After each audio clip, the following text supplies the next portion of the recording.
Welcome to another Vixa Vaughn romance audiobook. We're excited to have you join us. Whether you're into second chance romance, enemies to lovers, fake marriage, or any other trope, Vixa Vaughn offers you the chance to escape into stories that will carry you away into heart-pounding romance and gripping characters. While we want to get you the full experience, some parts of this audiobook are abridged to stay abreast of YouTube's community guidelines. If you want the full experience, you can always head to Vixa Vaughn Romance and use code VIXA40 to get the unabridged version of this audiobook for 40% off. Now sit back and enjoy the show.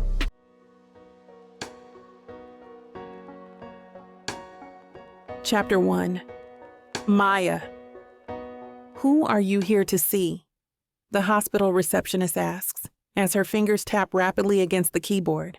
She doesn't even glance up from her screen. My mother, Tynacia James. With a quick nod, the receptionist asks for a few more details and my ID. Then I'm given a visitor's pass that sticks to my blouse. Finally, I'm led to my mother's hospital room. Dread fills my stomach with each step I take.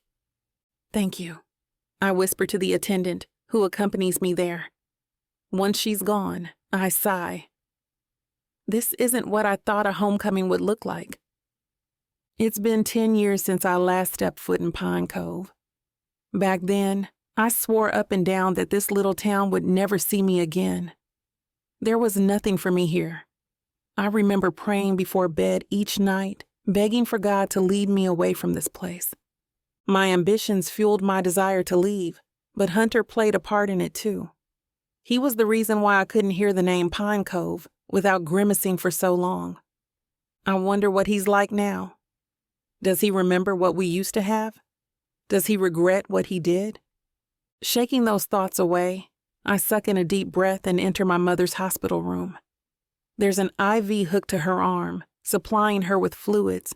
A heart rate monitor beeps in the background.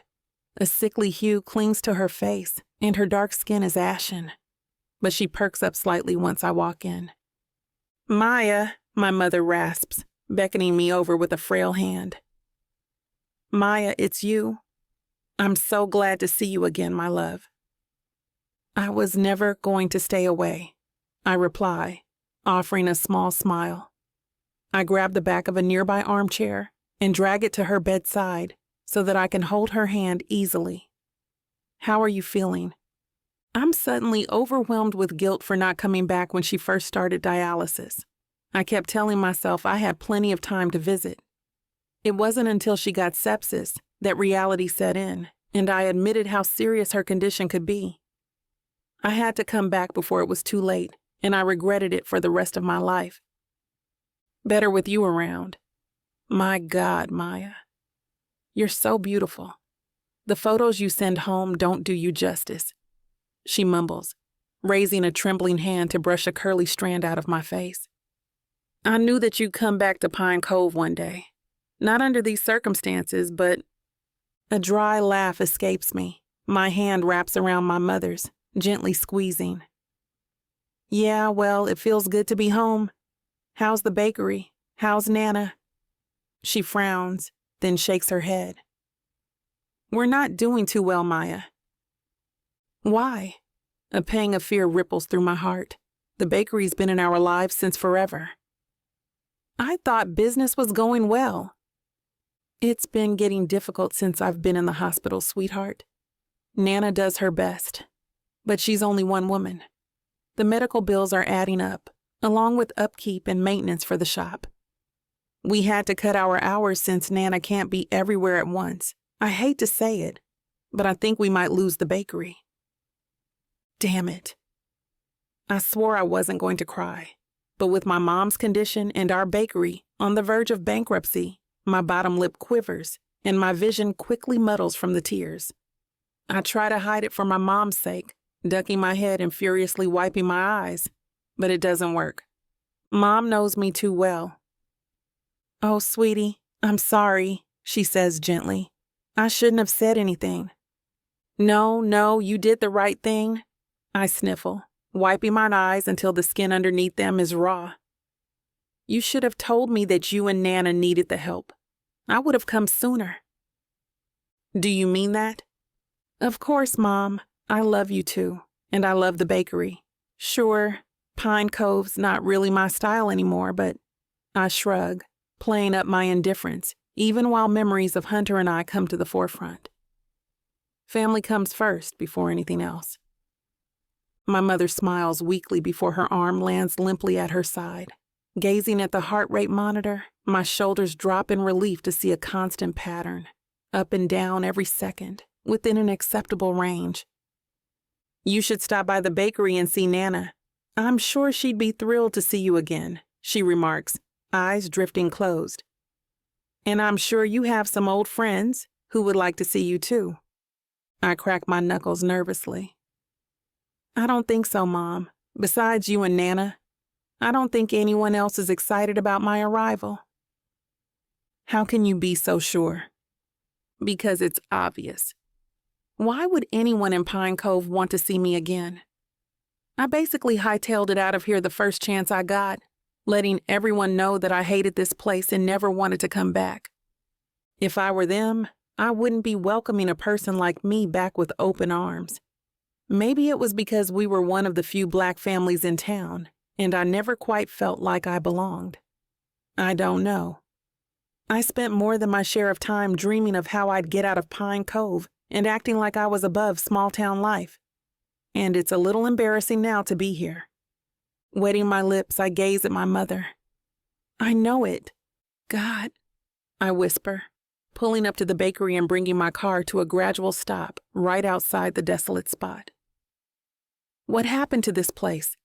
Mom and Nana used to put their all into making sure that our bakery was always in top-notch condition, not to mention the sweets and pastries were to die for.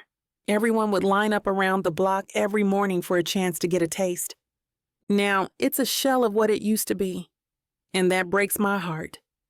Maybe I shouldn't have left Pine Cove. As I gaze through the shop's windows, I see the ghost of my younger self running around the lobby with my childhood friends. We carry donuts and croissants in our small, sticky hands while my mom works the register. Nana comes out of the kitchen with 2 trays of blueberry muffins, offering a quick restock before hurrying back to her station. It's amazing how quickly things can change. 10 years isn't that fast of a downfall, I guess, but to me, it feels like this happened within a blink of an eye. Distance really does make the heart grow fonder. Unfortunately, there's no sight of Nana here. She's probably back at home, fixing up a stew like she always does. At least, I hope so. The whole world can change. But if Nana doesn't make her stews anymore, then I'm not sure I want to stick around for much longer. Begrudgingly, I go back to my car, jump into the driver's seat, and drive the short drive home. Instead of taking the usual route, I take a right turn and cruise along the empty streets to take a look at what I've missed out on. New buildings line the streets, along with shop names I'm unfamiliar with. Even though I've grown up in this town, I feel like an outsider. In a way, I am. Pine Cove doesn't belong to me anymore. I gave up that privilege a long time ago when I ran off to be a literary agent in Los Angeles. Those huge streets and car-centric neighborhoods can't beat the cozy feel of my hometown. I slam on the brakes at a red light, earning me a scowl from a man who's crossing. I offer an apologetic gesture, but my attention quickly shifts to a small pizza diner at the intersection. At least Larry's is still here, I muse. That was one of the first places Hunter took me out on a date. We shared a pizza and a soda, because that was all we could afford at the time, as 2 lovers, hopelessly enamored with one another. I remember how he tried to get me to slow dance with him, even though it was corny pop music playing. How we danced anyway, and the other people in the shop thought it was so funny that they joined in. And then Hunter convinced me to climb the roof, and we spent the rest of the night just talking and laughing. Well, up until I realized I was out way past curfew. I would do anything to relive those good moments again. A few shops away stands the place where Hunter and I broke up. An empty, vandalized building with wooden boards nailed against the windows and doors. The car behind me honks as I forget to notice the green light. My car lurches forward, and I leave the pizza diner behind, along with the memories that come with it. There's no use dwelling on the past, but I find myself in a tricky situation. By coming back to Pine Cove, I'm taking my past and bringing it into my present. And I'm not too sure I'm ready to face my past again. Chapter 2. Hunter. Out of principle, I keep coming here. At least that's what I tell myself. Good morning, ma'am, I say. How's it going? Oh, honey, things could be a lot better. Maya's grandmother, Priscilla, has stretched herself thin running this place since the moment Maya left Pine Cove all those years ago. In a way, this bakery's incoming demise feels like my fault. If it weren't for what happened between us, Maya might still be here. Her family might not be struggling as hard as they are. In a different timeline, maybe she and I would still be together. I stifle a sigh. Thinking about that for too long makes me feel guilty. Would you like your usual? Banana bread with a coffee, medium roast? Yes, ma'am, I reply easily, reaching for my wallet. I usually offer her a $20 bill, insisting that she keeps the whole thing each time. Every penny to help save this place from financial ruin is worth it to me. Thank you for all that you do. How's your daughter? Still in the hospital, she replies, followed by a sigh. I hand her the money before she's even done ringing up my order. It's a shame she's sick, but I've got a feeling that things will change for the better around here. You'll see. I smile wide. I love that optimism. Retreating to a seat, I wait for my order. There are 2 other customers currently in the bakery, an older woman with a large cup sitting by the window, and a high schooler who is enjoying some donuts before heading off to school. Back in the day, this bakery used to be such a hot spot. Everyone loved coming here every morning to get their coffee, pastries, cakes, and muffins. As the years went on after Maya departed from Pine Cove, things changed. Her mom and grandmother worked the shop as best they could, but I could tell that Maya's absence was hitting them hard. I would know. For a while, her absence took a toll on me too. I should have treated her better. My eyes trail across the bakery's interior, taking note of the chipped paint on the walls and discoloration on the floor. They were short-staffed without Maya as it was, and then when Tainaisha got sick and often couldn't work at all, things went from bad to worse. It's too much work for Priscilla, who is old enough she could be retired, to clean on a day-by-day basis. I'm sure she would hire more people to help if she had the money. I've got enough income to save this place single-handedly, thanks to my real estate business that made me a millionaire by the age of 30. Maya's family are humble people, however, and they're not about to accept handouts from me. They'd probably run me out the door if they found out the truth behind just how badly my relationship with Maya had ended. It would explain so much, like why I constantly visit this place on a weekly basis, when there are many other bakeries in town to spend my time at. Some people have asked me why, and I tell them that this bakery is an important piece of Pine Cove's history. We can't let it fail. In reality, Maya's the reason why I haven't given up on the bakery. Each time I walk into this place, I'm reminded of what could have been between us. Maybe I'd be wearing an apron and helping her grandmother with the pastries. Maybe I'd be working the cash register, greeting each customer with a smile while Maya handled the drinks. Life brought us down different paths, but it's still fun to wonder. I lift my gaze, watching as Priscilla rings a small bell. After a few tries, she shakes her head and retreats into the kitchen, probably to tell off the poor pastry cook working a solo shift back there. Huh? Have they hired someone new? Glancing at my watch, I notice that it's been a while since I last placed my order. Even when it's Maya's grandmother working alone, she's diligent and efficient, making sure no one waits too long to get served. We're nearing the 10-minute mark with nothing to show for it yet. Strange. Whoever's working back there must be getting a verbal lashing from the James matriarch. Go serve him that order. My goodness, he's been waiting too long. I can't hear the response from the pastry worker, but I imagine it's quiet obedience. I wouldn't like getting yelled at by her either. She means business.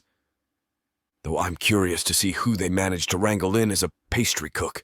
They must be getting paid minimum wage. There's no way this place is scraping up anything more than that. More customers slowly trickle in. This time it's a young family. A couple and their young son, gawking at the delicious pastries that shine bright despite the lackluster environment they're currently in. At this point in my life, I wouldn't have minded having a family of my own. To do that, I need to find the right person. No matter how hard I tried to wine and dine the girls I met, it never happened. With Maya, everything was so easy. She was good to me. Right now, I have to worry about women trying to seduce me for my money. Back then, Maya loved me for who I was. I didn't need money or fine clothes to impress her. She liked me for me. Why wasn't that enough for stupid little 21-year-old me? That's the million-dollar question. One that'll torment me for the rest of my life. Look, Daddy! I want a chocolate muffin, no? The young boy presses his hands and face against the glass. Maybe I want to try the lemon one, or the blueberry one. We can get you a couple, bud, the dad replies, taking out his wallet. 2 coffees for the missus and I. Ryder, pick 2 muffins for yourself. Hold on, I'm still choosing, he exclaims while his mom giggles at his antics. The sight manages to tug a laugh out of me, too. Then my shoulders sink as I contemplate my life again. I'm 32. Will I ever get to form a family of my own? To share small moments like these with my kids, where we can enter a small-town bakery together and have a good time? All the money in the world doesn't make up for real companionship. It's just me, myself, and I nowadays. I wish things could be a little different. Finally, the pastry cook emerges from the kitchen. It's a smaller woman with a cap that covers most of her face, wearing a green apron caked with flour. Her curly hair is wrapped in a low ponytail. She's carrying a coffee in a small bag, which I assume is my banana bread. Getting up from my seat and dusting off my clothes, I sigh. My stomach grumbles angrily, reminding me that I waited a little too long for this. Order number 6, she says. For some reason, that voice sounds familiar. That's me, I reply, raising my hand. When her eyes meet mine, it's like I'm being thrown into a past life. Those hazel green eyes, those full lips, that beautiful face that's been haunting me for years. Maya. She stops dead in her tracks, grip tightening around the small bag in her hands. Her eyes are wide as she takes me in. Hunter, she says in a low voice. She swallows hard before handing me the order, fingertips brushing against my skin in a way that sends a bolt of electricity through my entire being. I wasn't expecting to see you here. Likewise. I never thought you'd come back to Pine Cove. Me neither, but life had other plans. Indeed, it did. Whoever or whatever made Maya James return home to Pine Cove, thank you. I owe them a glass of the finest champagne this world has to offer. Chapter 3. Maya. You know, I should have known this was coming. I didn't expect it to be this soon, though. Hunter Ackhurst is here in my family's failing bakery, ordering a coffee and banana bread. Nana told me that this order was for a regular, and that I needed to make sure the bread was made to perfection. What the hell? I'm back in the town I swore I was never coming back to. My mom's sick and in the hospital, and my ex from 10 years ago who broke my heart is standing right in front of me. It's making my head spin. I take a good long look at him. He's still undeniably handsome.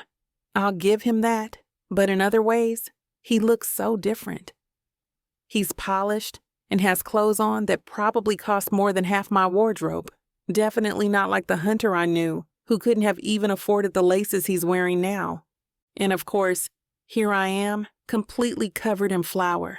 He must be relishing the fact that my family's suffering financially, while this bastard is standing here with fancy shoes and fine clothing.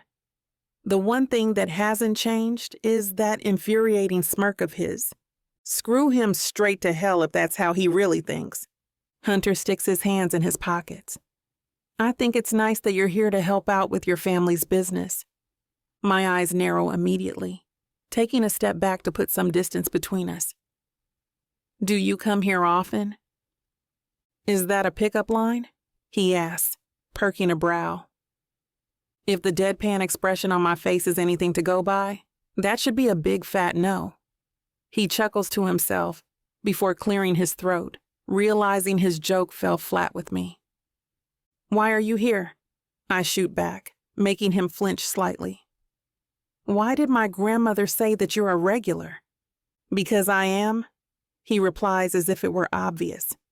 My jaw clenches. This bakery has the best coffee in town, better than those hipster shops. I like getting my coffee from a place that cares a lot about their craft. Crossing my arms over my chest, I'm not convinced that Hunter is here simply because he likes our coffee. There's got to be something more to his motivations, I can tell. People like him are always seeking to gain something, no matter the circumstances. Are you here to save your family's business? He asks, jolting me out of my daze. My gaze snaps back towards him. It's none of your business what I'm here for. Ouch. It was just a simple question. He nods his head at my outfit. But from the looks of it, I can tell it's a yes. Like I said, it's none of your damn business. Maybe I'm just here for a short family visit. Who knows? And then back to LA you go? I scrunch up my face in confusion. How do you know that I've been living in LA? LinkedIn exists, he says, shrugging. My fists clench and my foot starts tapping incessantly against the floorboards beneath me. And it's pretty easy to figure out what people are doing when we live in the age of technology. So you've been looking me up online? I get curious about the people I used to know. Sometimes I like to search their name and compare my life to theirs. Usually I come out on top. Prick. But I can tell that you're doing something you really love, which is great, he continues, taking a quick sip of his coffee. He hums softly, then looks at me. Did you make this?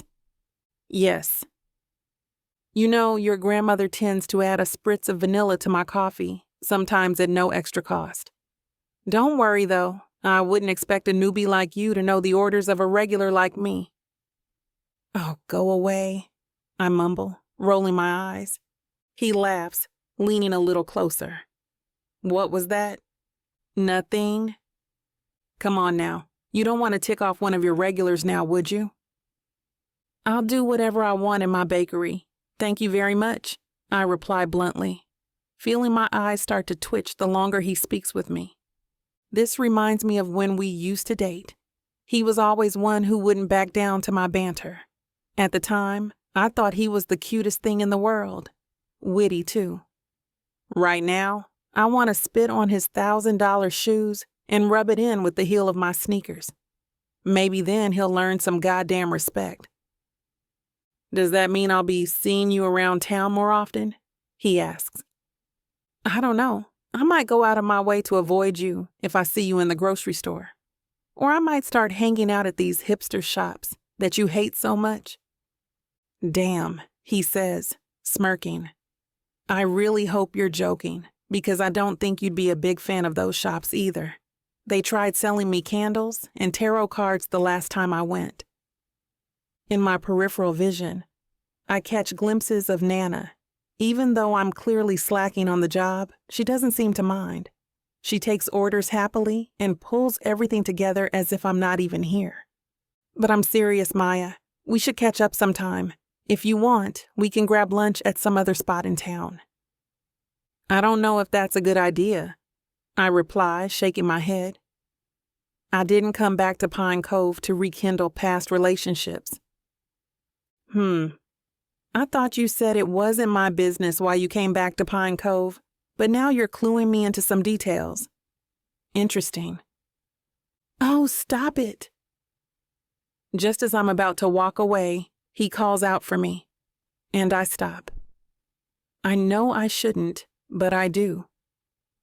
Yes? I know that you might not want my help, but I'm offering it anyway.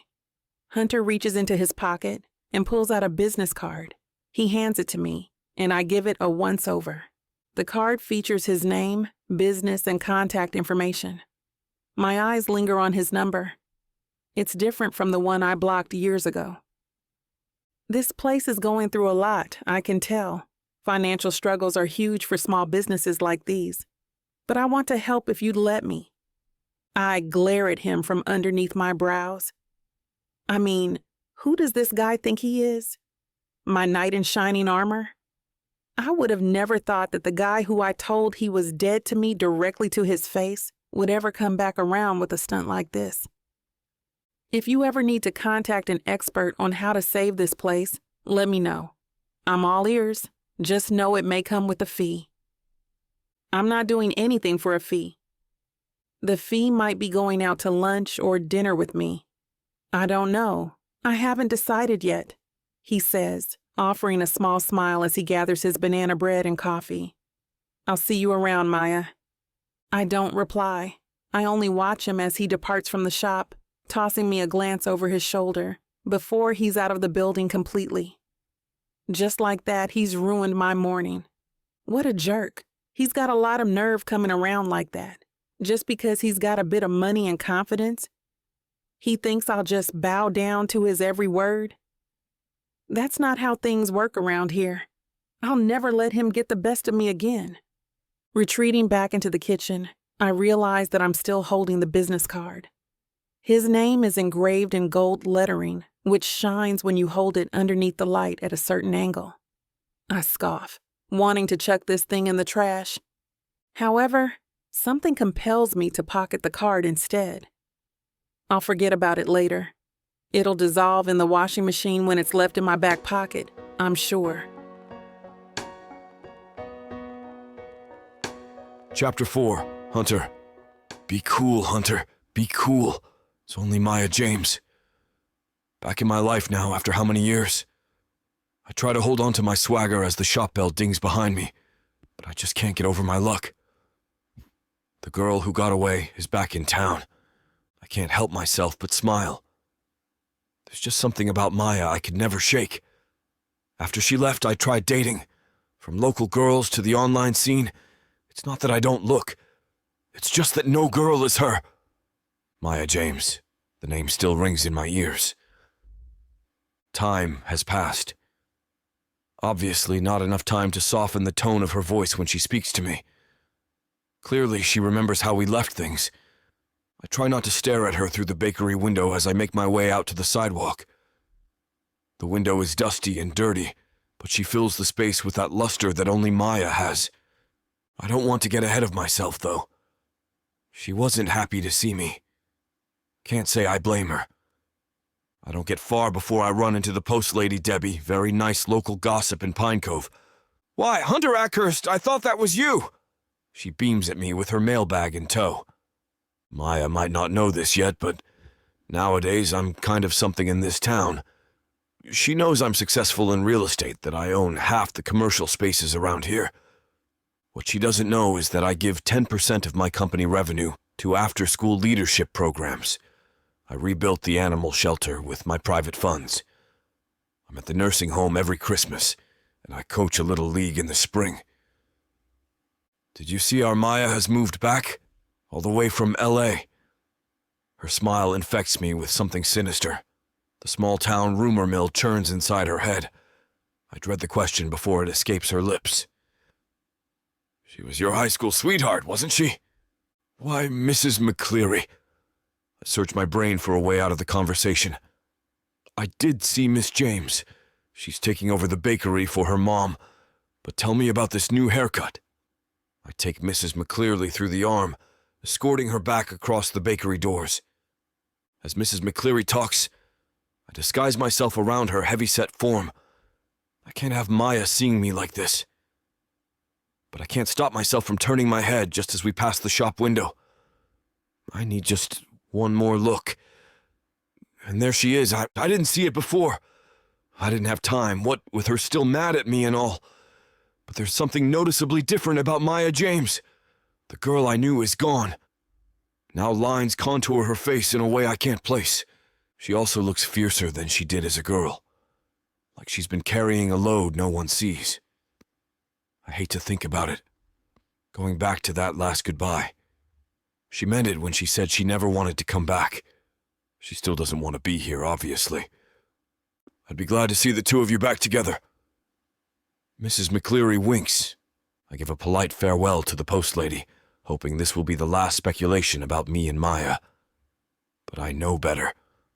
Small towns have big mouths. Still, her winking eyes and suspicious smile tell me that I mean something to people in this town. I've come a long way from being the boy from the wrong side of the tracks, although Maya never treated me that way. I'm pulled from my thoughts by my ringing phone. I suddenly remember I'm late for a charity budget meeting. You're on your way, right, nerd? I love my secretary. She has no filter.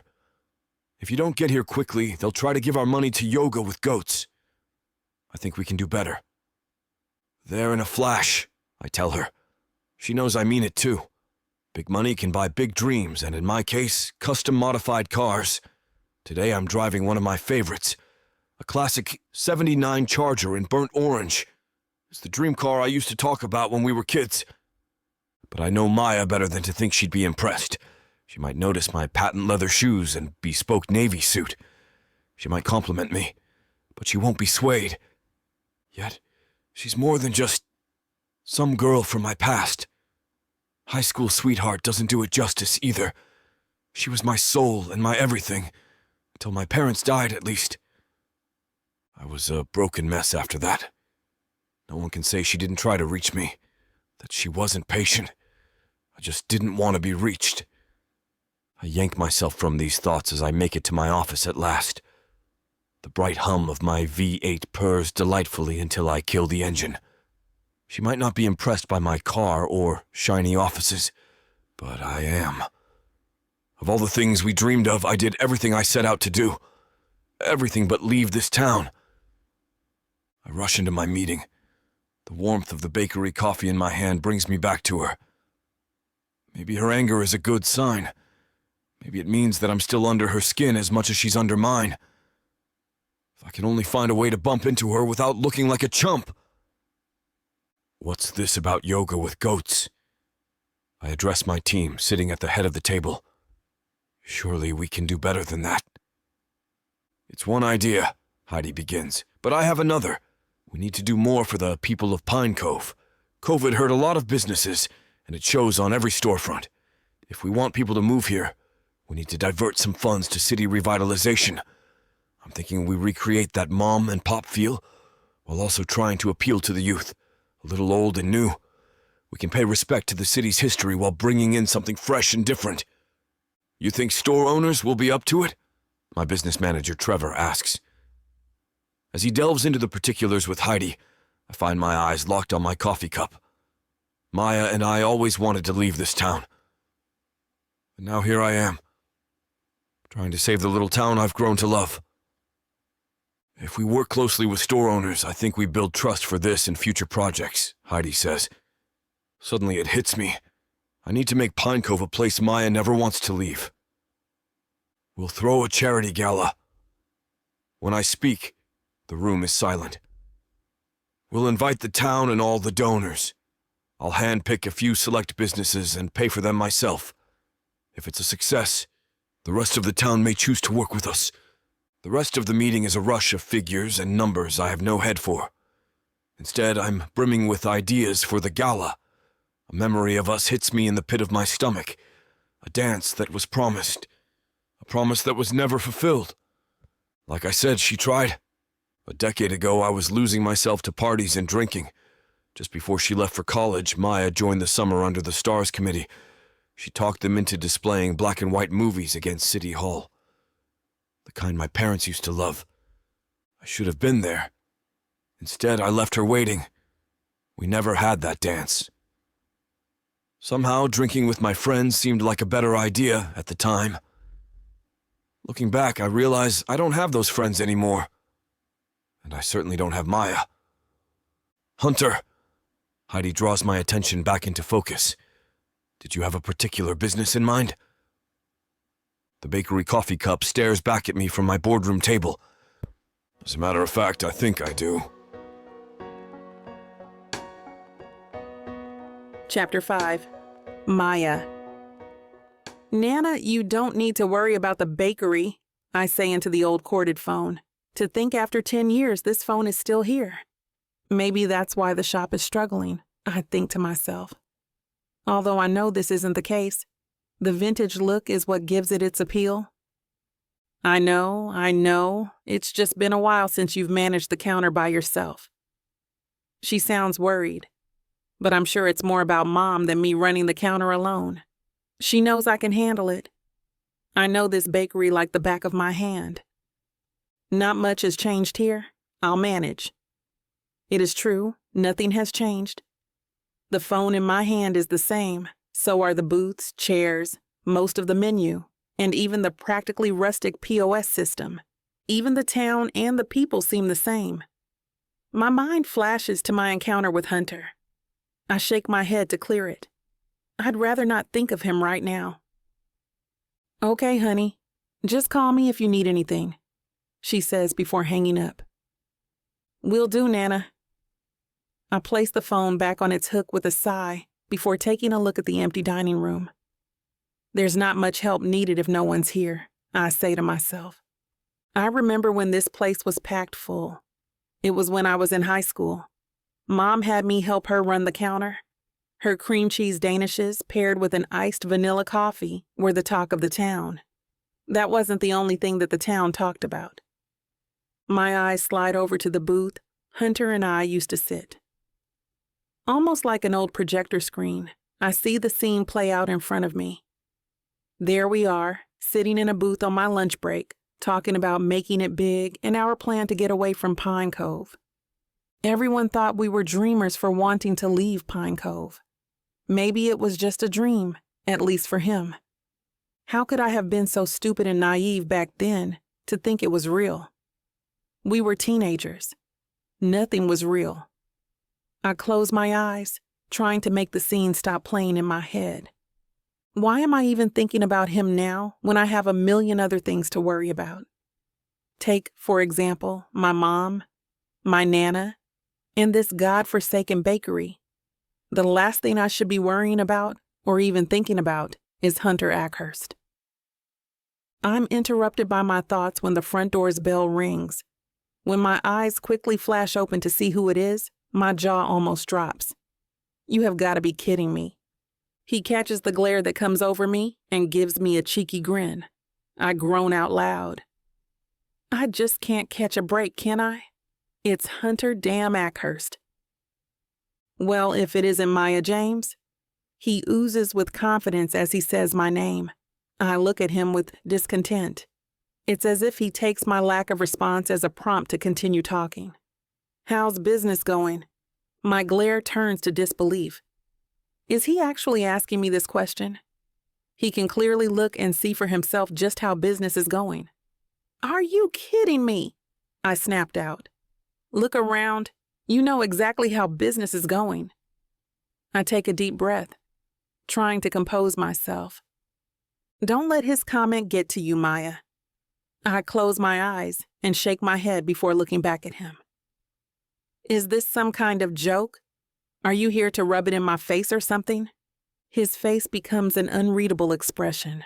I don't get him. Why is he even here again? Does he not get that he wasn't welcome the last time he was here? I know exactly how business is going. He looks at me still with that still unreadable expression and then takes a step towards me. As a matter of fact, it's public record just how poor business is at your bakery shop. My eyes stay glued to him in a glare as he approaches me slowly. He inches ever so slowly as if any wrong move will set me off again, which in this case is very likely. Why exactly are you here then, Hunter? He stops walking towards me once he reaches the counter space across from me. The smell of his cologne finds me clear across the counter. I almost want to inhale deeply, but I catch myself. He looks me over with his brown eyes before running a hand through his dark curly hair. Well, if you let me talk, then I can tell you. I almost laugh out loud that he thinks I'm going to just sit back and let him say whatever's on his mind. I've heard more than enough from Hunter Ackhurst. I'd like to help the bakery, he says in a serious voice. My eyes darken, and I frown at him. He has quite the nerve to keep insisting on playing the hero. I scoff at him. You? Help the bakery? I don't give him time to respond before cutting him off. No, we already talked about this. I step out from behind the counter, already over this conversation. He thinks he can just walk in here, I'll fall all over him, and then I'll let him use the bakery for whatever he has up his sleeve for his own benefit. No, thank you. No, he looks almost in disbelief. It almost looks adorable on him. I know it certainly had an effect on me when I was younger. It's still a little cute. I want to smack myself in the head for that. I look at the ground, take a deep breath, and clench my fist before looking back up at him again. We don't need your help, Hunter. I am fully capable of getting the bakery back up and running without you. He laughs out loud before placing a cocky smile on his face. It would honestly be a shame to lose such a big piece of the town's history, all because you don't want to accept my help. Is that a threat, Hunter? His expression flattens again. Take it as you want, Maya. Get out, I snap. A flash of confusion crosses his face, but he keeps his cocky smile. I'll just come by another time. I usher him out, saying a silent prayer that he won't return. As I try to get him out the door, I hear a grunt when we bump into someone. I look to see who it is, and it's none other than Nana. Nana, what are you doing back so early? I feel my face heat up, hoping she didn't see any of this fiasco. Judging by her calm appearance, it seems that she didn't. Nana looks between Hunter and me as a small smile spreads across her face. Apparently, I got the visiting hours confused. I'll have to go back later. She looks like she is questioning why Hunter is here. I try to explain. Oh, Hunter was just stopping by to see how everything was going. Hunter interrupts before I can explain anymore. To be exact, I came by to offer my help keeping the bakery running. Can't let a beautiful lady be in distress. He flatters Nana. Nana chuckles to herself and bats his arm. Oh, you flirt. It's the truth. He presses on, taking her hand. I roll my eyes at the scene playing out before me. Now. She pats his hand over hers. You know we don't accept any charity. All right, no charity then. I'll help in exchange. Exchange for what, young man? Hunter winks at Nana, and I feel sick to my stomach. I'll help in exchange for Maya's help on an upcoming gala. Nana's eyes light up towards me. Oh, she gasps. What a wonderful idea. What do you say, Maya? He looks at me as if he's won, and with the way Nana is looking at me, it seems like he just might have. I sigh. Okay, I'll do it. Nana claps her hands in delight. Though it seems like a fair deal, I can't help but wish that I had said no, even if it does help the bakery and make Nana happy. If only we didn't rely so much on the bakery for Mom's medical bills. If only this bakery wasn't such a fundamental part of my childhood that I'd give anything to save it. Even ruin my life with Hunter again. It appears I've had to make a deal with the devil, who just happens to be my high school ex. A man I'll be forced to spend more time with. I don't think I'm ready for this, but there's no going back. Chapter 6. Hunter. This is perfect, I say to myself as I make plans to spend as much time as I can with Maya under the guise of the gala. It's not going to be that easy, though. These days, I'm not used to anything being more complicated than a smile and compliment, but Maya will be different. She gets me and sees straight through the nonsense. I chuckle to myself. Okay, Hunter, think. What's the next step?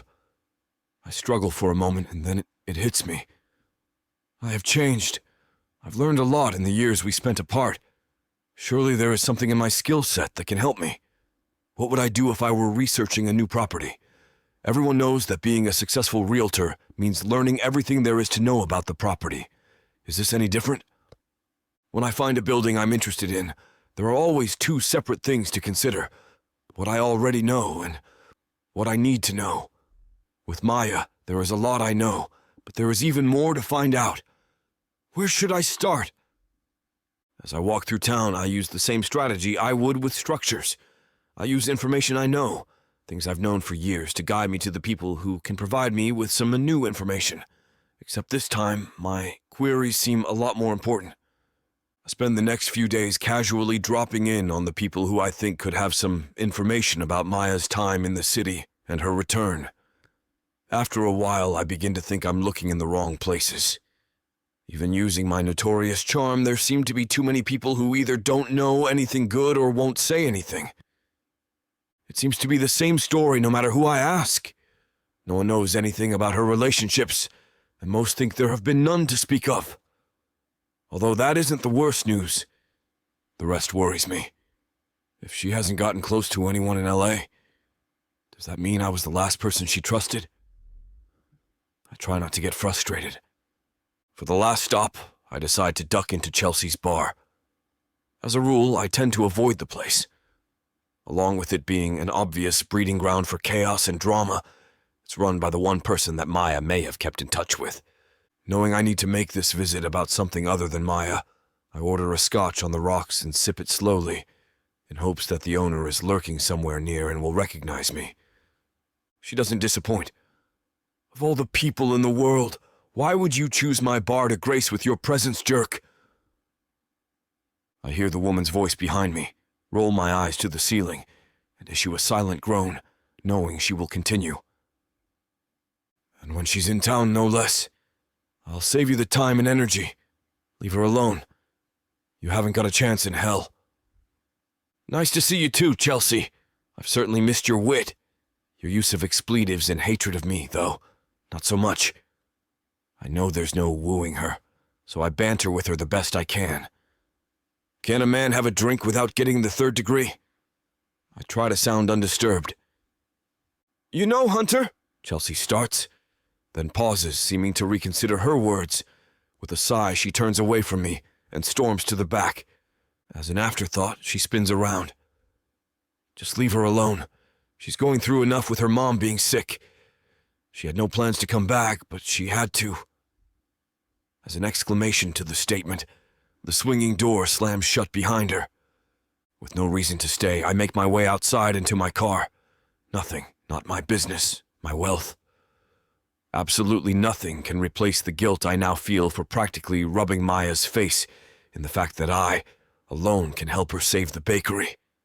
Before leaving, I call the only hospital in Pine Cove and make an anonymous donation to her mother's care.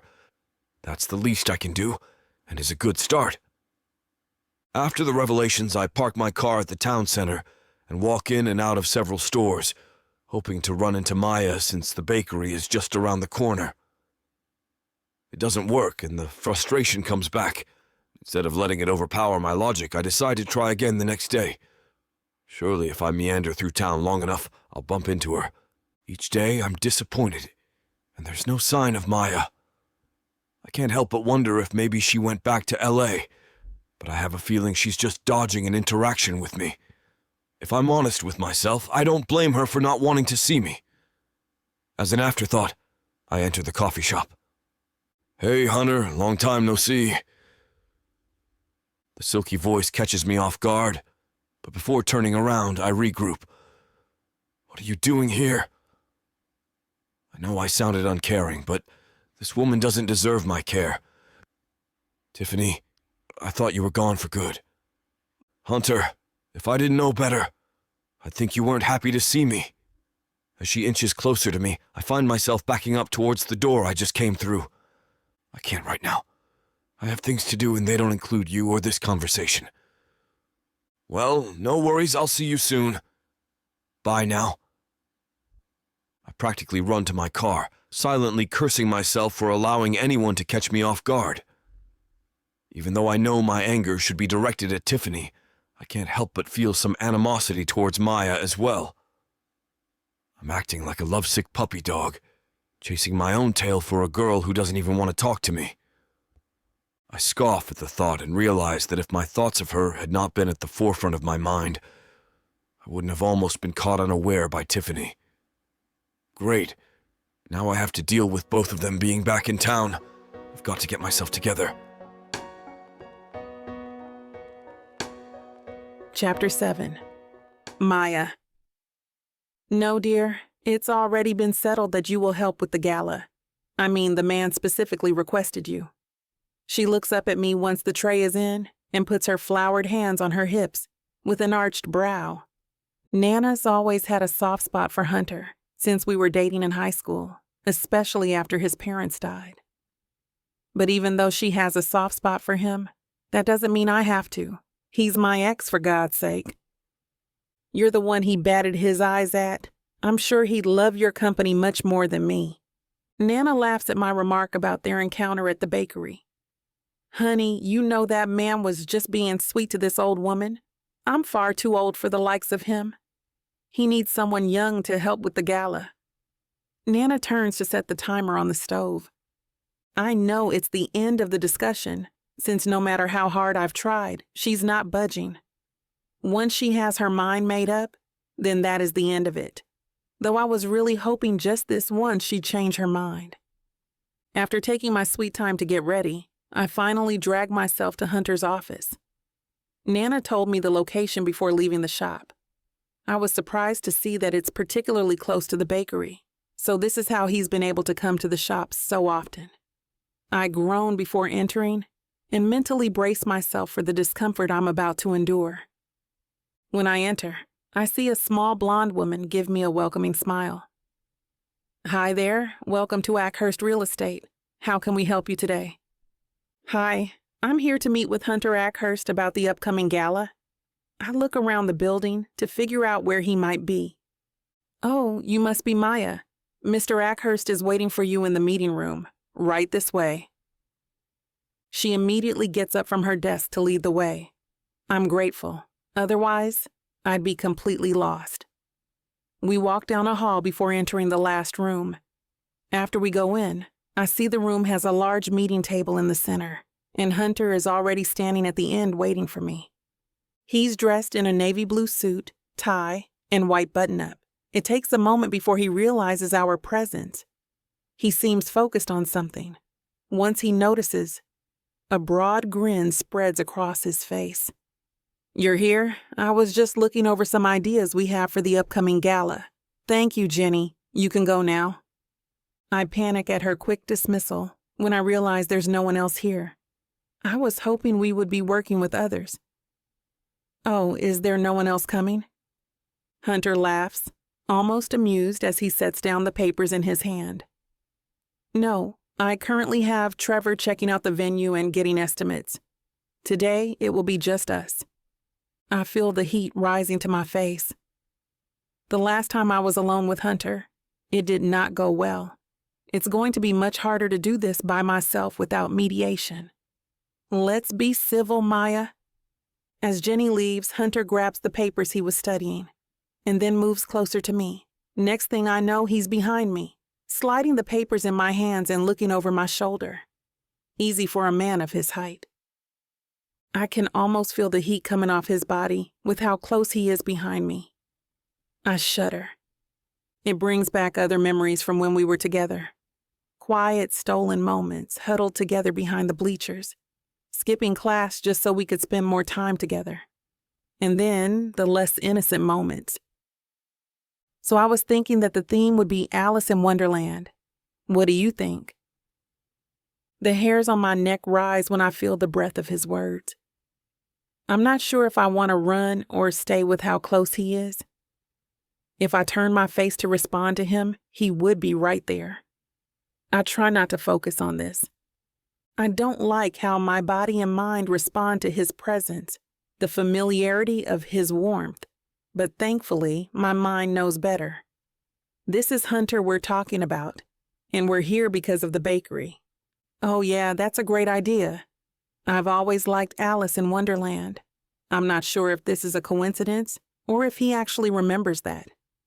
As if cued by my response, he steps back and goes back to grab another paper from the pile on the table. I finally let out a breath I didn't know I was holding. It will be. I was also thinking maybe we can have the bakery cater some of the desserts. To fit the theme?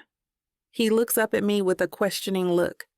I peel my eyes away from the papers he gave me to meet his look with shock.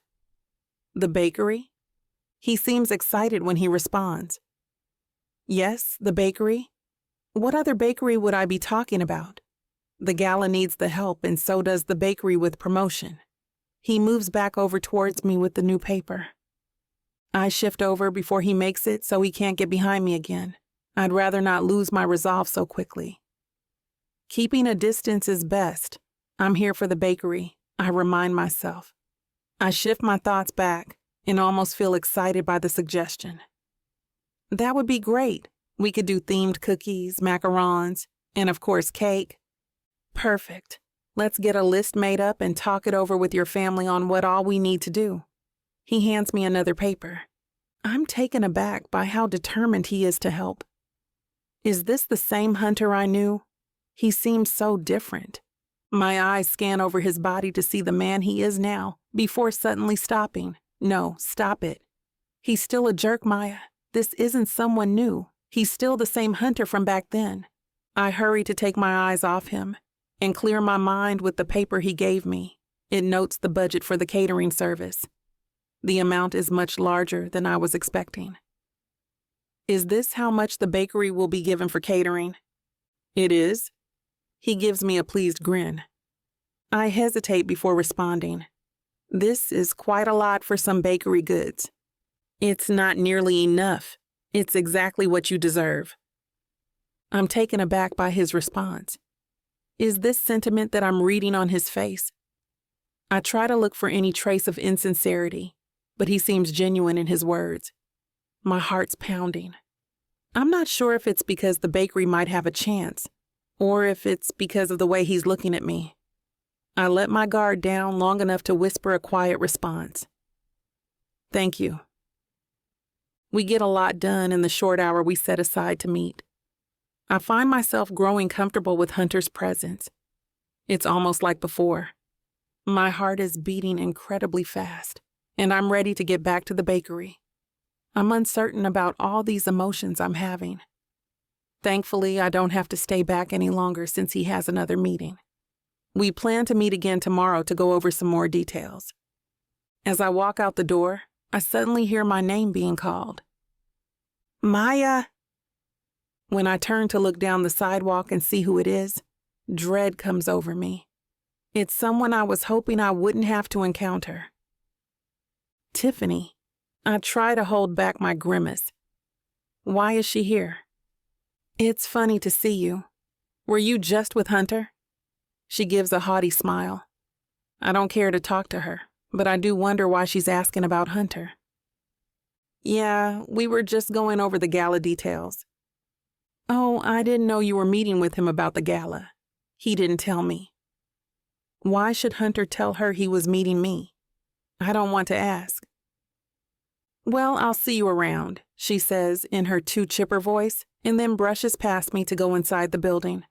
I scoff and start to walk away, but my curiosity gets the better of me, and I can't help but glance back. As I turn to look through the glass windows of the building, I see Tiffany throw herself at Hunter with obvious delight. Something in my gut clenches. It's clear why he would tell her. They're still together after all these years. Anger rises in me at the thought.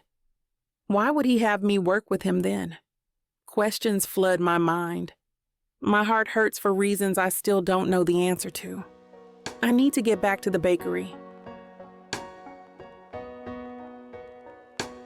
Chapter 8. Hunter. The next morning, I'm once again in my car on the way to Ackhurst Realty. I think of Maya the whole drive there. She's starting to warm up to me again. Finally starting to see that I'm nothing like the little kid she dated way back in high school. Maya is gorgeous. There's no denying that. But there's something about how she carries herself, how confident she is. I want to make sure she knows that I can handle that kind of confidence. Thoughts of Maya still echo around my brain as I approach Jenny at the reception desk. I pull out my phone to send off a quick text to Maya, reminding her of our meeting later, keeping my language business casual. I don't want to sound excited to see her. I want her to think I'm cool, aloof, not completely head over heels for her. Good morning, Mr. Ackhurst. Jenny sounds off her usual morning greeting. Morning, Jenny. I'll be working on the gala for most of the day. Will you let me know when Maya gets here? Of course, she says with a smile. I thank her and head down the hallway to my office. I glance at the clock on my desktop. Maya is set to be here in a couple of hours at 11. I decide to start some work, so I'll be ahead of schedule when Maya gets in. As much as I try to focus on donations and coordinating entertainment, my mind still drifts to Maya. Maya's sparkling hazel eyes, her delicate hands kneading into bread dough, her stunning smile. I shake my head, hoping to loosen the grip she currently has on my brain. The morning crawls on. I get distracted from gala planning quite often by requests from team members. Despite my charitable obligations, Ackhurst Realty still needs me. I'm more than capable of multitasking. I don't even notice as the time slips by, 11 a.m. passing without Maya. My stomach growls, pulling my focus away from the documents and emails filling my computer screen. I check my cell phone, shocked that the time reads well past noon. I scroll through the notifications, noting that none are from Maya. I stand and stretch, my legs sore after sitting all morning. I head to the break room to grab a protein bar, calling out to Jenny as I pass her. Jenny, have you gotten any calls from Maya? No, sir, I can call her if you'd like. That's all right, I'll call the bakery. Cell phone still in hand. I hit the call icon next to Maya's name. The line rings and rings before Maya's voice fills the earpiece. Sorry I missed you. Please leave. I tap the end call button. Concerned, I quickly type up another message to Maya. Hey, are you still coming? With a frown, I see she left my last message unread. Moments pass. No response.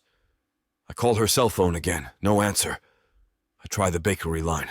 Still no answer. Worry begins to creep in. What if something happened? Maybe it's her mom.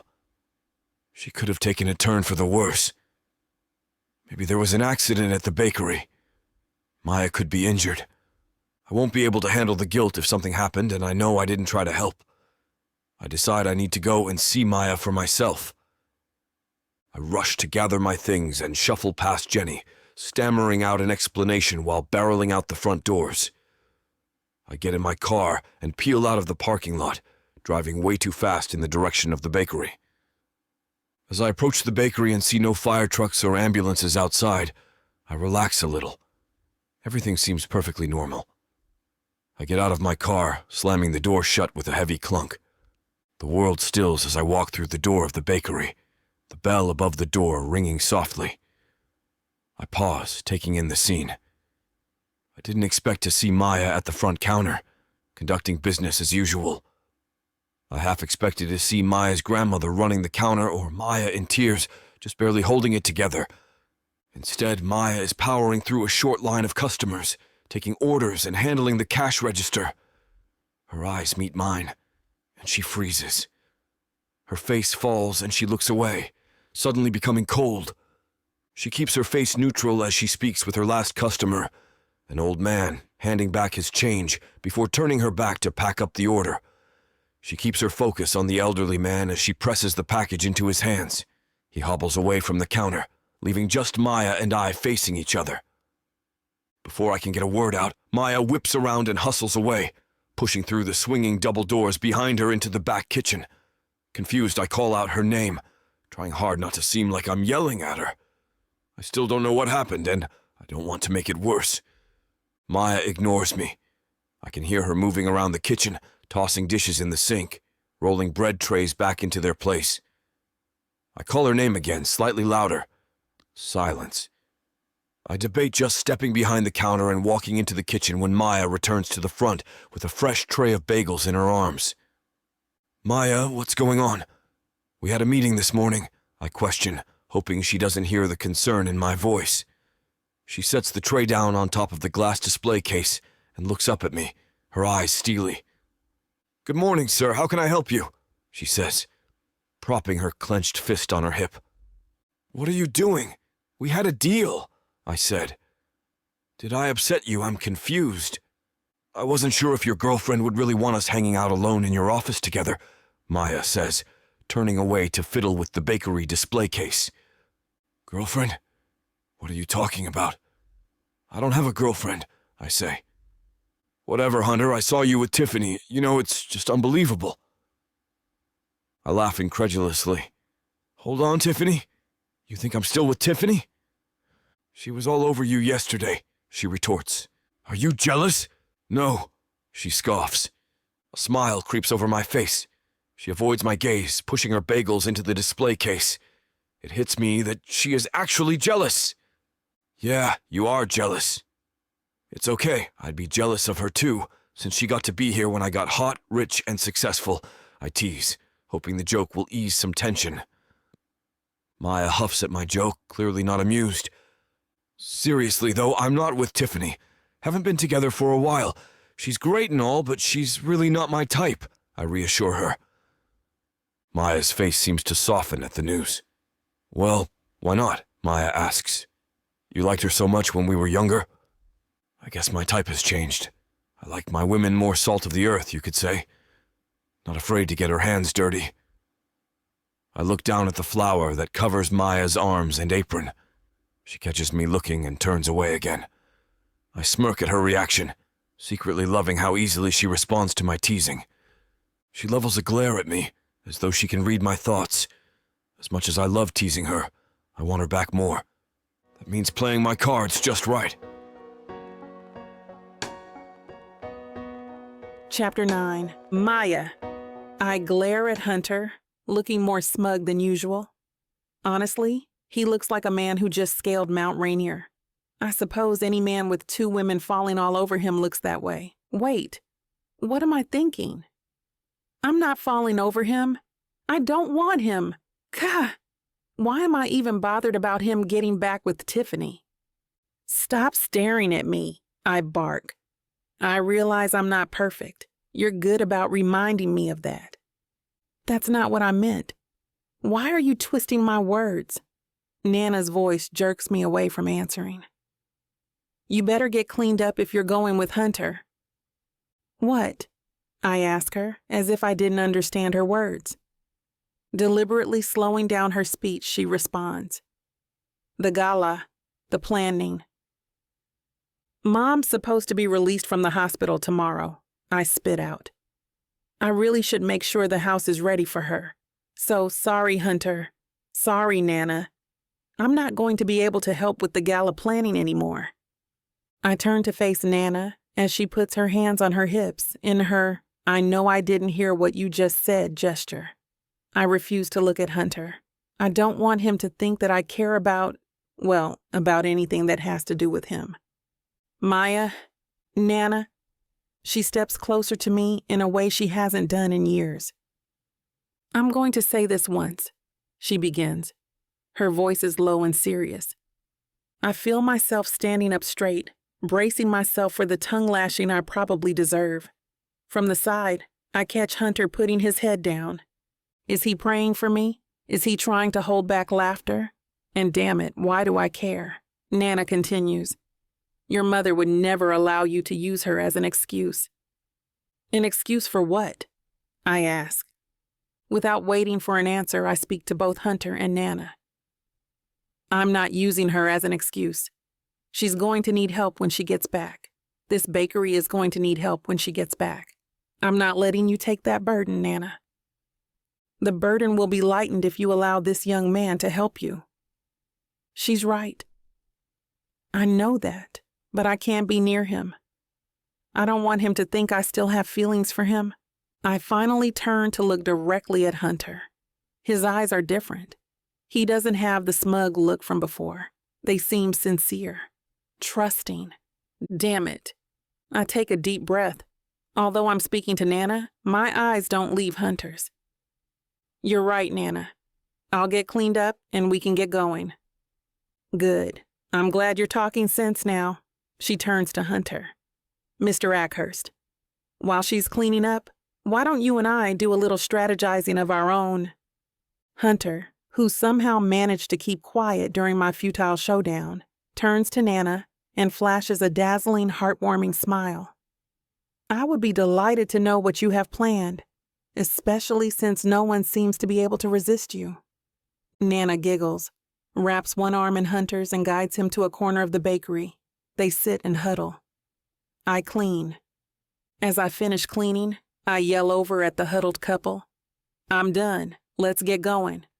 I find myself getting annoyed at how giddy Nana seems.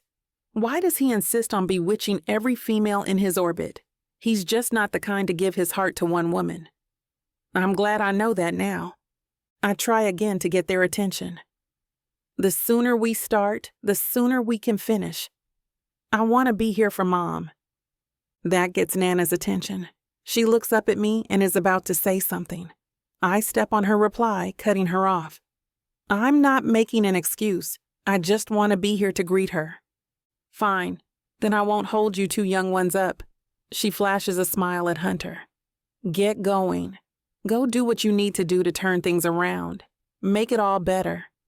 Nana's cryptic response makes my face burn and my jaw stiffen. What does she mean by turn things around and make it all better? Why am I even asking myself these questions? Of course she's talking about the bakery and the gala. I head to the door. She and Hunter are still arm in arm. It's an image that I haven't seen in years. My jaw softens. Hunter, are you coming or what? He grins. Yeah, let's go. He drives us to his office in silence. It is deafening. I wonder what he is thinking. Then I begin to wonder if he's wondering what I'm thinking. I have to cut this tension, but I don't want to sound silly. I need to keep this professional. That's the only way I'm going to get through this. I turn to Hunter, trying to sound as businesslike as I hope I look. When my mom returns, we can go over the list we talked about earlier. I'm surprised to see him jump as if he's deep in thought too. List? You didn't hear a word I said, did you? I'm sorry, Maya. He sighs, stops walking, and turns to look at me. I was deep in thought. Tell me again. No worries. I tell him. We'll talk about it when we're in the office and focusing. As we enter the office, I watch as several people stop to make sure they greet Hunter. Some he stops to share quick banter with and move on. Yes, I know this is his office, but he is a big deal. In Pine Cove, in real estate, with my family. The staff members appear comfortable in his presence, and he is, dare I think it, showing them sincere respect. It's a far cry from the guy in my memories. I can't allow him to cause me pain like that again. I can't allow myself to trust him like before. Heidi, his assistant, walks up to greet us. Hello, Miss James. Nice to see you again. I hope your day is going well. Hi, Heidi. Nice to see you too, and thank you. Hunter, here is the list of items you said are needed from the bakery, she says as she hands him a small stack of papers. The rest are the venue estimates from Trevor and a list of additional vendors. We sit at the meeting table once again, but this time the atmosphere is different. This time I remind myself to be professional. I think Hunter senses that because he too is acting like the businessman that everyone in this town seems to admire. We finish our meeting in no time. Hunter takes all our notes and scribbles over to his secretary to interpret and execute. She seems to be one of the few women in his orbit, not falling all over him. I shake the thought out of my head, not wanting to know where it came from. We are doing well at keeping it strictly business. He returns with a huge smile on his face. Looks like we're all set, he says. He shakes his head, still smiling. I forgot how good you are when you are focused and determined. Really inspiring. I wonder if he can tell how embarrassed I am as I push away his compliment.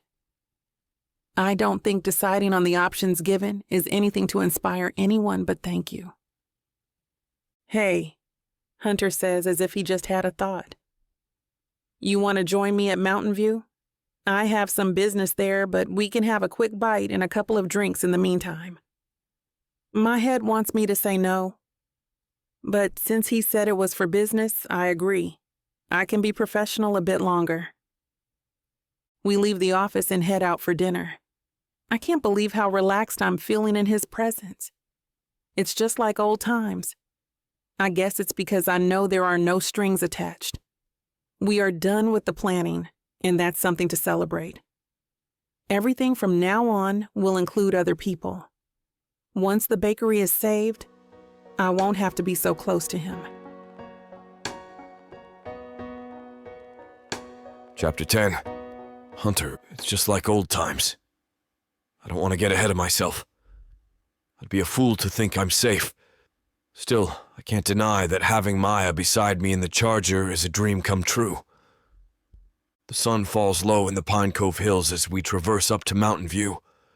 A younger version of us once made these roads our kingdom. I don't know if she feels her homecoming as keenly as I do. I catch a hint of gold in her eyes as the sunlight crosses her face. My queen is returned. I forgot, she says. Her mouth closes with nothing more to add. She knows I know what she means. How beautiful it is here.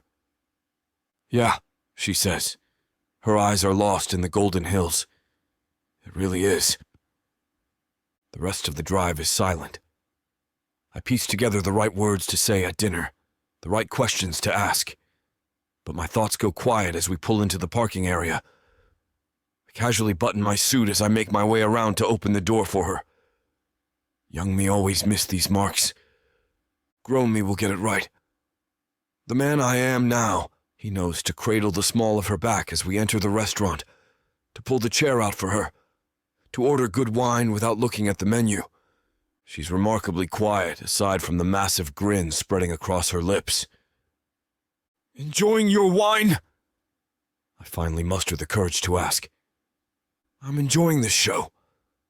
Her smile, now from ear to ear, tells me the jig is up. I'm sorry? I can hardly keep the wine between my lips. Show? Hunter, it's me. Her laughter fills the room as I search for a rebuttal. But I know she's right. She knows me better than probably anyone else. The thought surprisingly puts me at ease. Pretense is gone, the night tips back into easy comfort. For a moment we lose ourselves in the food and the wine. The inside jokes of our past reignite Maya's laugh in a way I haven't heard since she's been here. I'm afraid to say the words even to myself, but I think she still loves me. As I drop her off at her place, I start to wonder where this night will lead.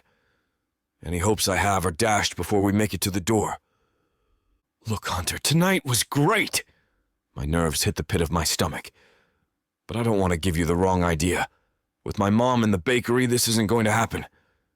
You mean you still haven't forgiven me? I try to control the sound of my disappointment. Maya, haven't I done enough? What? A date and some good wine, and I'm just supposed to forget everything that happened? It was 10 years ago. I'm a different person now. Yeah, I see that. New car, fancy clothes, big office, a whole new you. It's her sarcasm that hurts the most.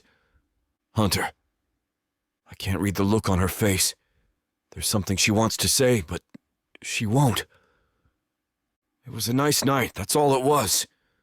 Her words are like a thorn, burrowing into my side all throughout the night and into the next day. My morning coffee sours in my stomach as my breakfast freezes in front of me. A whole new you. What does she mean by that? I leave my home earlier than usual, heading for the bakery. The surprise I had planned today was supposed to show how much I'd changed. Instead, my brain ignites with worry. The feeling compounds when I see Tiffany walking up to me on the sidewalk. Hiya, cutie. Her sinister smile tells me something is up. Heard you had a hot date last night. I wonder what Maya's doing today. Probably waiting for your call. She's not alone. Clint and Mitchell, former buddies from my drinking days, linger at her sides. Tiffany. I try to keep my tone cool. Haven't you done enough damage? The answer is interrupted by the loud beep of a moving truck backing up to the bakery doors. What do we have here? Did you buy Maya something big and shiny? She's not far off. My big surprise for Maya is finally here. God willing, it's my Hail Mary to show her Hunter Ackhurst is a changed man. Tiffany won't let it go. She slips her hand through mine, laying her head on my shoulder. "You never got me anything this big," she muses. Behind her, Clint and Mitchell share a sideways grin. "It's something she needs for work. For the gala," I tell her. "Oh, so she's using you. Poor baby." Her face morphs into a sickly simper. "It's right in front of you. You don't even see it." I cringe as they all break into laughter. "She's got you good, bro," Clint chimes in. "Yeah, you buy whatever she wants. And maybe she'll give you the time of day," Mitchell adds. "At least I was never a gold digger." Tiffany's hand still snakes through my arm as her chin tips back to her friends. And I knew how to have a good time. Maya arrives outside the bakery seconds later, peering at the truck. And Tiffany. Just my luck. No matter, I tell myself. I'm a man on a mission. "Good morning." I don my best business casual voice. The movers get to work with a flick of my fingers. "What's going on?" I watch her gaze as the truck doors begin to open. Is that what I think it is? 2 professional gray double ovens gleam in the daylight. "You're gonna need these," I say. I do my best not to look too proud. "Hunter, I can't—" "Nonsense, it's a business expense. Besides, you have a massive order to fill. On top of the regular bakery orders, didn't your mom just come home from the hospital? Maya, you need these." It's indisputable, and I take it as a win as a smile softly falls on Maya's face. "Thank you, Hunter." The rest of the day, I'm lighter than air. After helping the movers unload the ovens, I head to work. Even my staff seems to notice my good mood. By evening, I'm wondering if I can test my luck. I could contrive a run-in. I could pretend to get coffee or check on the ovens. But I think the direct approach is best, so I go to her place. It's a bold move, but I think I've earned it. As she opens the door, it's tough to tell where she stands. Her face is soft and welcoming, but the overall burn of her hazel eyes into mine tells a different story. The walls are too scared to come down. She wants to open up, but she's been hurt before. Hurt by me. "What are you doing here?" she asks. I hesitate now that she's before me. Something about her messy bun and yoga pants gives me a homey feel that takes me back 10 years. I might as well be 17 again, asking her out for the first time. The space between us grows smaller as the seconds tick away. I had planned some small talk, but there's no point in it. I have no more time to lose. "Maya, I know how hard it was for you to come back here, and to have to face me every day after how I treated you. I know my apologies will never be enough, but no, there is no new me. There's just Hunter Ackhurst, ham on white bread, football on Sunday, dumb sometimes, says the wrong thing always." I pause, taking a deep breath. "But I would give anything for you to just give me a chance. I will always care about you. I miss you." Her silence is deafening, but I won't give up. Not yet. "Will you think about it?" She hesitates for a painstakingly long moment before answering. I promise I'll try. Chapter 11. Maya. Heat rises and flows to my cheeks. I close my eyes and throw a pillow over my face as last night's conversation plays over in my mind. Why did this have to happen? Why did he have to say all those things to me? I squeeze my eyes shut and shake my head. No, it's fine. Just refocus, Maya. There are 5 days left till the gala. I can do this. I can work with Hunter for 5 more days. After the gala, I'm free again. Thankfully, I'm not expecting to see Hunter today, since I'll be at the bakery helping prepare for the gala with Mom and Nana. Mom is supposed to take it easy, but she's adamant about helping. Stubbornness must be a James thing. Once I get to the shop, I can see that Nana is already on Mom. "Put that down, Tynesha. The doctor told you to take it easy." Mom gives a small laugh as she sets down a bag of flour. "I'm fine. Besides, we need all the hands we can get before the gala." Nana gives me an exasperated look. "Maya, tell your mother she needs to rest." I shrug at Nana, since there's no point in getting between the two of them. Nana, you know she won't listen to me. Mom smiles at me for granting her the win. Nana huffs off to take care of the front counter after the bell chimes. I know she's only worried about Mom. So am I. As soon as Nana leaves, Mom is already pulling out the measuring cups. Now that she's busy, let's start on these cookies. I hurry over to help. I feel a little excited despite my worry. It's been so long since we baked together. That was before she got sick. Once we start putting the ingredients together, Nana suddenly appears with a beaming smile. Ladies, we have an extra set of hands. I look at Mom with a puzzled expression. It was supposed to only be us. Who else would come? Before questions can be asked, the person Nana is talking about steps around the corner.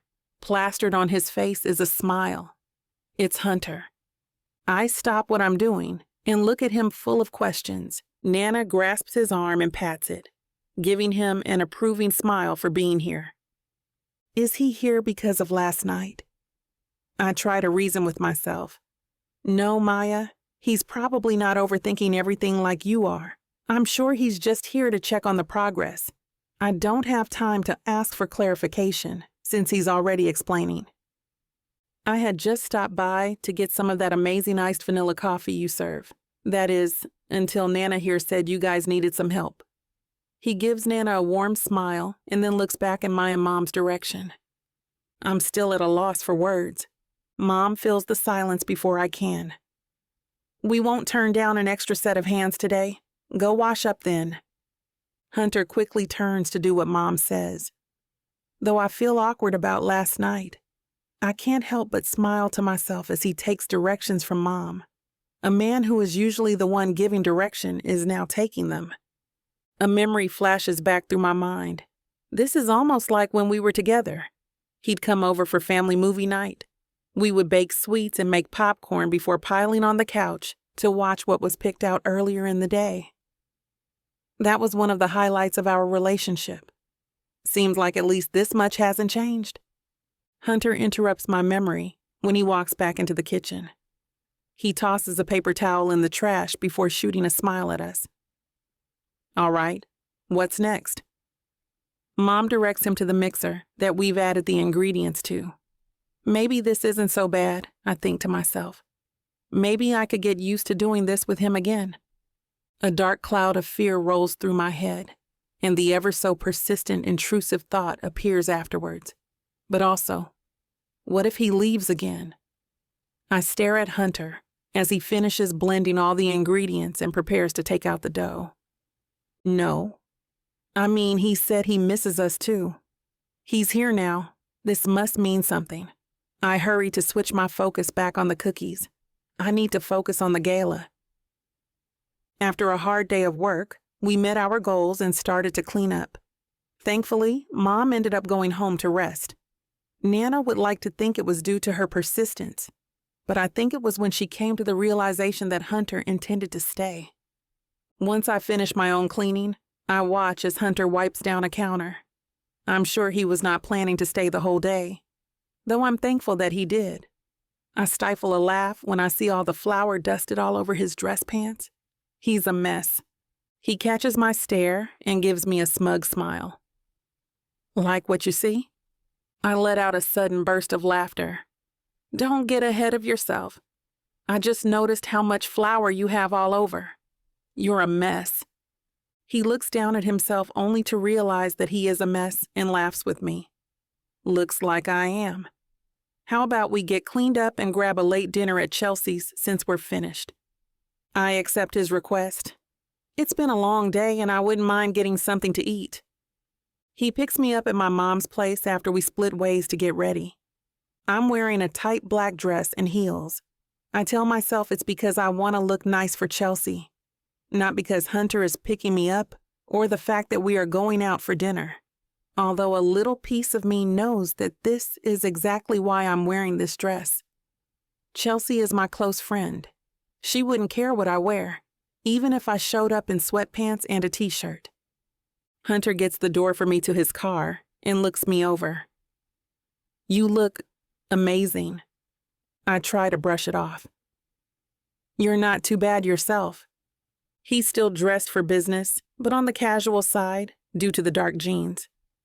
Once we pull up to Chelsea's bar, I notice that there are no other cars in the parking lot, which is strange for this time of day. It's normally packed. When Hunter gets the car door for me, I see what looks like nerves. It must be because we will be around Chelsea. She doesn't exactly hold back her distaste for him.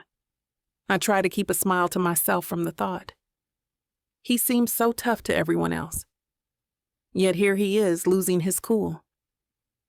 It's only when we get to the door of the bar that I realize it wasn't her that he was losing his cool over. He opens the door for me to enter the bar, and I see it. The lights are dimmed, and candles are lit everywhere. Almost all the tables are removed, leaving one set in the center of the bar. It's beautiful. I look at him in awe. Did he plan this? How did you get away with this? He takes my hand and guides me to the table. Halfway there, he lets go to let me look around. Well, Chelsea doesn't agree with me on most things. She pretty much hates me. But she does care about you. So she helped me set this up last minute. I'm at a loss for words again. He seems to have that effect on me. He notices my loss for words and keeps talking. I hope you like it. I finally find my words again. I do. It's beautiful. Once we reach the table, he grabs both of my hands this time. I'm glad you like it because I was hoping maybe if you did, then maybe you'd be my date to the gala. My heart feels like it's beating out of my chest. Everything in me is screaming yes, and so that's what I say. Yes, I'd like that. Chapter 12, Hunter. From the top floor of my office the next morning, I can see all the way across Pine Cove. I had never noticed before how the bakery sits in the center of town. It literally is the heart of the community. I walk over to the window and wonder what she's doing right now. For a moment, I wonder if I could see into the storefront with a pair of binoculars. What a creep I'd be, I chastise myself. This is what Maya James has reduced me to. Somehow, I don't mind in the least. The little biddies in the first-floor coffee shop had been gossiping this morning. I wasn't sure if they thought I couldn't hear them, or if they simply didn't care if I did. Never smiles, one said to the other. Must have left her manners in California. The other sipped on her latte and nodded. I tell you what, I wouldn't be surprised if that place burns down after it's been paid for. Like Benny Macklin's bike shop in '97. Pocketed the insurance money and ran off with that yoga instructor. What was her name? Florence. I told everyone back then, never trust a girl who can bend like that. I know they aren't the only ones having these conversations. For all that I love about my home, I can't stand the way this kind of thing spreads. Rumors and innuendo. All of those people would change their tune if they had met the real Maya. My Maya. I know a good place to start, at least. I send a text. Hey, I'm taking the team out to Daphne's tonight to celebrate the closing stretch of the gala. You remember the place? If I can get her to open up, even just a little bit, then at least a few more people may start to change their minds. It may only be the rest of the office, but they deserve to know the person who has made this event what it is. At the chime, I look down to see a notification on my screen. Of course I remember. My fingers are already typing before I even finish reading the reply. Meet us there at 8. Cab is on me. My eyes are drawn to the far wall. A framed map of the county hangs there, covered in pins representing our properties. If I want a future with Maya, free from hushed whispers and sideways glances, I'll have to change minds pin by pin. The whole town thinks they know her. The town thinks they know me. And so long as that is true, there will always be someone talking. That's when a crazy idea starts to worm its way into my brain. I sit down at the desk and punch in the extension on my office phone. A reedy voice on the other end answers. Mr. Ackhurst wasn't expecting to hear from you today. What can I do for you? I have a new project for you, Trevor. The phone crackles with the unmistakable sound of hands fumbling with the receiver. Trevor is the only person I would trust to manage my acquisitions and contracts, but I would never describe him as graceful. That I am like a cornfield, my friend, all ears. I want you to look into opportunities for expansion a little further south, I tell him. I think it's time we broke into the California market. The line stays silent for a moment. That's a big jump to make. Are you sure? Another chime from my cell phone tells me there's a new message. It says she'll be there. I'm sure, Trevor. Let me know what you can find. Daphne's has been the local watering hole for decades, with friendly bartenders and a working jukebox. It's exactly the kind of place that our gala will benefit, making it the perfect location for tonight. The rest of the team is already gathered around a large table. Catching the bartender's eye, I signal and order a round of shots for the entire team. To the best team in Pine Cove, I toast, raising my glass high in the air. And to our team, the solid runner-up. But in all seriousness, the work that you have all done to ensure the success of tomorrow's event really has been something special. We're going to be helping a lot of people, and that's not because of me. It's because of you. Another round of clinking glasses and happy cheers goes up. That's when Maya steps through the doorway, looking radiant as ever. I point my glass at her once she arrives at our table, and an extra special thanks to the unofficial newest member of our team. Maya blinks, taken aback by the applause that ripples through the team. She raises her hand slightly, a small wave to acknowledge the unexpected recognition. Thank you, everyone. Your hard work and dedication to this cause is truly inspiring, she begins, her voice steady. For people like my mother and grandmother, this is truly going to be life-changing. She pauses, her gaze shifting back to me. And Hunter, she starts, her voice wavering slightly. Thank you. Those two simple words are laced with history and possibility. As I look into her eyes, I want to bare my soul and beg her to leave this town with me. But tonight, I simply nod and raise my glass once more. To a successful gala, I announce, and the team echoes the sentiment, their glasses clinking together.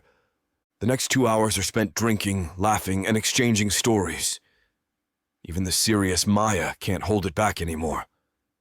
Her laughter is a beautiful sound, one that lights up the room and draws everyone's attention. It's the sound of an invisible wall crumbling down. A new song starts playing on the jukebox. It's a familiar tune, one that brings back memories of teenagers in the summer. I extend my hand towards Maya. May I have this dance? She looks at me, surprise flickering in her eyes for a moment, before she places her hand in mine. We start swaying to the rhythm, Maya's steps mirroring mine as if we had never spent a day apart.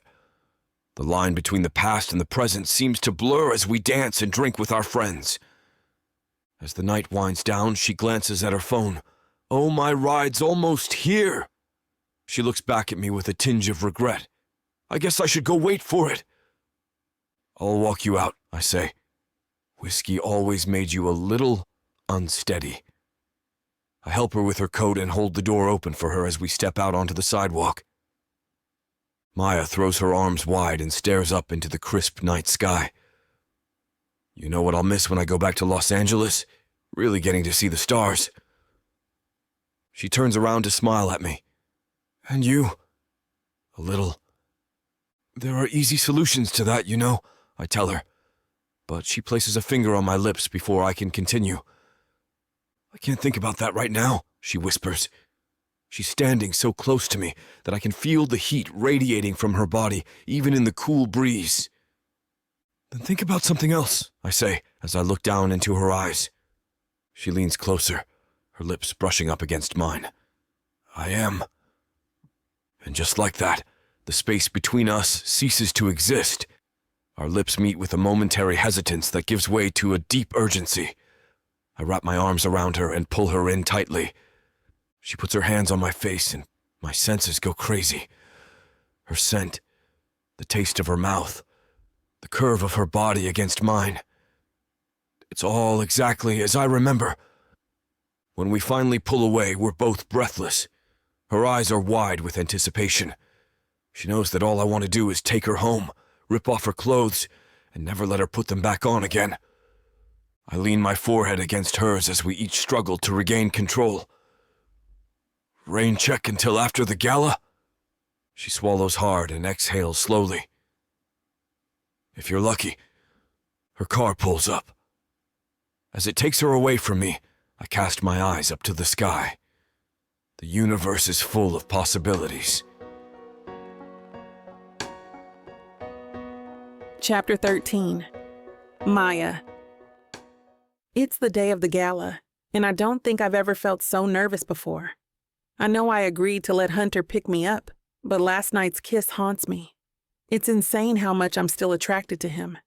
If things go wrong with the gala, I'm sure all of Pine Cove will point a collective finger towards me, all except Mom and Nana.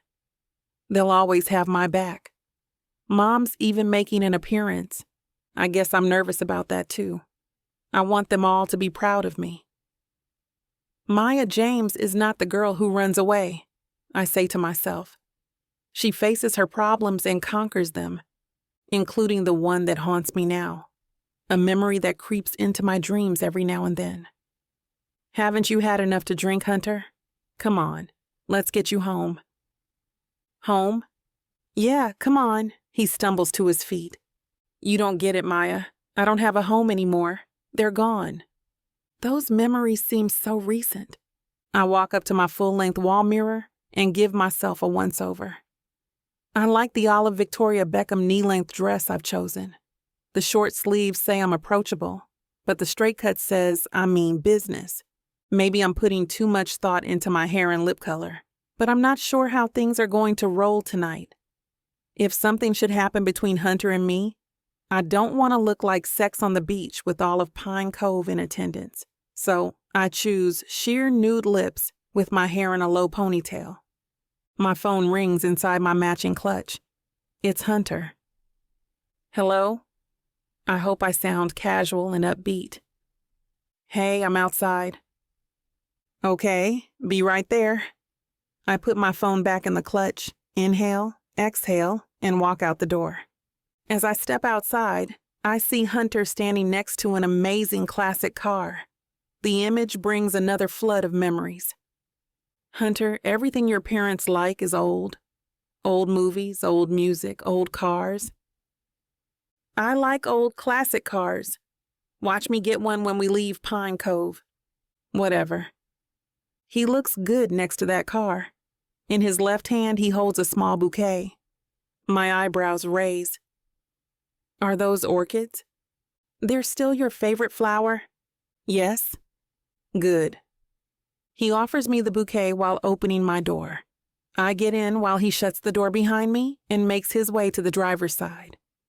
As we head down the road, I turn to him. Thank you. For the flowers. You sound surprised. Yes, for the flowers. And for including me. The bakery. And the gala plans. I glance over and see him smile. I'm not sure if it's from appreciation or pride. You're welcome. At the venue, everything is perfect. The tables are placed at the perimeters with grass-like structures at the base. I immediately understand they are the mushrooms from Alice in Wonderland. I look around and see some of the bakery's petit fours on a separate table with the words, "Eat me." Next to it is a fountain with strawberry and mandarin-infused water. It says, "Drink me." On the other side of the entrance is the bandstand. The idea of a live band playing smooth jazz and classic oldies makes me smile. Hey, Maya. Hey, Hunter. We turn to see Chelsea walking in. Hey, Chelsea, I say and give her a big hug. I gotta hand it to you guys. She smiles politely at Hunter. This gala has your fingerprints all over it. Maya with Alice in Wonderland, and Hunter with all the oldies but goodies. She looks at me and takes my hands in hers. It reminds me of Summer Under the Stars, remember? Yeah, I remember, I say with clenched teeth, not wanting to remember. Chelsea continues. Hunter, I know you don't remember. You weren't there. It was amazing, though. Old black and white movies, old music, Maya outdid herself. I grab Chelsea by the waist, willing her to shut up. She doesn't. Instead, she turns to Hunter. "What happened to you, Hunter? Maya had to go searching for you from what I recall." She turns back to me. "Did you ever find him?" At that point, I see Hunter's face turn red and his eyes look away. He looks relieved to see someone. "Maya, there's your mom and grandma." I eagerly wave to them, sitting at a faraway mushroom table. The band steps on stage and greets everyone. To my surprise, the saxophonist calls Hunter up. I hope he's not going to sing. He's terrible. "This song is for a dance from the past that needs a second chance." I freeze when he looks directly at me. "Maya," he says, "you'll probably think it's tacky, but I'd like to make up for the dance I missed 10 years ago." The band plays "There'll Never Be Another You." As he makes his way toward me, I'm nervous, but I let him guide me through the song. He holds me gently yet firmly in his arms. Like he's scared I might run away or crumble under his touch, I find myself staring straight into his eyes, and I feel like I'm sinking into them. For a moment, it feels like we've stepped back in time, into an alternate reality where he's shown up for the dance like he said he would. One where we dance and laugh together all night and plan out our future together. A part of me wants to be bitter that I'm stuck in the reality I'm in, but another part of me just wants to sink into the moment, into him. And so I do. We sway together, and he pulls me steadily closer throughout the song. It's almost intoxicating. And when the song ends, I blink as reality seems to come back into focus. Hunter smirks, but his eyes are sincere. I give him a small smile back. After the dance, Hunter grabs my hand and leads me outside. "I wanted to surprise you. Hopefully, it's better than an empty-sounding apology." I look up at him. It is. He leans closer. I close my eyes and let our lips touch. My mouth parts as I lean into his gentleness. He pulls away. "Thank you." Again. Before he can say anything, Trevor taps him on the back. I recognize him from his role in the gala planning, and I'm pretty sure he works at Ackhurst Realty for Hunter. "Hunter, you know that new venture you mentioned? I got the info. Walk with me?" "I'm sorry, Maya. I'll find you in a bit, okay?" "Sure." I watch him walk away. I go to the buffet table and fill my plate. As I walk to my family's table, Nana speaks up. "You know you're the talk of the town right now. Pull up a chair." I don't know why. Nothing to see. A man apologizing for skipping out on a dance is all. "Don't lose hope, Maya. You'll find love. And when you do, you'll understand the risks are worth it." "Thanks, Nana." "It's time for us old ladies to go home," my mom says. "I need my beauty sleep. We'll see you tomorrow, honey." "See you tomorrow, Mom?" I watch them leave and begin to wonder why Hunter hasn't found me. Where is he? As my eyes search the room, Chelsea makes her way to my table. She has clearly had a few too many drinks. "So did you find him?" Her voice is so loud she is practically yelling. "Find who?" "Hunter, remember. He didn't show up. You had to look for him?" "Way to dampen the mood, Chelsea." "I found him." "And what was his excuse?" "He was occupied." "In a lip lock? With Tiffany?" Chelsea's eyes widen. "Get out of here. How did he explain that?" "He didn't. He doesn't know I saw them. I sent him a goodbye email, said it hurt that he didn't bother to show up, and I left 2 days later." Chelsea's drunken probe has me feeling anxious now. I have to get up and remove myself. I should go find him. As I pass through the room looking for Hunter, I spot Heidi. "Have you seen Hunter?" "I think he's in his car." "Thanks." I walk outside toward the car and hear some mumbling coming from a dark corner of the building. Wait, hold on. It's Hunter's voice. I follow it, reaching into my clutch for some mace in case he is being jumped. I turn the corner to see the sickening sight of Tiffany, half undressed and completely wrapped around Hunter. Rage, pain, and humiliation start to overwhelm me all at once. Hunter looks up at me, and before the angry tears start to flow down my face, I turn and run to the parking lot. Why did I ever think I could trust him? Second chance dance, boo. I grab my phone and call Chelsea. Hello? She's so tipsy. Chelsea, did you drive? Yes, but I'ma call a taxi. I feel drunk. Come outside. I'll take you home. Chapter 14. Hunter. Tiffany staggers away from me, her ability to walk in heels severely hampered by how incredibly drunk she is. I manage to keep her upright by dragging her back towards me. She ends up leaning almost all her weight onto me, with one of her arms draping over my shoulder. She's never been that good at drinking. Or perhaps Tiffany's always been too good at drinking. Either way, she clearly had a good time tonight. Her eyes are glazed over, her mouth forming a lazy smile, and her dress is almost falling off her. I reach over to grab one of her sleeves and pull it back onto her shoulder. We were good together, right? Tiffany's slurred words are spoken directly into my ear. If she's aiming for intimacy, she's a few decibels too loud. I feel her head lean on my shoulder, and it takes me a moment to actually understand what she means.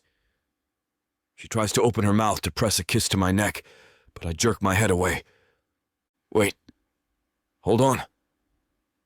I manage to move her body away from mine without shoving her to the ground. Tiffany. No. We broke up for a reason.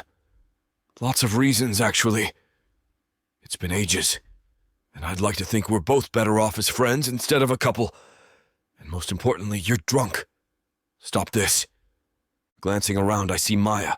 She's standing frozen, staring at us with a look on her face like she just watched someone slap a child in the face.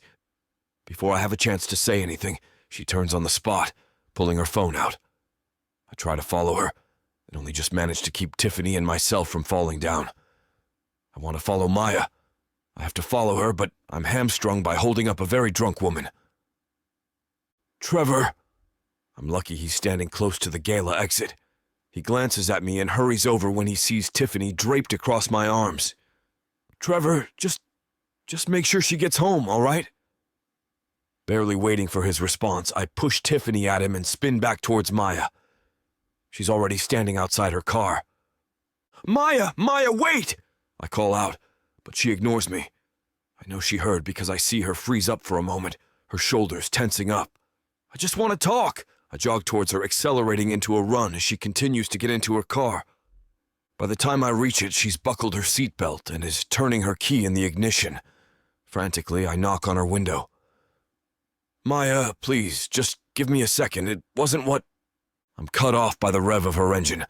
She finally looks at me, and the coldness in her expression reminds me of confronting her at the bakery when she thought Tiffany and I were still together. It's obvious that she saw me holding up Tiffany and assumed the worst. Before I can get in front of her car, she pulls away from me, almost running over my foot with her back tire. Damn! An elderly couple whips their heads around at my yelled expletive, but I don't have time to explain, and I don't particularly want to. I dash towards my car, keeping one eye on Maya's as she drives back towards the gala. She stops there, and someone gets into her car. I miss seeing who it is when I drop my keys to the ground in my rush. I unlock the door, frantically jump in, and start it up. I have to drive up over the sidewalk around the parking lot, leaving tire tracks in the grass between the sidewalk and the road, but I manage to make it out onto the street behind Maya. If I had any doubts about whether she's noticed, they're put to rest when she puts her hand out the window and flips me off. Guess she noticed. Apart from pushing a few yellow lights in an attempt to get me to stop following her, Maya drives safely to what I recognize as Chelsea's house. As Chelsea steps out of the car in the driveway, I pull up behind Maya's car, close enough that she won't be able to drive away. Stepping out of my car, I see Chelsea notice me for seemingly the first time. She waves, an obviously drunken grin on her face. I wave back, and as she steps inside, I step up to Maya's driver's side window. She's rolled it back up since flipping me off and is gripping the steering wheel with both hands, staring straight ahead at Chelsea's garage door. My knocks on her window are met with stony silence and continued staring. While she obviously knows I'm here, it still hurts to see her ignore me so forcefully. "Maya, please. I just want to talk." I pause for a moment, waiting for a reaction. When none is forthcoming, I continue. "All right, fine. Look, whatever you think was going on wasn't. Tiffany was drunk, and I was helping her to her car when she tried to kiss me. I pushed her away because I didn't want her to kiss me. I don't want to be with her. We tried that, and it was a disaster." Maya continues to stare straight ahead. It's possible that there's less tension in her posture, but it could also just be my imagination. "I want you to kiss me. That's why I've been so intent on trying to make things right with you. Ever since seeing you again, I can't stop thinking about you." I lean forward, resting my forehead on her window, staring at her. It's you I want to kiss, not her. The neighborhood is quiet besides the sound of Maya's idling car engine. I can hear the faint sounds of other cars on far-off streets, but here it's just the two of us, separated by a pane of glass. I take a deep breath. "I know that I said the dance tonight was better than an empty-sounding apology, and I hope it was. I love dancing with you, and it seemed like you enjoyed yourself too. But I am sorry, Maya. I won't make excuses for the version of me from 10 years ago, but I regret it now. I regret missing that dance. I regret how I acted in our relationship. I regret a lot of things." I turn around, leaning against her car with my back, and stare up at the sky. The stars are visible through the clouds, although I never learned the names of any of the constellations. I know that you don't have a reason to believe me, but I swear to you, I'm not interested in Tiffany at all. After waiting a few moments, there's still no response from Maya inside the car. I turn around and look in through the window again. Maya's hands are still on the steering wheel, but her face is turned away from me. I guess that's all I have to say. I step away from her car, still waiting, hoping for some feedback from her, some visible reaction of any kind. When it doesn't come, I walk back to my car. Reversing out of the driveway, I can only see the outline of Maya's head through her rear windshield. It's too dark to make out any detail, and determining how someone is feeling from looking at the back of their head is a tall ask any time, let alone at night. As I drive away, I glance in my rearview mirror every few seconds, keeping an eye on her car. It stays parked in the driveway, headlights illuminating the garage door in front of it, until I turn a corner and it leaves my view. Chapter 15. Maya. Hunter calls me the next morning. He wants to meet for coffee and talk about last night. I'm not really sure that I'm up to it, but for some reason, I say yes. I park a block down from the coffee shop and make my way over. I could have parked closer, but I need the extra few minutes to decide what version of myself I am going to be when I get there. Will I still be open to the potential of us rekindling whatever this is? Or will I be the me I was that day he walked into the bakery when all the hurt and pain came flooding back in? As I step into the cafe, that silly little bell attached to the door announces my arrival, and everyone looks up. Hunter is already seated at a table to my left. My stomach does an obnoxious flip as we make eye contact, and he gives me that silly half smile. I don't understand why my brain and my heart can't get on the same page. Ever the gentleman, he stands up as I wind my way over to his table.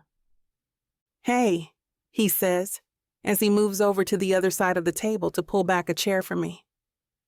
"Hey yourself," I respond. "I can handle my own chair, thank you very much." Why am I like this? He smiles again sheepishly and walks back over to his side of the table. God, why is he cute even when he's embarrassed? It's in a moment like this, I still see the boy I fell for in high school. We sit, and I pick up the menu like I'm in any shape mentally to read words. He breaks the silence. "So, do you want to talk about last night?" I look up from pretending to read the menu. I knew this was coming. I had prepared a statement which I fine-tuned in the shower. Look, I'm sorry. I overreacted to a situation that I really had no excuse to even have a reaction to. Did that even make sense? Hunter smiles, but his eyebrows furrow at the same time. I need some water. Where's the waitress? Haven't we been sitting for a few minutes now? He sees me looking around and shifts uncomfortably in his chair. Yeah, that's kind of what I wanted to talk to you about. He takes a breath. He looks like he could use some water too. I know things have run hot and cold for us since you've come back. I'm not back, I snap. That was sharper than I meant it to be. Right, he continues. Since you've been in town to help with the bakery, I meant. He looks at me for approval of the change in his wording. I give him nothing.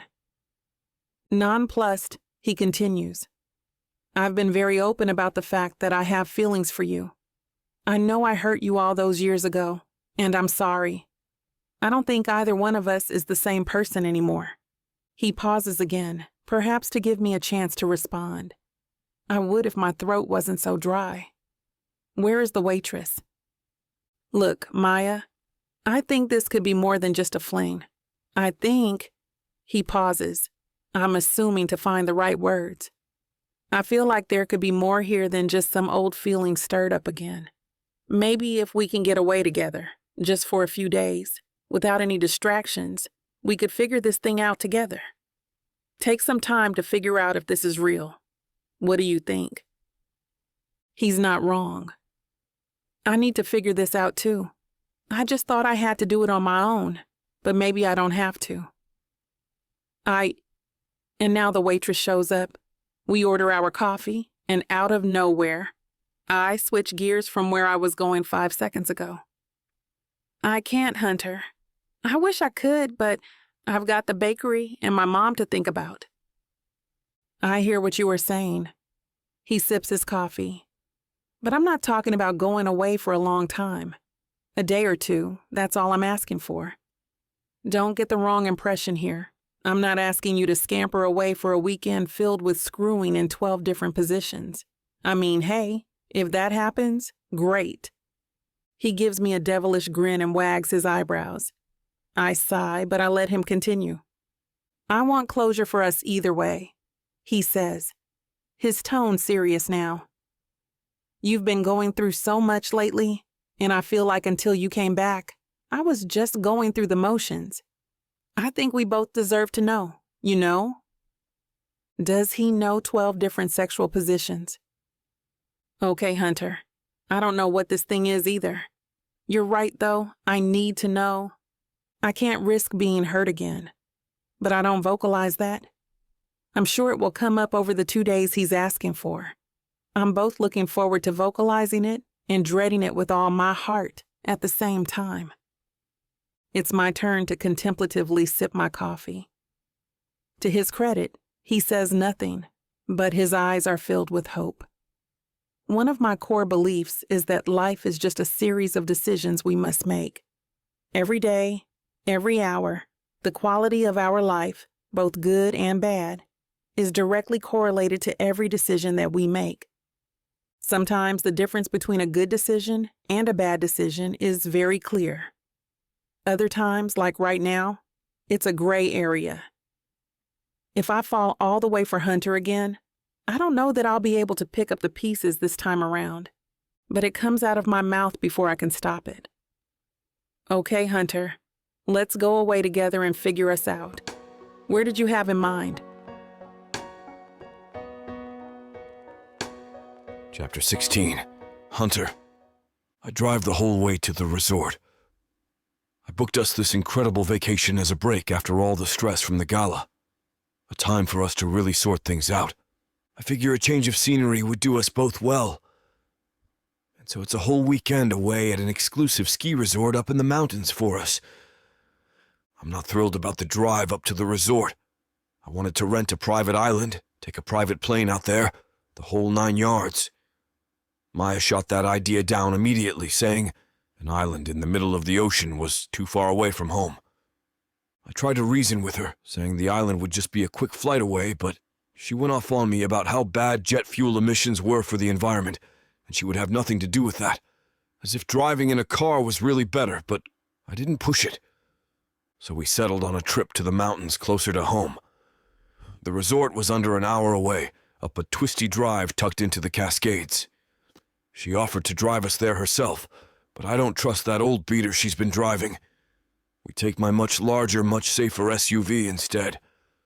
Our surroundings change from beautiful green forests to snowy banks as we weave through mountain roads. I can tell that Maya still hasn't fully opened up to me. She spends most of the drive gazing out of her window or fiddling with the radio. I wonder what's on her mind as she hums along to the classic rock song playing on the speakers. Have you heard from anyone out in L.A.? She stiffens at the question. No, not in a few weeks. I don't know where I stand now at my old job. Her tone worries me. I'm sure something will come up. They probably just want you to get some space and let you figure things out here. You've got to be the smartest person they have working there. It would be a mistake if they don't keep you around. That seems to ease her. She shifts her weight to rest her head on my shoulder, and I feel content. Soon after, we pull into the resort valet. A trio of uniformed men swoop around the car as Maya and I get out.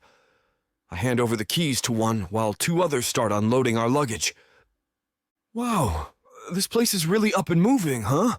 Says Maya, looking around the log and stone facade of the resort. Of course they are. Only the best, I say to Maya with a wink.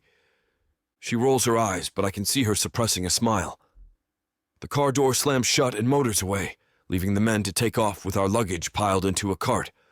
We follow them through the big glass doors into the lobby, where a smiling receptionist checks us in. We explore the resort before going to our rooms. We wander through the halls, admiring the rustic adornments of the resort. Every so often, our hands graze each other, my fingers desperate to reach out and grab hers. We come across a den around a massive fireplace complete with a cocktail bar surrounded by deep leather couches and shining reclaimed wood coffee tables. We stop for a drink, which turns into 2, then 3. We sit facing each other on opposite ends of a love seat as we talk, Maya absently tracing her fingers over the patterns in the soft leather. 3 drinks in, her hand traces its way onto my knee. She grazes it with her nail, and I feel my throat constrict. Our eyes meet, and there's something heavy in her gaze. And then just like that, her finger continues its trail away from me. She's drunk, and she didn't mean anything by it. She's drunk, and she didn't mean anything by it. She's drunk, and she didn't mean anything by it. I repeat it to myself until I believe it. Tipsy, Maya and I eventually sway up to our rooms, parting ways at our neighboring doors. Despite the fact we have dinner plans later, I can hardly stand to leave, even just to sober up. I booked 2 rooms right next to each other, thinking Maya would appreciate the privacy. As much as I want her, I still need to be respectful. My mother didn't raise a man who pushes women around. I already treated Maya like trash once, and I don't plan on doing that again. Dinner that night is just as good. We eat, drink, and talk, seeming to never run out of things to talk about. We nestle at an intimate table in the corner, Maya often touching my arm and laughing at even my worst jokes. We finish and we drift back to our rooms. It takes a great deal of self-control of my drunken mind to keep me from grabbing Maya's waist and kissing her. She tells me goodnight and closes her door, and I fall asleep with a smile on my face. The morning begins with Maya knocking on my door, already dressed head to toe in ski gear. Despite my slight hangover, I'm amazed at how cute she is, looking like a marshmallow in her heavy coat and ski goggles. She tells me she's never skied before, and I get the pleasure of teaching her how. I show her some basics and watch her wipe out a few times on the bunny hill. We finish out the day in the spa. We start with a couple's massage, much needed on our sore muscles after skiing all day. Afterward, Maya gets a facial and I sweat out in the steam room. We skip the restaurants, opting for room service instead in Maya's room. We curl up on her bed, Maya in her matching silk pajama set complete with slippers, making me feel incredibly underdressed in my ripped t-shirt and athletic shorts from high school.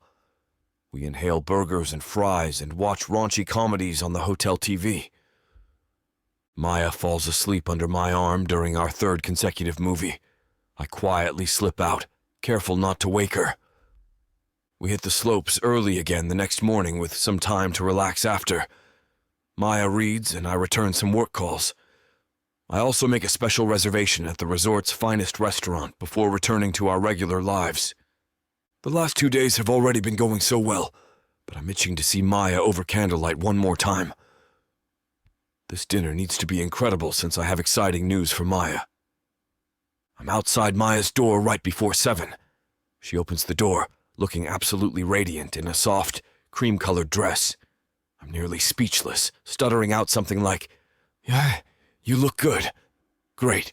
Very nice." She laughs at me, but I don't mind. The restaurant goes all out for special reservations. Flowers in a crystal vase, champagne, a dessert to share. Onlookers stare as a waiter pops champagne right at our table. He fills 2 delicate flutes with bubbly and leaves the bottle in an expensive silver ice bucket. I can feel Maya's questions coming as I raise my glass to hers, signaling a toast. "This all can't be just for me, right? This is too fancy for me," she says as our glasses meet with a clink. "Nothing is too good for you, dear." She takes a small sip and smiles. "You're right, though. I have some really great news, and I hope that you're on board." Her brows furrow. "I've been looking at expanding Ackhurst Realty into more cities, and I've just got word that a great opportunity has come up in LA. We're going to open a new office down there, and I'm going to split my time between LA and Pine Cove." Her brows raise. "Oh, wow, that's exciting. How did you decide on LA?" she asks tentatively. "Well, I figured you might not want to stay in Pine Cove forever. You have a whole life and career in LA, but I think that we can make this work. Make us work. You just need to let me in, Maya. I need you to see that the man that I've become since you've been gone, I think we could have a future together. I need you to see me." She looks at me, eyes full of compassion. "I understand," she says slowly. "It's been hard these last few years. Work out there is rough, and Nana and my mom need me here. I'm sorry that I shut you out. But with that, and everything that happened with us the first time, it's hard to let you back in. But maybe I can try." A smile erupts on my face and I grab Maya's hand in excitement. With my other hand, I raise my champagne. "To us, then?" She giggles and raises her glass as well. "To us." Chapter 17. Maya. After dinner, we head back to my room. I admit, torturing Hunter is fun. I'm impressed with how long he's held out. It shows he's serious. I want to show him something now. I put the key in the lock, but before I can turn it, Hunter grabs my arm and turns me to face him. His eyes are intense. Oh my God, I think he's going to go for it now. "Maya, I guess not. Bad timing, Hunter." "You... what?" "I want you to know this isn't my endgame." "I don't understand." He takes a deep breath. "If you think I'm bringing you out here just for sex, that's not it. I want to be with you, but I want to do it right." Hunter shifts his weight from one foot to the other. "So, maybe it's better if I go back to my room. You don't have to feel obligated to do anything. I'm sort..." I grab the back of his neck with both hands, bring him closer to me and kiss him. He doesn't move or kiss me back, though. After a few seconds, he pushes me away and looks at me. Amazement and hunger flash across his face. "Hunter!" He kisses me fiercely. His arms tighten around my waist as he pulls me into him. I return the kiss, parting my lips to let his tongue find mine. He tastes like champagne. As quickly as he finds my tongue, he releases it and moves to nibble on my ear. Maya." His voice is low and gravely with desire. "Let's not give the guests a show." I chuckle and smile up at him, remembering the key. I open the door and step back, letting him inside first. A few feet away is the bed with large charcoal-colored pillows and a matching quilt. Soft gray carpeting covers the floor. On one side of the room is a camel-colored love seat and a small wooden glass-top coffee table. In front is an electric fireplace with a flat-screen TV mounted above. I hate to burst your bubble when things are just getting started, but this platform won't allow us to air the steamy content coming up in this chapter. If you want us to keep bringing you free audiobooks, we have to abide by their rules. Luckily for you, the unabridged version of every Vic Savon audiobook is available at BWWM.romance.com. And with promo code VIXA40, you can get 40% off any digital product. I hope you're enjoying this audiobook by Vic Savon. If you want to keep hearing more audiobooks, then please hit that subscribe button and like the video. It may seem insignificant, but the more people that subscribe, the easier it is to produce more audiobooks in the future. So please help us out and subscribe to our channel. Thank you for listening, and now back to your book. Chapter 18. Hunter. I can't believe this is happening. I had hoped that this weekend would be a success, at least for building the foundation of our future together. But I never expected us to be able to pick up where we left off all those years ago. Maya has no idea how much I care for her, but hopefully that will change soon.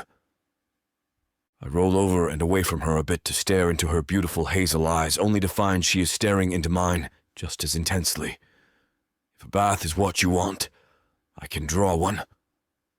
As I say this, I start to run my hands down her supple bosom. I stop with my fingers hovering softly over her hole, still wet with excitement. Or we could just go another round. I feel my manhood getting hard at the idea.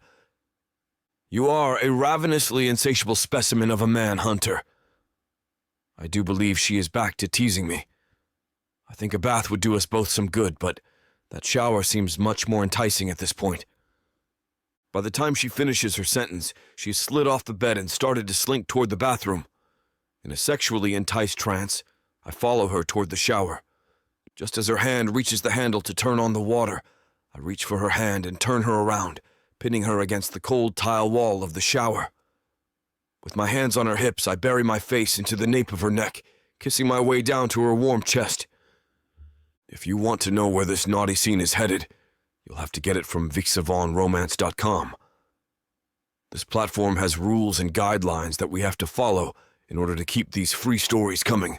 Find any Vixa audiobook on our website and use code VIXA40 for a 40% discount to make up for these interruptions. Let's return to the story. Chapter 19. Maya.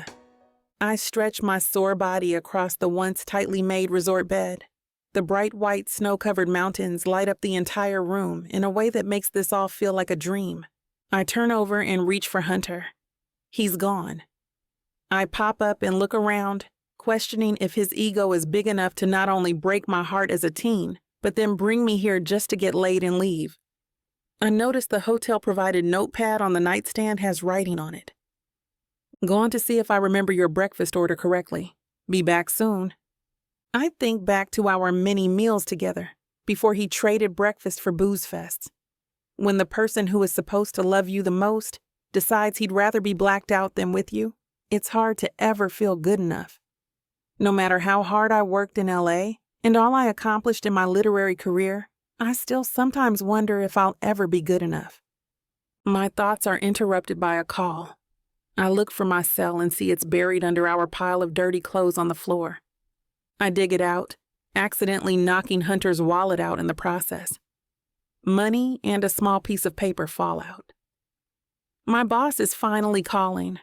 I assume it's for a normal check-in. Hello, Mr. Sedair. Well, hello, stranger, he responds.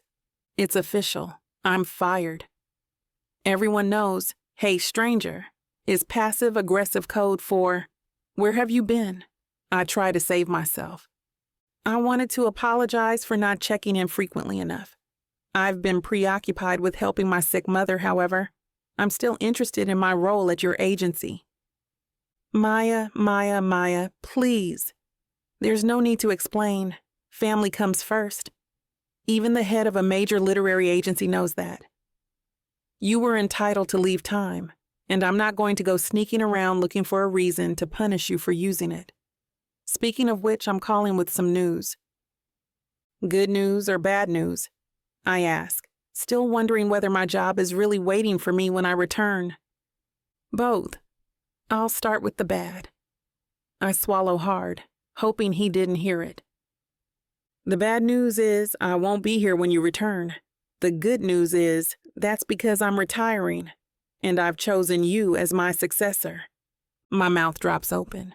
First comes shock, then comes joy. This is really happening. I am enough. I'm honored. Truly, I can't thank you enough for this wonderful opportunity. Well, don't thank me just yet, he continues. I feel like I'm about to jump out of my skin. But I must. You're offering me an opportunity I'd be a fool to pass up. This is a no-brainer. Yes. 1,000 times yes. I consider that embarrassment I felt being back in the hometown I swore I'd never return to, with the gossipy locals, assuming I had nothing going for me in life. Now I have the opportunity to be the CEO of a major literary agency. Well, don't say anything yet. There's more. The position will require you to move to Canada for a short period of time. Since you've been gone, I've been working on taking our LA-based agency international. You will have to oversee the opening of our Canadian office. It will be a lot of work, but also a lot of perks. As my replacement, your salary will be double what it is now, and that's not including commissions you'll make from book sales. There is a long pause. Maya, you there? This is a lot to think about. I'm here. I am thinking. I'm sure. Well, listen. Take care of yourself and your mom. I want to reassure you that your time in Canada would be short-term, but I understand if you can't manage that right now with your mother's health. In either case, please call me at the end of the week with your final decision. I hang up, frozen in indecision. The money could help my mom and the bakery exponentially. But how will the bakery make its grand comeback without me there? And what does this mean for me and Hunter? Is there even a me and Hunter? I look down at his wallet and collect what fell out.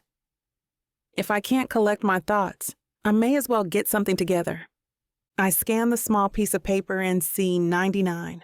I flip it. It's a photo of Hunter with his parents when he was a child. I never pinned him as the type to carry around something like this. Maybe he has changed. I stare for a moment. Mr. Sedair's words echo in my head. Family first. Room service, Hunter shouts in a British accent. I quickly put everything back and get up to answer the door. His hands are full of coffee cups and sandwiches. I couldn't remember if it was bacon, egg and cheese, or sausage, egg and cheese. I had the kitchen make a bunch of sandwiches. And no sauce. You had enough of mine last night. He stretches to kiss my cheek and immediately notices something is off. You all right? Was it the sauce joke? Because I have others. I reach out to help him with the food, keeping my head down so he can't see the worry painted on my face. I'm fine, I say. Spooning leads to forking. Use condiments. How's that? Hunter sure is giddy in the morning, and I'm not about to put a stop to it. You're not okay. His brown eyes widen. I am. Maybe to someone who doesn't know you, but it's me. Come on, what's going on? Did I do something? As incredible as last night was, I'm not sure that I'm ready to feel vulnerable with him again. The last time I was, he broke me. But I know if I don't tell him, he'll just keep pressing me. It's nothing you did. Let's just eat and chill for our last morning here. I can't chill knowing something is bothering you. I know if I take this job, I'm safe. The money will support my mother's illness and the bakery. Plus, I'll be in charge of an entire company, which has always been my dream. But if I don't take this job and choose Hunter, what if we don't work out? I think of the party boy turned honest man, the way he housed the gala to help the bakery, the way he wined and dined me. I want to believe he's changed, but if he hasn't, am I willing to risk my career on it? After all this time, you still can't open up to me, he says. Hunter's disappointment turns to anger. He leaves me no choice. I have to tell him. I just got off the phone with my boss. He offered me his job. I begin. What do you mean? He's retiring and wants me to take over. But I will have to go to Canada for a while. His face shifts. I continue. It's my dream job, an opportunity too good to pass up. But after last night, You? He prompts. I'm torn between you and my career, I clarify. How can we make a long-distance relationship work? He jumps up angrily from the edge of the bed. I told you I was looking for a way to come to LA. I went through all that so you wouldn't have to choose between me and your career. You understand that, right? And even after all that, now you're going to run away to Canada? The second this had a chance of working, you had to figure out how to put 1,000 miles between us, huh? I'm not running away to Canada. My boss is offering to double my salary. This is money that could go into renovating the bakery, I say. I thought I was taking care of that, he says boastfully. His smug attitude is pissing me off. What makes him think I need him? The whole thing starts to feel very familiar. Him putting his own needs before mine, the arrogance, the anger. A partner is supposed to support you, and yet he's making me feel like I'm the enemy. Suddenly I feel like that teenage girl alone at the dance again. And my decision becomes a lot easier. Chapter 20. Hunter. She can't do this to me. She can't. I've been fighting so hard for her, slowly thawing those walls of ice that I'd had a hand in forming, and now she's leaving me again. It isn't fair. Maya, you can't just leave, I say. Not now. Not when this is so new and wonderful. Can't she see it? Or does she even feel the same way that I do? No, she does. She wouldn't have carried the pain caused by my mess all those years ago if she didn't love me too. But here she is, already telling me she feels she has to pick between me and Canada. That it has to be one or the other, just because she wants an excuse when she ultimately doesn't pick me. She crosses her arms. I'm not just leaving. I'm going to work at my dream job. You should be happy for me. I am, I protest, and it's true. I'm proud of her brilliant mind, hard work, and dedication to her ambitions. But I'm also afraid that there isn't any room for me in the future that she's creating for herself. I'm happy for you. I'm just trying to figure out what happens to us in the meantime. You're already making excuses about why a long-distance relationship won't work, and it doesn't seem like you're trying to figure out a way that it could, like you were just waiting for a reason to turn your back on Pine Cove. And here it is. And what about me? Are you going to abandon me now after everything? I'm not turning my back on anyone, she snaps.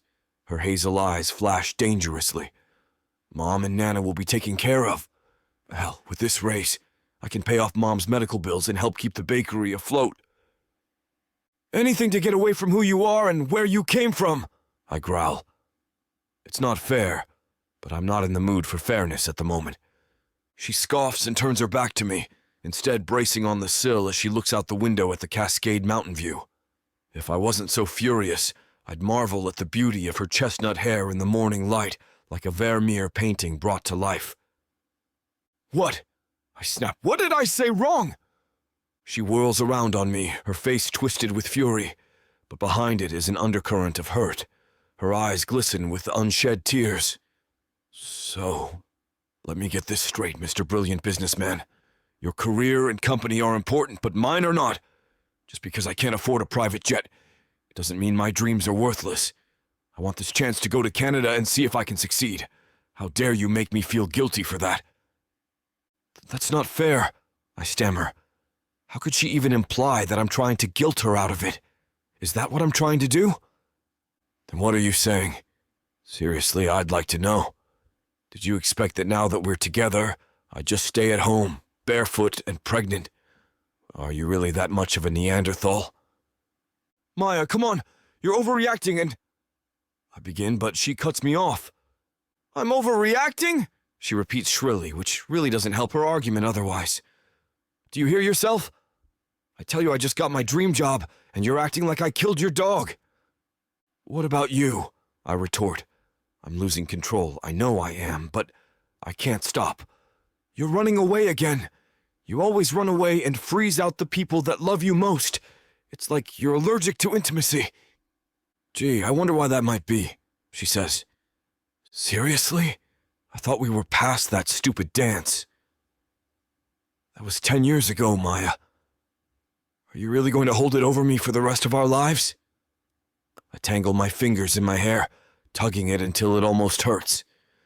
This is just an excuse, you know that? An excuse. An excuse for what? There's that flash of danger again in her hazel eyes. My anger grows cold as the snowy cascades. I'm about to say something I'll regret, but I can't stop myself anymore. It's an excuse to leave before we get too close again, because you can't let anyone see beyond the walls Ice Queen Maya James has built for herself. But soon, people will stop trying. They'll give up and leave you alone in that lonely little fortress. Her eyes glisten with budding tears. Damn you, Hunter Ackhurst. Turning her back to me, she frantically shoves clothes into her suitcase, starting with what she'd discarded on the floor the night before. She doesn't fold them, and a part of me distantly thinks about how that lovely little cocktail dress she wore last night is going to be wrinkled. I watch in numb acceptance as she throws her dirty clothes in, not caring if they mix with the clean. Her toothbrush, toothpaste, and makeup all go in there, loose without a care about the potential mess they'll make. I didn't have to help save her family bakery, help pay her mom's medical bills, or take her on a fancy vacation. I did it because I wanted to help, because I love her family, because I love her. Even after all this time, it's like she still sees me as that stupid kid who drank too much to numb the pain of losing his parents and abandoned her at that school dance. Will I ever get the benefit of the doubt? The sound of the suitcase zipper rips through the air, sealing away everything she brought with her on this trip. Thanks for the weekend, she snarls and storms away. I'll be waiting in the lobby until it's time to leave, because there's no way I'm spending another second alone in this room with you. In the silence of the room, my chest feels hollow. When I was a kid, I filled it with liquor. Now, though, I sit on the bed, the springs creaking under my weight, and I wonder how everything got ruined so fast. Chapter 21. Maya. Hunter drops me off at home later that night without much fuss. We hardly even speak on the drive back to Pine Cove, our first fight in years. I can't help but fixate on everything that went wrong in our relationship the first time. Somehow, I'm able to hold my tongue, making it all the way home without telling Hunter what a jerk he is. This is so typical of him. He always cares way more about himself than he ever cares about me or anyone else. He can't wrap his head around the fact that I want to work. I want to be more than just his little wife, standing next to him with an empty smile while he takes over the real estate market. Once I'm finally inside the comfort of Nana's house, I let the tears fall. I drag my suitcase into my bedroom before throwing myself into bed. I figure I can have a few hours of feeling bad for myself before getting back to the bakery. I must fall asleep, as the next time I open my eyes, the sky has gone black. I hear shuffling down the hall. Still groggy, I head down the hall to see Nana putting away dishes in the kitchen. "Hi, Nana," I say, giving her a light hug around her shoulders. She pats my arm with a free hand. "How was the trip? You seem exhausted," she asks. Her voice is full of concern. She must see the disappointment on my face, and she pulls me in for a real hug. I can't help but let another few tears slip out. When we part, she guides me over to the kitchen table. I sit, and she busies herself with the tea kettle. Once the kettle whistles, she sets a mug and an herbal tea bag on the placemat in front of me. She pours a healthy portion of hot water into the mug and sits across from me. I recall the last 2 nights, starting with Hunter's romantic dinner and announcement, and ending with our awful fight and Hunter's hurtful words. Nana sits silently for a moment, looking at me with her knowing gaze. Anyway, this would be such an incredible opportunity. I can't just let it slip away. This is my chance to make it big in this industry, and I can't let it go to waste. I take a sip of tea. Well, I'll say that I'm so excited that you were offered this job. I know that you would be incredible at any kind of job you get, but I want you to be happy, first and foremost. I nod. You're still so young, and these are big decisions. I think you should take some time and figure out what's best for yourself. How do I even figure that out? How do I know what I choose won't just eventually end in complete failure? I know I would kill it at a job like this, but in a brand new country and totally different culture? I'm not so sure. I question. Tell me about Hunter, she asks, taking a sip of her tea. What's so great about him now? You already broke up with him once. What's stopping you again? She says, winking. Nana? I exclaim, incredulous at her humor. She smiles tightly, shaking her head. I giggle and continue. He's changed a lot in the last 10 years. He's matured a lot and really made a name for himself. He's smart and hardworking and can mostly take care of himself. At the same time, he can still be selfish. It's been a long time since I've had feelings like this for someone. This relationship means a lot to me. Okay, now tell me about this job. Where would you be? What would you be doing? I want to know everything you'd be up to if I wasn't around. The agency would move me out to Canada, and I would be getting the whole new branch up and running. It's an amazing job, and I can't help but feel like it would be a mistake if I didn't take it. I just don't know if I'm ready to give up on what I have here. That's understandable. Do you really think you have to give it up? She questions. I think for a moment, and a part of me knows she has a point. I don't think I could ask him to put everything on hold while I was in Canada for the next couple of months. The way he reacted to me going at all tells me it would be a mistake to suggest it. I scoff and throw my hands up in disbelief. What did he say when you mentioned Canada? He just kept asking why I couldn't stay at my old job that overworks me and barely pays my bills. He wants to sweep me off my feet and feel like a provider with all this cash he has now. But I love my job, and I know that I'm good at it. I've worked way too hard to say no to this. Nana looks at me, eyes full of sympathy. If he isn't willing to give you some time to recognize a dream, I think you have a different problem than just whether or not you take the job. In any case, this just isn't a decision that you'll be able to make overnight. You're right, I groan. Sometimes I just wish things were easy. I wish Mom wasn't sick. I wish the bakery was more popular and that I wouldn't feel this big weight on my shoulders. I don't know what to do, I cry, leaning over and putting my face in my hands. Nana pats me on the shoulder. Whatever choice you make, I'm sure it'll be the right one. Whatever will be, will be. If you can't get through a little time apart, maybe you weren't strong enough to make it anyway. Better to realize it now than later. I lift my head and she pulls me in for a hug. Take some time apart. Both of you need time to cool off before making any big decisions. He's so upset with me already. I can't even imagine asking him to cooperate with this whole trip to Canada when he's so against it to begin with. And I basically already told Mr. Sedair I would do it. Well, I'm sure Mr. Sedair will understand too. Take your time. Go get some rest and maybe things will be clearer in the morning, she says, whisking away our empty cups. I do as she says and make my way back to my bed. I wake up early the next morning and make breakfast in bed for Mom, complete with flowers and everything. She grins wide when she sees me carry the big tray into her room and set it on the bedside table. Hi, Mom, I say, leaning over her to hug her. I ask her how her appointments have been going, and she tells me that she's starting to feel better. Her doctors think she's improving. Mom insists that she can't eat everything on the plate and that I eat something, so I pick up a few pieces of fruit. As I munch on strawberries, Mom asks me how I've been. Once again, I recall my weekend away, ending with my conversation with Nana. She sighs, eyes heavy with concern. "Well," she says, "Nana is right that this is something you need to figure out on your own. Just remember one thing. Only you know what's best for you." I sigh.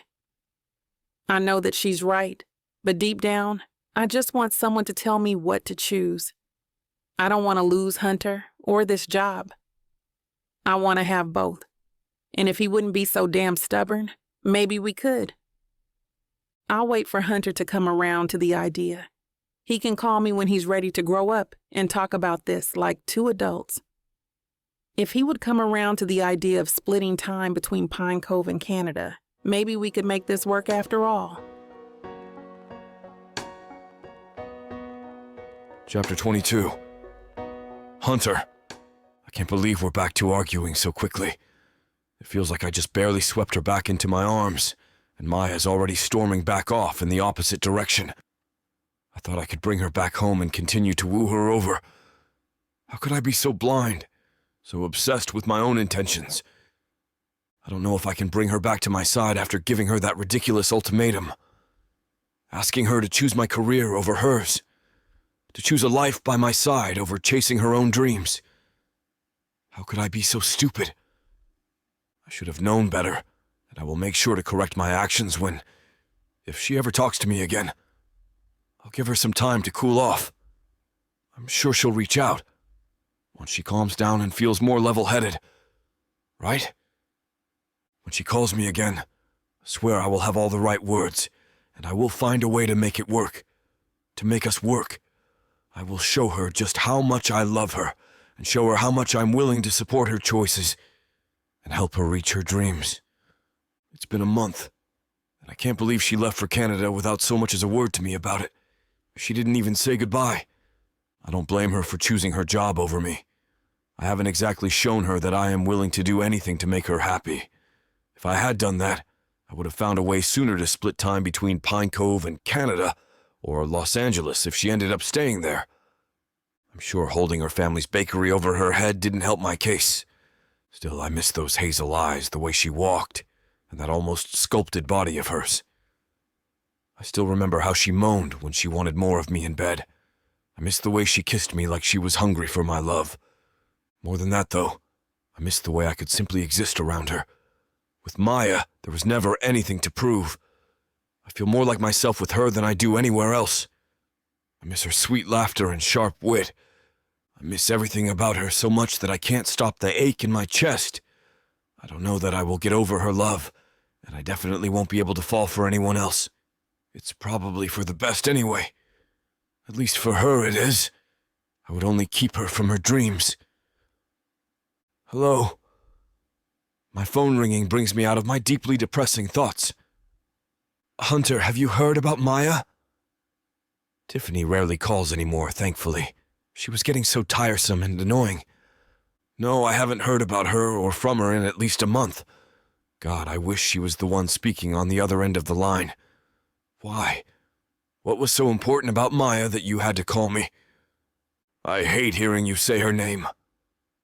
Tiffany always was the jealous type. You sound like a lost puppy dog whenever you talk about her. Then why did you call and bring her up?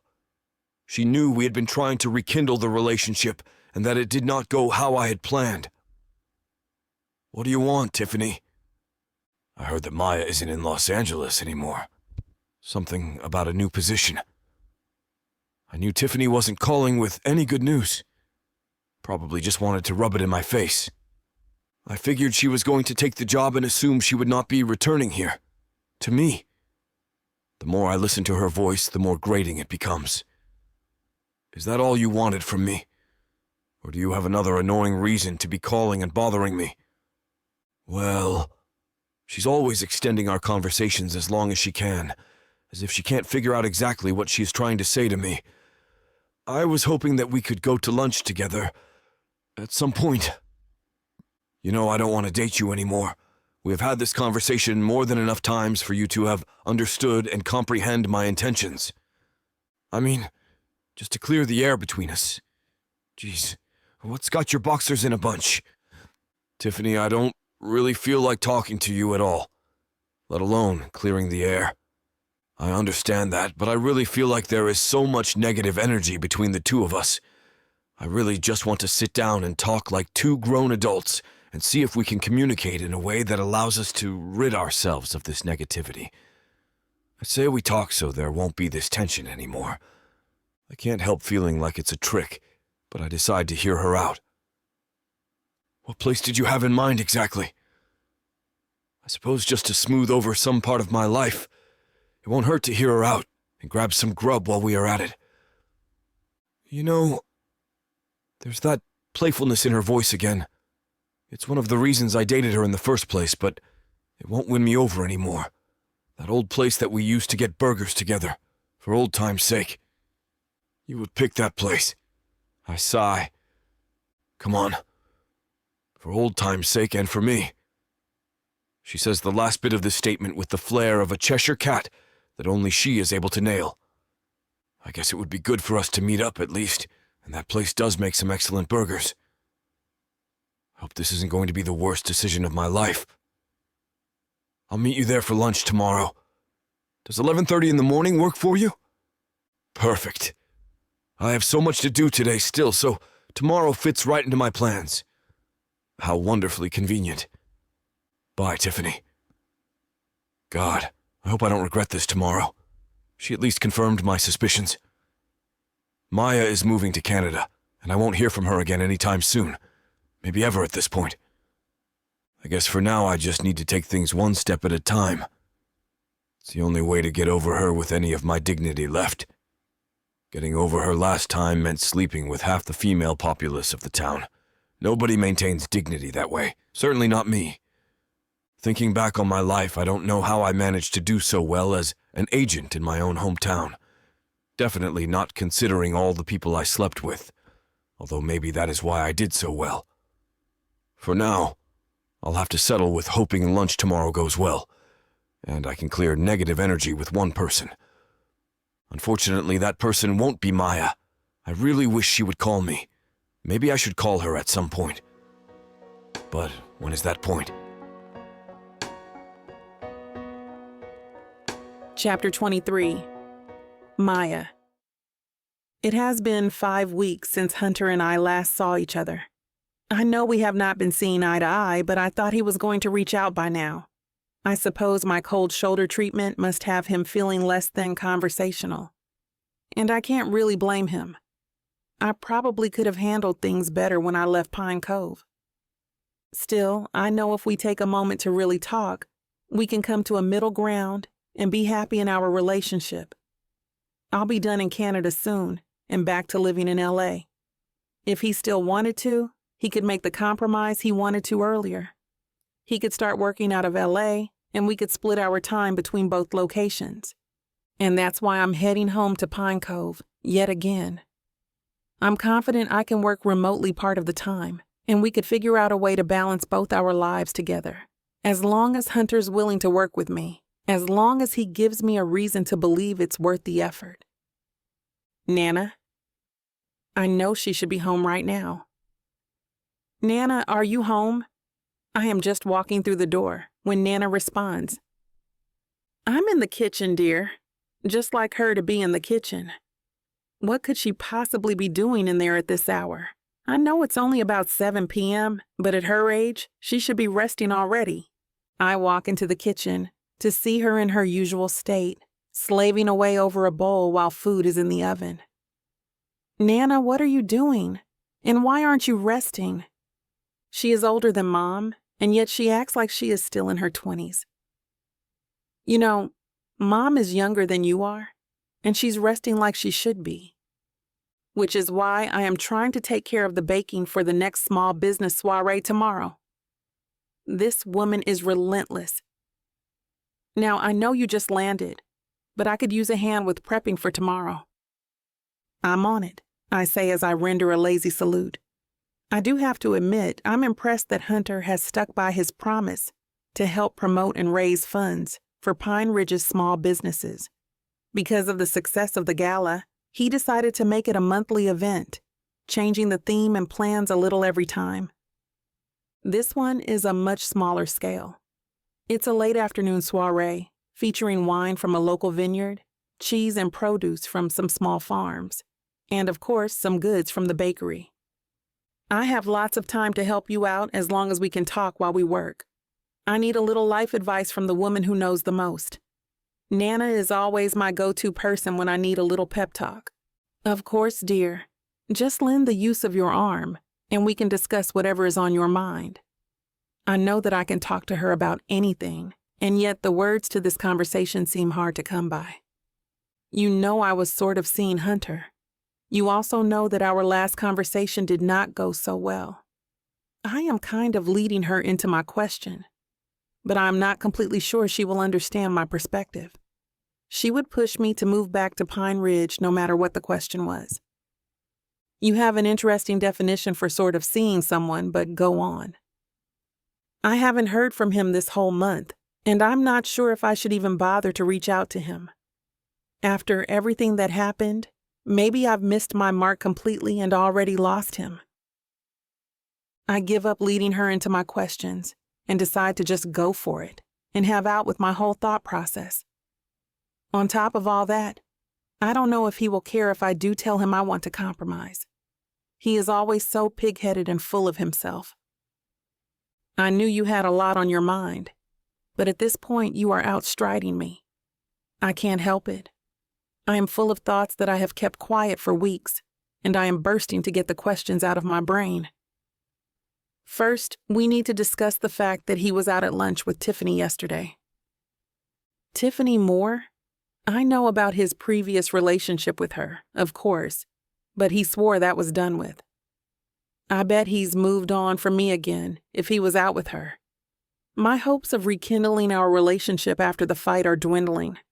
Just as all hope begins to leave my face, Nana lays this on me. It definitely looked like a date. She's giving me the information a little at a time, almost like she's trying to soften the blow.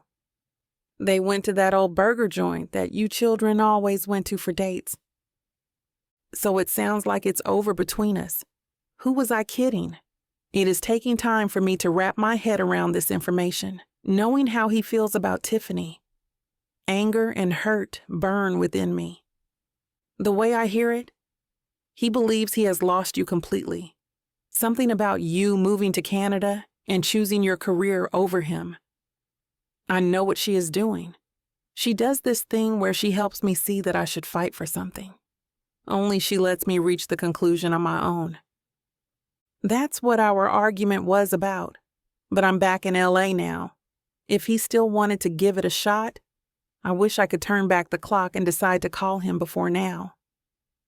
If he was out with Tiffany, though, I guess he moved on pretty quick. Sounds like you failed to communicate your ideas with Hunter. Nana is seeing right through my issues to the root of the problem.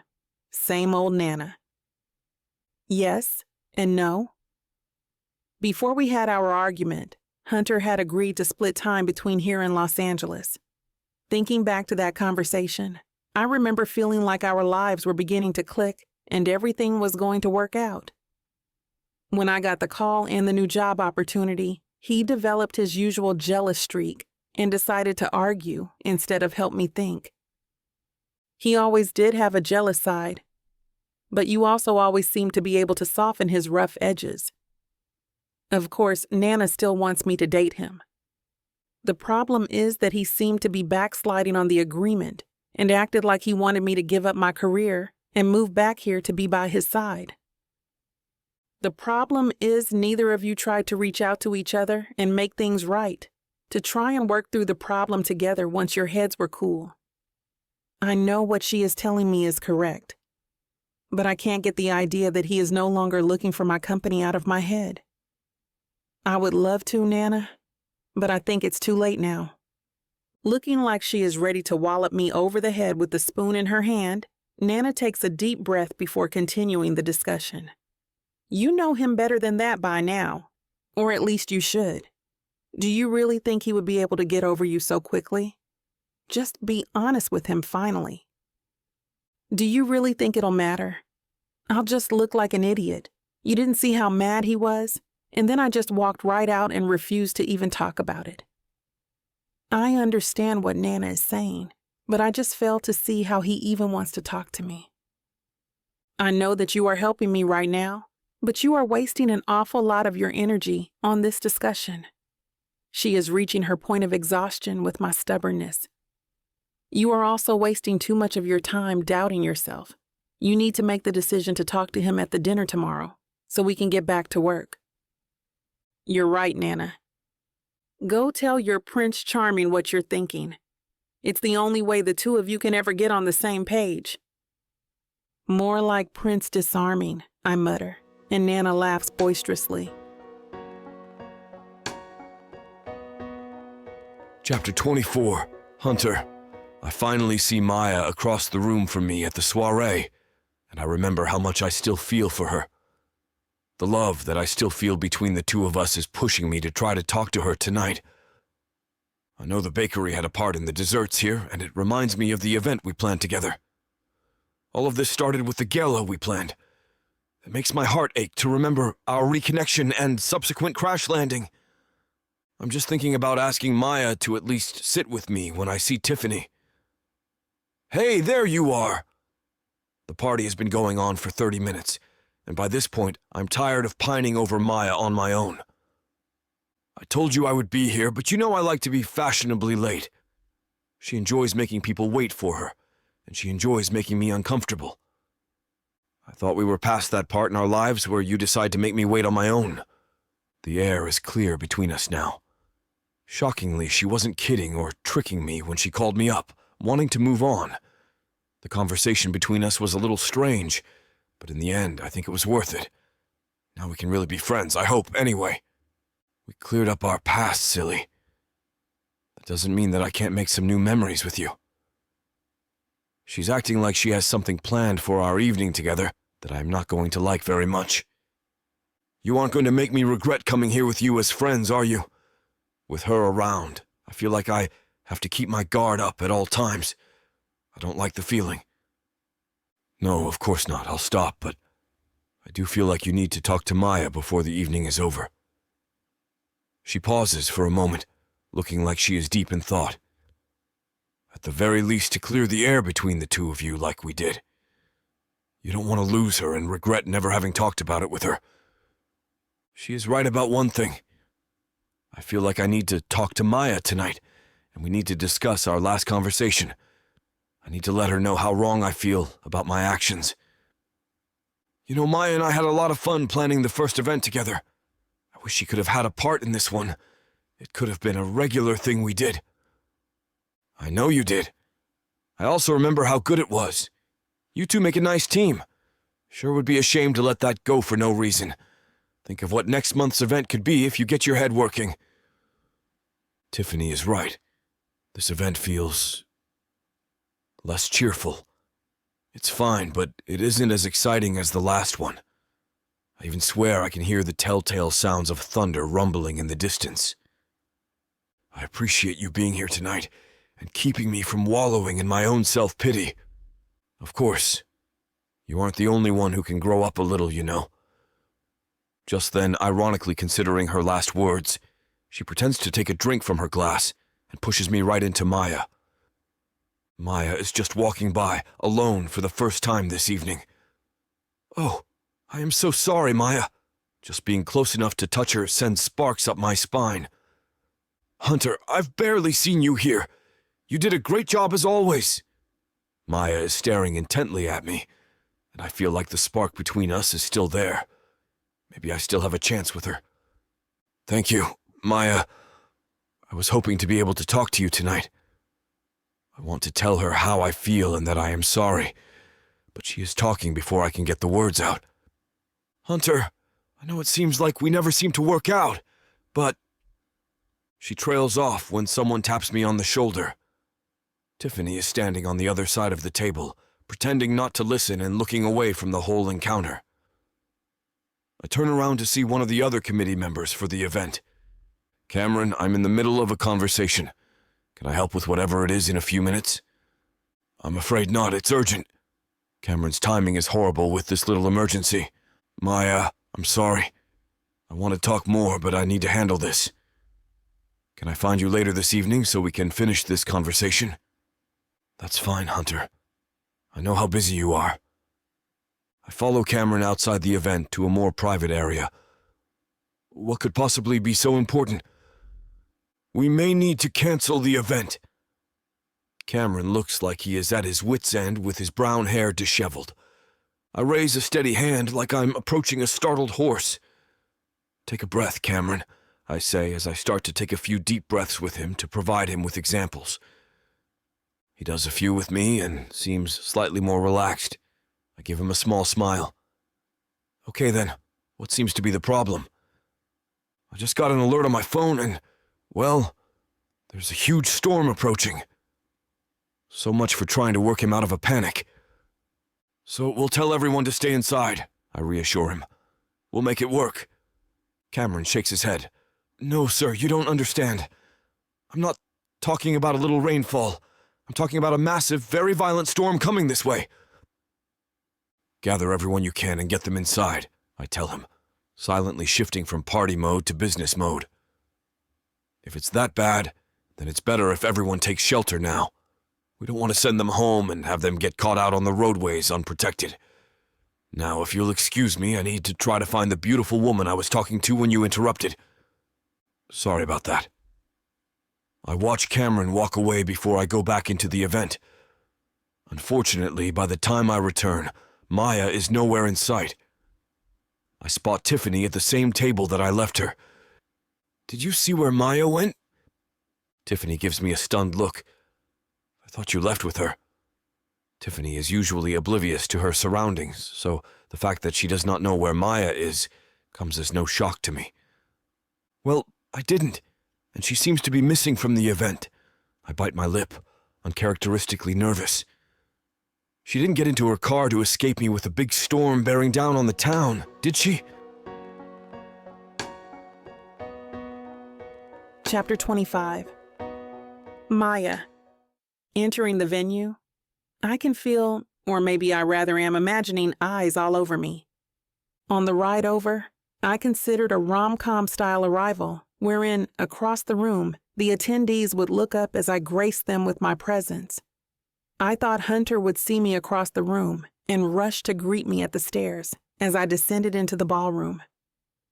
Reality is slightly different. For starters, there are no stairs for me to descend like Cinderella, which is a bummer. Secondly, I notice after a quick scan of the room that I don't see Hunter anywhere, so I shrug and make my way to the bar, where a rather cute young bartender's eyes widen as he looks at me, dressed in my finest. He can't be more than 19 or 20. "Good evening, ma'am," he says with a wide smile. White boys love it when I wear green.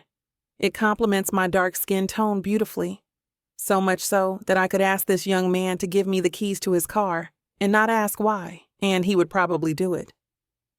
"Ma'am, you must have me confused with my mother.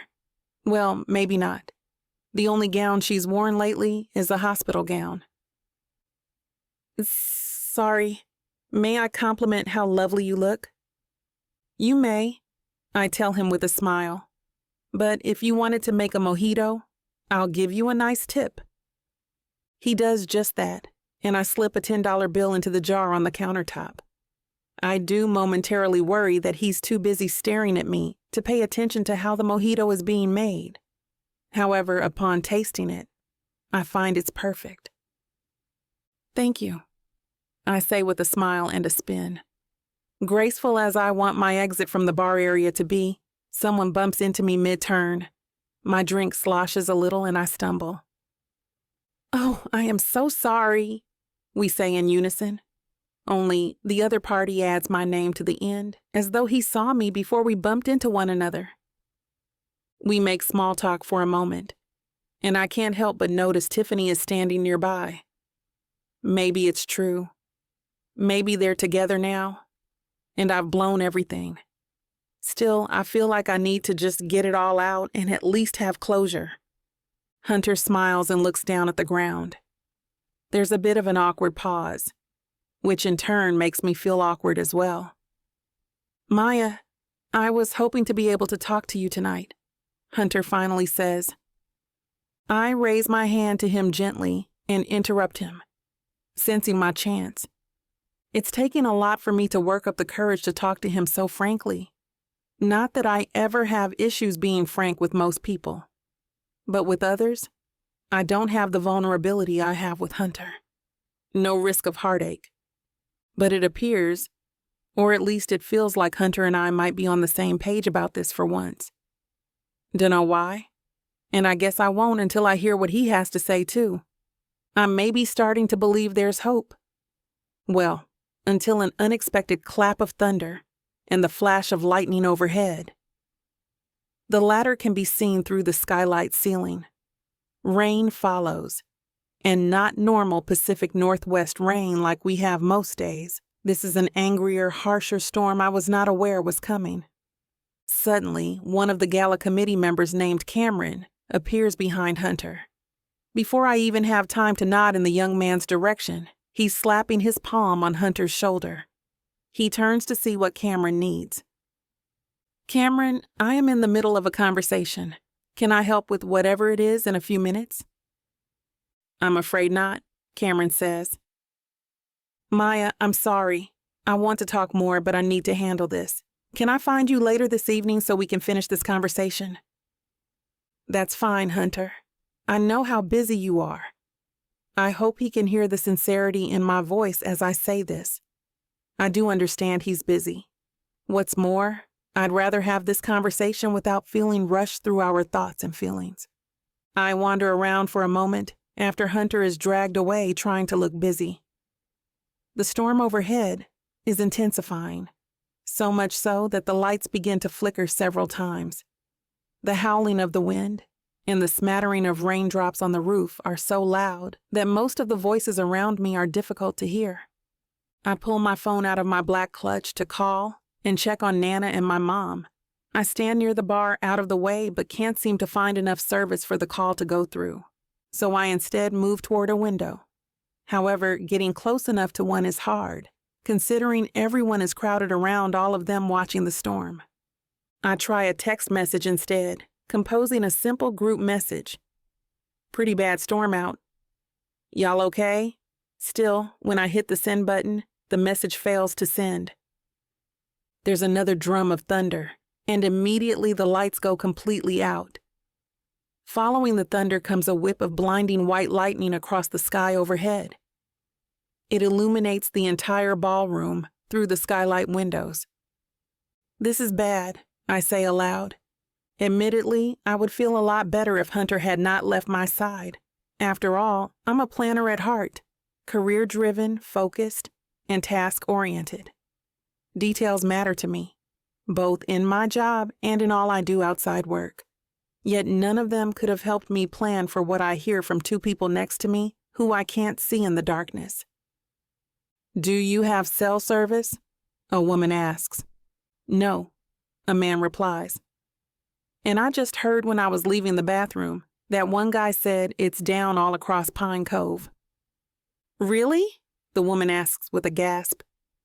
Yep, he was telling the other guy this storm is going to get ugly. Too ugly for us to be here.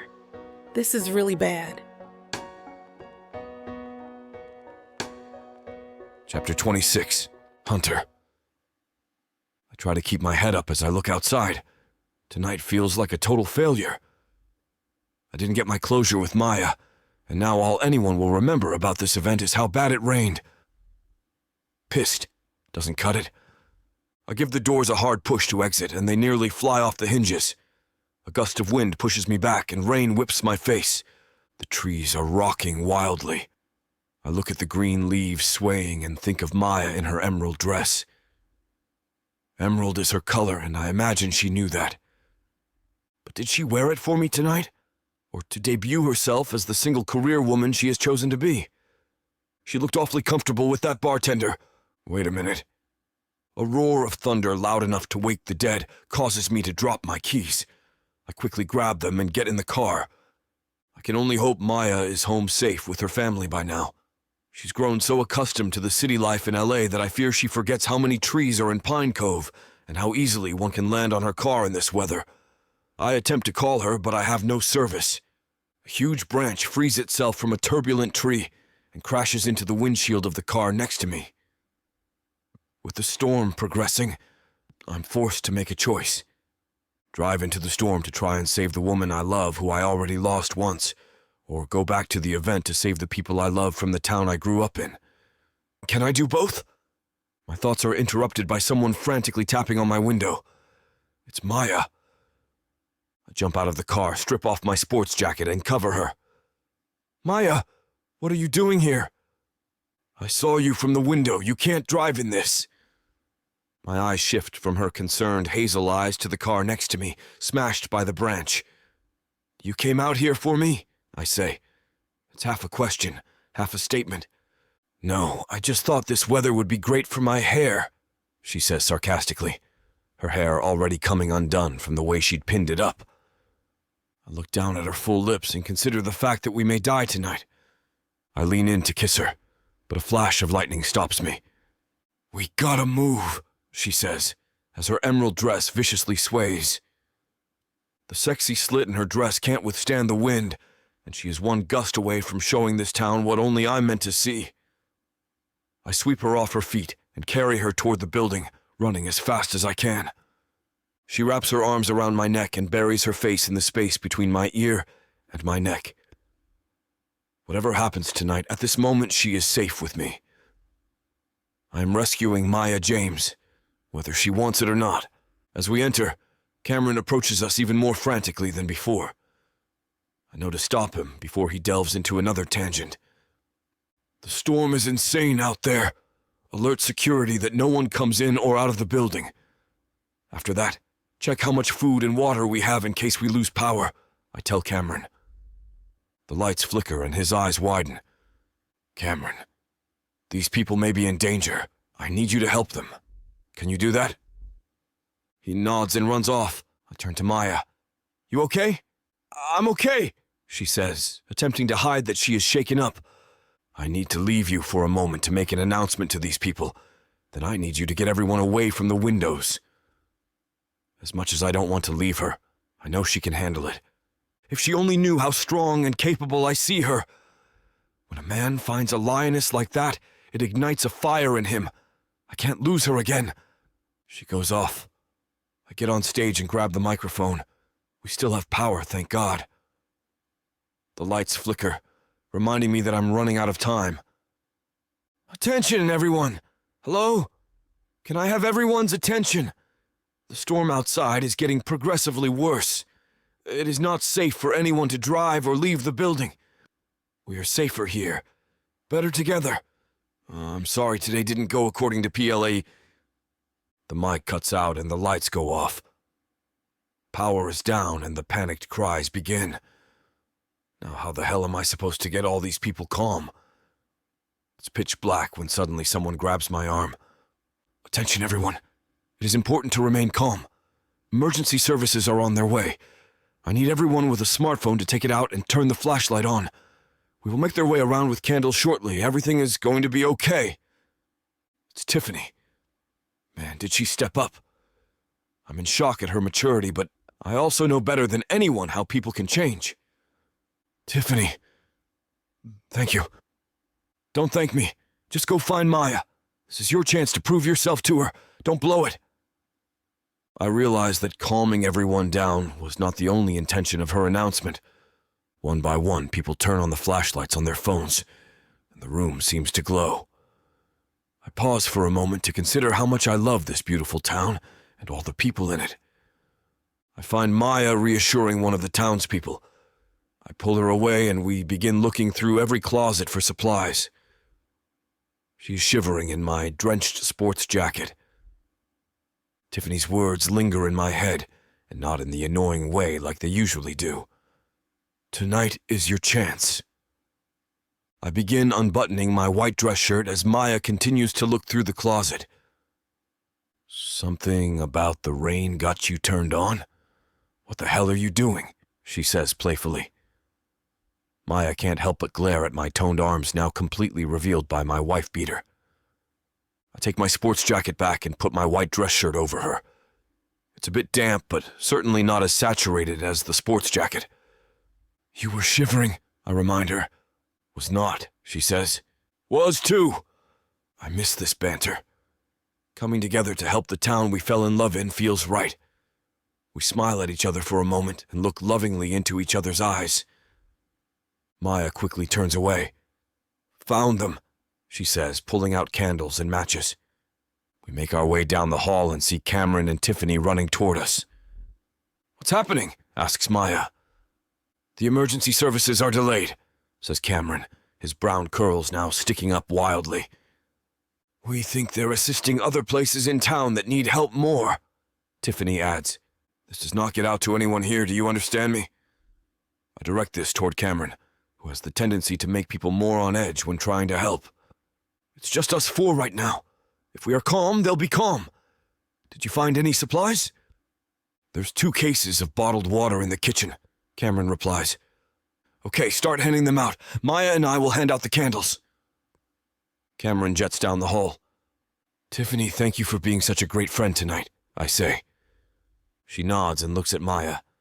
Cute shirt, girl. Looks better on you than him, she says sincerely. Clearly tonight is not the night Maya and I are going to be able to really talk, so I figure I may as well show her things instead of telling her. This feels like a good moment to show her that Tiffany and I are just friends. I get a glimpse of Maya's hazel, hopeful eyes and vow not to extinguish that.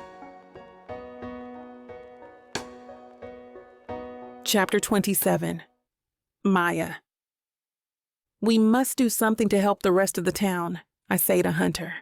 I know he can see the concern and desperate look in my eyes to get a plan in motion. He looks around, trying to figure out our next move. Hunter. We both spin around quickly when we hear the panicked tone of voice. You need to go to Windy Hill Road. My mother's house, please, she says.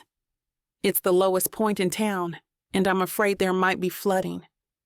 She can barely get around as it is, much less in an emergency. Yes, of course, Hunter replies. Maya, will you be okay without me for a bit? I'll go over to the house and make sure everything is okay. I nod my head, but I really don't want to separate from Hunter. He makes me feel safe, and the thought of him going out into the storm worries me. Still, I know if we separate, we'll be able to help more people. So I watch him run out of the building.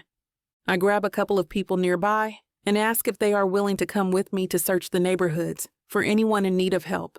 I figure if Hunter can go off playing the hero, I can do my part too.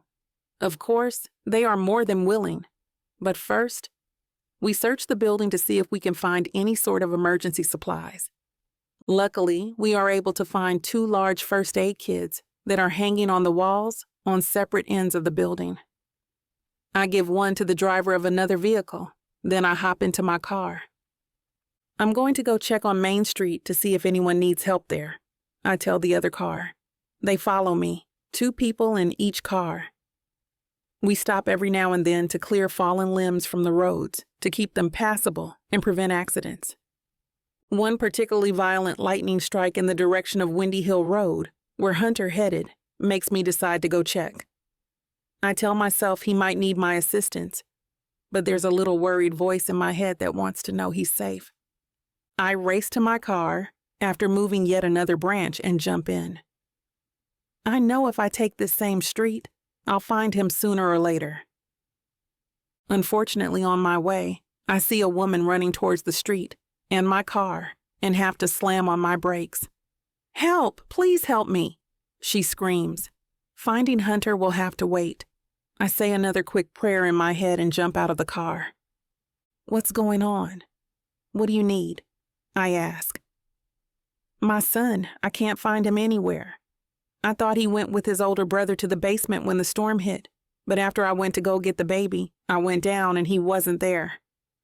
The panicked look in her eyes makes me forget all about Hunter. Okay, have you searched the house? If not, do that, I'll look around out here to see if I'm able to find him. Another lightning strike hits farther away from town. The storm is moving, thank God. At least we don't have to worry about any more damage.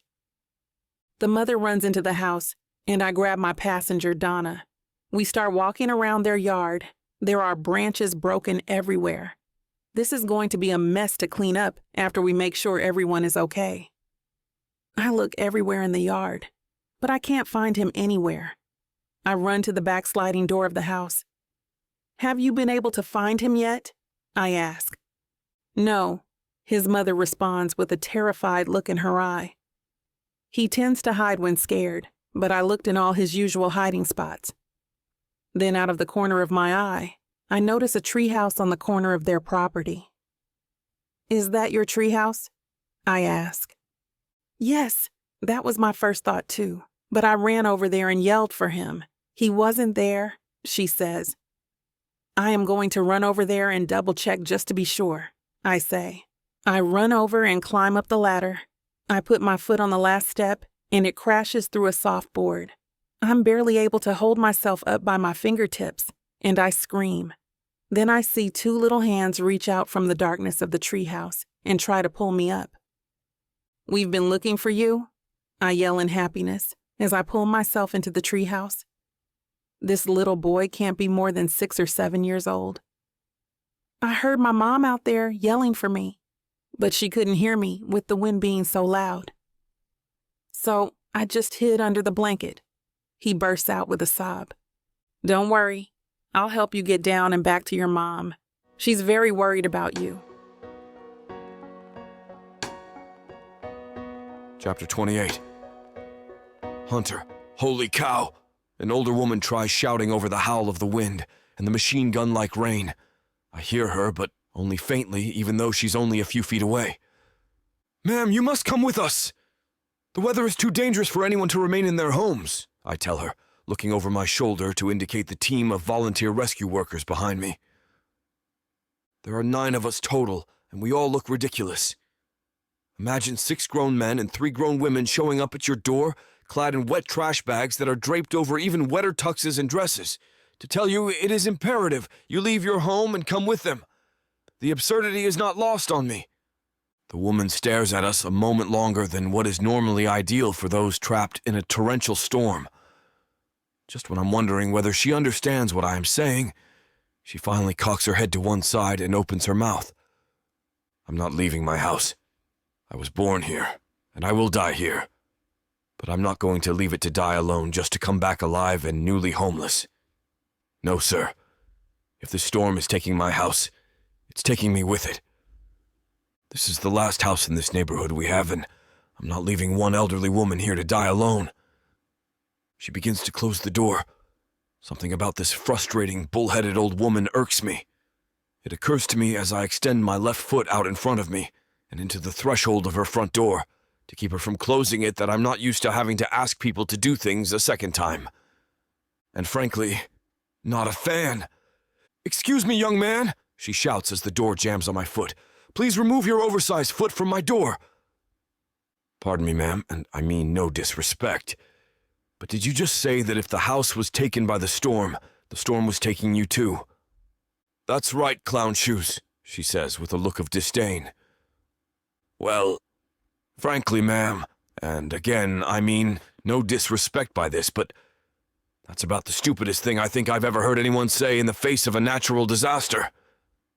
"Excuse me?" she asks. "You're excused.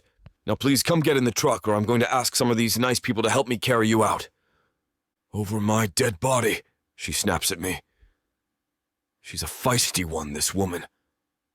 Just then, a roar of thunder expels from the sky like God himself is chiming in to berate this bull-headed old woman. Only a second later, lightning shatters the sky into fragments. It nearly blinds all of us standing at this woman's door as it stretches down from above and strikes a tree in the neighboring yard. A large limb breaks off without hesitation and then crashes smack into the room of the house next door. I look at the old woman whose mouth now hangs open. "I'll give your $500 cash right now to come with me," I tell her. "Keep it, Bigfoot. You couldn't convince me to stay here if you tried." She then shoves past me and runs down the walkway to the street, like a little kid on the first day of summer vacation. I follow behind and we all load back up into the 3 trucks that are high enough off the ground to trek through this storm. I give the old woman a boost so she can crawl into the back of the nearest of them. We drive slowly on the way back to the event, which gives me the chance to try to see if I can make out anyone stranded in their homes.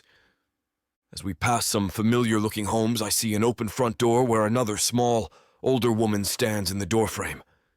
She's watching the water rise higher and higher in her yard. Soon, if this storm won't rest, it will be in her home. "Stop!" I tell the driver as the woman steps out onto her front porch. Lightning strikes again, although this time not nearly as close as before. However, when it lights up the sky, I can make out the woman's face from the road and realize I know her. "Stop!" I yell again, and the driver slams his brakes as if someone's run out in front of the car. "Stay here and be ready to go." I eject myself from the truck and land in water so high, it covers the bottom half of my shins. "Nana," I say, which seems to shock her. She squints her eyes to get a better look at me. "Hunter? Hunter? Sugar? Is that you?" "Yes, ma'am. You need to come with me." "I can't. I've got Tynesha in the bedroom. She's very weak from dialysis." "Let me take you to the truck and then I'll carry her out myself," I tell her. Then without waiting for her to answer me, I scoop up Maya's grandmother and trudge through the water toward the truck. "Lordy," she says, "Prince disarming indeed." "Huh?" I ask her. She chuckles as I place her on the front seat of the truck. "You can ask Maya later," she says with a little snicker. I push the middle console and the front seat up from underneath to create a third place to sit. "What room is she in?" "Her room is at the far end of the hall on the left," Nana tells me. "She may be asleep, though, so be careful not to scare her if you must wake her." I nod and take off back through the yard and finally into the house. It's at least still cool inside the house, but already it smells like the outside storm. Down the hall I can hear someone calling out. "Mama!" Maya's mother calls out to her own mother. "Mama, how bad is it outside?" I push the cracked bedroom door open and find Tynesha lying in the bed. "Hi, Miss James," I say to her, winded from the difficulty of making it through the water. "Hunter? What in the—" "I'll explain in the truck, Miss James. But you need to come with us to the event venue. It's the only place in town high enough up to keep from flooding, and the water is almost to your front door as it is." "But what about my mama? She's already in the truck. Would you like me to help you out?" I ask her, but by that time she's already on her feet and slipping into her shoes. "I can make it, I can," she says as she heads around the bed toward me. We walk back toward the front porch, and only when she sees the water really is beginning to approach the front door does she acquiesce to my offer. "Okay, maybe a little help," she says. And just like her mother before her and her daughter many times when we were young, I swoop Tynesha up into my arms and place her in the truck next to Nana. I jump into the back seat and we make our way back to the event venue where some of the other volunteer vehicles have arrived back and are unloading the people of Pine Cove. A few of the ambulances have also arrived by now as well. Underneath the pavilion entrance, some people come out from inside to help, Tiffany being one of them. She walks up to me. "Can you help Maya's mother and grandmother out of the truck? I just saw some of the craziest things, and I've got to talk to her." Tiffany laughs. "Yes, go." "Really?" "Yes, go! Go get your girl, boy!" "You better go get my baby," Tynesha says from behind me. "Go get my grandbaby, Prince Disarming." Nana yells too. Not having to be told twice, even though I technically was, I take off inside to find Maya. Chapter 29. Maya. I coax the boy from his treehouse. Then I load the children and mother in the back seat of my car. They, Donna, and I move up the street toward the event venue. At least there we'll be at a higher elevation, and we have basic medical supplies and safety in numbers. Someone must have fired up the generators by now, because the community center is lit and people are gathering. We are soaked by the time we make it under the roof, but the mother still turns to me and grips me in a tight hug whispering her thanks before disappearing with her children into the crowd. I need to find Hunter. I need to find out about my Nana and mother. The pit of anxiousness in my stomach is growing. What if they are still at their house? What if my Nana can't help my mother? I am getting ready to leave to check on them when I hear my name called. I turn to find my Nana pushing her way through the crowd. My mother follows behind, dressed in the yoga pants and oversized sweatshirt she wears to bed. The relief on their faces matches the relief in my heart. We meet in a 3-person hug. "I'm so glad you're okay," I gush to both of them. "We're fine," my mother reassures. "Thanks to your prince disarming," my Nana nods firmly. "He came by the house, carried both of us to the truck and drove us both here. Picked us right up." I glance down at her. "You make it sound like something from a romance novel." Can't help but get a little hot under the collar when a man saves you. She shrugs with a mischievous smile. "I guess not," I admit. "Since you two are okay, I'm going to go find him. Stay here and we'll come find you." "Better be nice," my mother advises. "I will," I assure and step away, scanning the crowd again, but this time looking for the hulking figure of Hunter. Just as I am about to push through the doors, I am grabbed from the side and lifted off my feet. Hunter. His clothes are soaked through and cling to him. There is a small tear in the sleeve of his shirt, but otherwise, he looks unharmed. He squeezes me in his arms, and when I meet his gaze, I find it wild with concern and deep caring. Then he turns me in his arms, and his mouth is on mine. His kiss is crushing and powerful, and I can taste his fear that something might have happened to me. Then slowly he begins to gentle as he moves a hand to cradle my head. The kiss becomes sweet and full of meaning and feeling. Intense. He pulls back slightly and leaves a series of gentle pecks on my mouth and cheeks. "I don't care where you live," he whispers in between his kisses. "Take the job, stay here, live in LA. It doesn't matter. I'm not gonna let you shake me. You were right. I have money. I can afford to travel. I love you, and I'm not letting you go this time." I pull back from his face, shocked that after the last month with no contact between us, he would blurt such a confession. In his face, I find sincerity, and when I meet his eyes, I know he is telling the truth. He loves me. But I can't keep going like we have been. He shakes his head and continues. "I don't want to be off again with you. I want to move on from our past. I was a stupid boy then.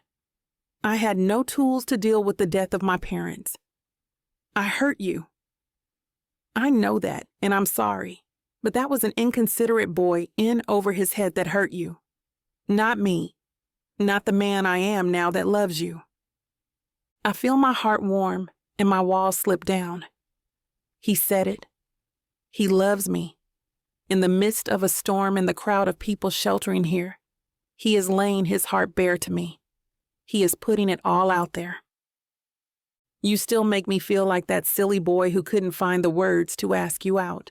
But I'm a man now. I want an adult relationship with you. I want to cook dinner together and discuss our plans for the day over breakfast in the morning.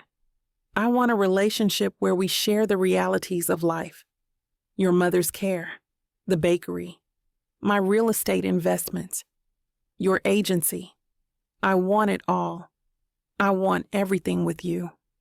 I cut him off with my mouth on his arms tighten around me, and when I slip my tongue into his mouth, he groans. I smile into our kiss and he pulls back. "I love you too," I answer him. He grins like a fool and leans in for another sloppy kiss. An ambulance pulls up, followed by a fire truck. The pavilion begins to flood with first responders, and Hunter moves us to the side. He sets me down but clasps my hand in his firmly. "Let's find your family and get you home." I nod and follow in his wake as he weaves through the crowd. It seems a matter of moments before I hear my mother's voice. "Hunter!" "Ladies," he greets and immediately wraps an arm around my mother to help support her. The storm is clearing, and the first responders are here, so I figure we should clear out of their way. Excellent. Your mother is getting tired, Nana admits. Can you give us a ride home? Hunter nods and helps my mother through the crowd while Nana and I follow. He opens the truck door for Nana, and I lift my mother into the front seat. It doesn't take long until we are pulling away and he is parking up in front of Nana's house. Porch light is on, Nana observes. Must have restored the power at least. Branches are scattered on the ground in the walkway, and we carefully begin to make our way around them to the porch. I don't know, ladies. Hunter shakes his head as he takes in the damage the fallen branches have caused. I think maybe I should take you to my place. Nonsense, my mom objects, even as he sets her on her feet on the porch and she sways in fatigue. All we need is a good night's sleep. We can start on any cleanup tomorrow. Nana unlocks the door, but Hunter gestures her back and steps inside first. He flips a few light switches and walks across the main floor before coming back to the living room where we have gathered. Everything looks okay, but I still think I should take you back to my place with us, he voices. Us?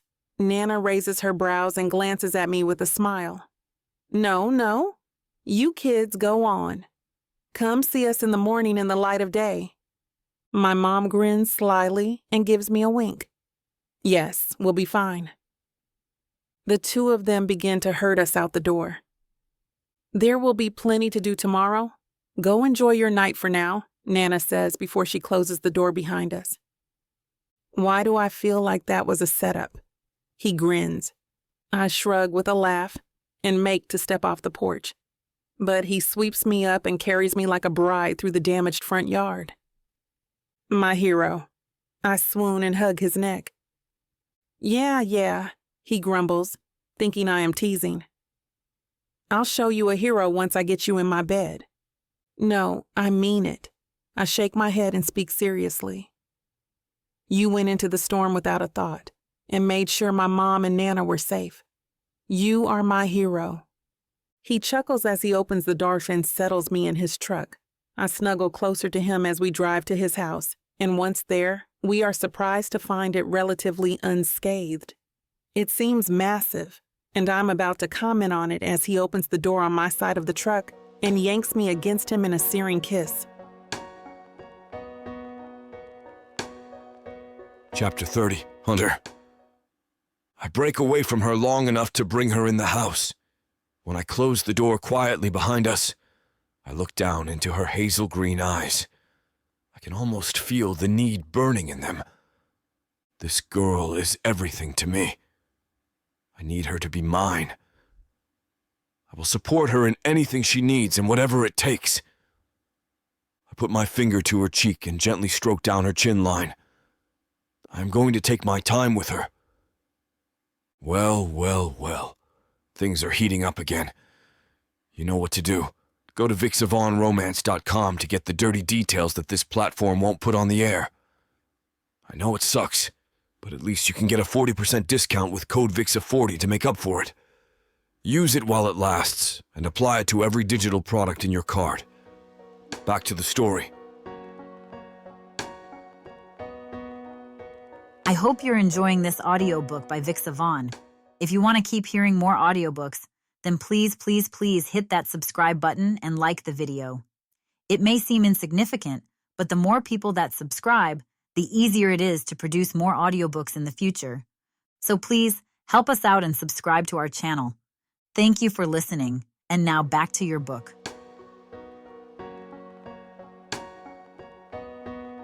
Chapter 31. Maya. I feel arms slip around me as I stand at the bakery counter. I can smell the spice of Hunter. I sigh and lean back into his chest. I've missed him these last couple of days. We've both been so busy helping the town regroup after the storm that I feel I've hardly seen him. Tired? He asks softly in my ear. So tired, I answer and fight the urge to moan when he lays a few kisses down my neck. As much as I want to live there all day with him, I know we have a lot to do. It is past regular business hours at the bakery, but a few townspeople are still discussing what projects to take on tomorrow. The day after the storm, I offered free tea and coffee to anyone helping with the cleanup. Since then, the bakery has become a sort of community headquarters. Business is good, but I am exhausted. I fixed the gutter on your Nana's house. She and your mother should be in good shape now, Hunter explains. I turn in his arms and find him smiling down at me. He has bags under his eyes and is covered in grease and sawdust. It looks like you could use a hot shower and a warm meal. I stand on my tiptoes and brush a light kiss across his lips. You offering to help wash my back? He wiggles his brows and eyes me suggestively. Well, I was just going to offer you a warm meal and leave you to your own devices in the hot shower. But you do seem awfully dirty, I tease him. He glances around the bakery at the remaining customers. It's past closing time. Can't we just kick them out? I giggle and pull him down for another kiss when a throat clears next to us. Sorry to interrupt. Harold fanning excuses. He is one of the old-timers and is spearheading some of the efforts to repair the town. Just got word. Power should be on to the rest of the town by tomorrow. That's a relief, Hunter nods. I had heard it would take longer to replace the poles that sheared off in the wind. Yeah. Old Man Robinson was able to take his lift up there and help the utility department set new poles. He said since you rounded up his cattle and repaired his fence, he had the time to help. You repaired Old Man Robinson's fence? I ask. Hunter just shrugs, but Harold continues. Fixed Robinson's fence. Cut about 10 pines off the Westwoods driveway. Lifted a poplar out of Steve Benson's garage. And cleared the bridge so the folks up Blue Creek could make it down to town. Wow, you did all that today? I ask Hunter. Now I understand why you look so tired. There are a lot of people out there doing work, Hunter dismisses. Still, I slip my arm through his and snuggle closer to him. We're going to get out of your hair for tonight, Harold explains. It sure has been nice of you to keep this place open and offer a warm drink to those that need it. You two have really helped this town the last few days. I lock the door behind them and turn to Hunter. I've already prepped for tomorrow. All I need to do is put the cash drawer in the back and I'm done for the night. You might be done here. Hunter lifts the cash drawer from the register. But you are not done for the night. You still have to wash my back. He winks as he walks away. It's an hour later, at home with Hunter, as I am mashing potatoes for dinner when it really begins to sink in. The town coming together, Hunter helping with all these projects, the small act of keeping the bakery open and the coffee flowing. It's nice. Better than nice. It's perfect. I thought I had wanted to leave the small town life, to get away from people that know all the details of your business, to get away from Hunter, but these last few days with him have really changed my perspective. I love him. I already knew that. But the storm and all his efforts to help people have brought me to the realization that my career and independence aren't really what I want or need. I want to be part of a team. I want to help rebuild when disaster strikes, side by side with Hunter. I let the potato masher drop and reach for my phone. It's not too late in the evening to catch my boss. He answers on the first ring, and we exchange a few pleasantries. I'm really calling because I have to turn down your offer. I get to the point of my call. Turn it down? You were so excited about the opportunity the last time we talked. Is it the money? He asks. No, nothing like that. It's really about home. It's nice for me to be back in the family bakery. It's great to spend time with my Nana and to be able to help take care of my mom. And truth be told, I've met someone who I've realized I can't be without, I explain. Are you sure? We could work it so maybe you could commute, he offers. I don't want to commute, I answer without hesitation. I don't want to miss a second with him, and I want to build a life with him here. I'm sorry if I've let you down. Nonsense, he answers. I'm glad you found happiness. I'll be hard-pressed to find someone as qualified to replace you, but I wish you all the luck. Thank you. Thank you for everything, I say and hang up the phone. I just quit my job, and I don't feel guilty or scared. I am excited to start a life with Hunter. You're staying? Hunter asks. His voice startles me, and I turn to find him leaning in the doorway to the kitchen. I didn't take you for an eavesdropper? I tease. I heard you say my name. He starts to swagger toward me. Answer the question. I thought I might stick around. I shrug. The bakery could use me? The bakery? He raises his brows. And Nana needs my help with my mom, I answer, and take a step back as he slinks closer. I am beginning to feel like his prey. Nana? He questions and slips ever closer to me. I grin and take another step back, but this time my back comes in contact with the cupboard, impeding my retreat. And me? He questions. What about me? It'd be nice to be around you too, I guess, I bemoan dramatically. You guess? He closes the gap between us and snatches me from my feet. I heard what you told him. You said you didn't want to miss a second with me. I wrap my arms around his neck and smile gently. I don't. You told him you wanted to build a life with me here, he repeats. I do, I admit. Good, he says with finality. Then his mouth is on mine, and his tongue is in my mouth, and I am floating in the intense feelings that Hunter always pulls from me. When he lifts his head, he is grinning like the cat that caught the canary. We can go clear out your apartment in LA and move you in once things begin to settle down in town over the next week. Move me in?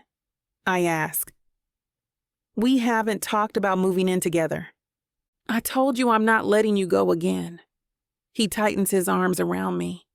If you don't like this house, we can get another one, but we will be living together sooner or later anyway. I think sooner is better. He leans in and pecks me quickly, then sets me on my feet and raises his brows. Agreed? Agreed. I smile. He nods, and with the matter settled, slaps me on the buttocks before walking to the porch door off the kitchen. I'm going to check on the steaks. Better eat a good dinner.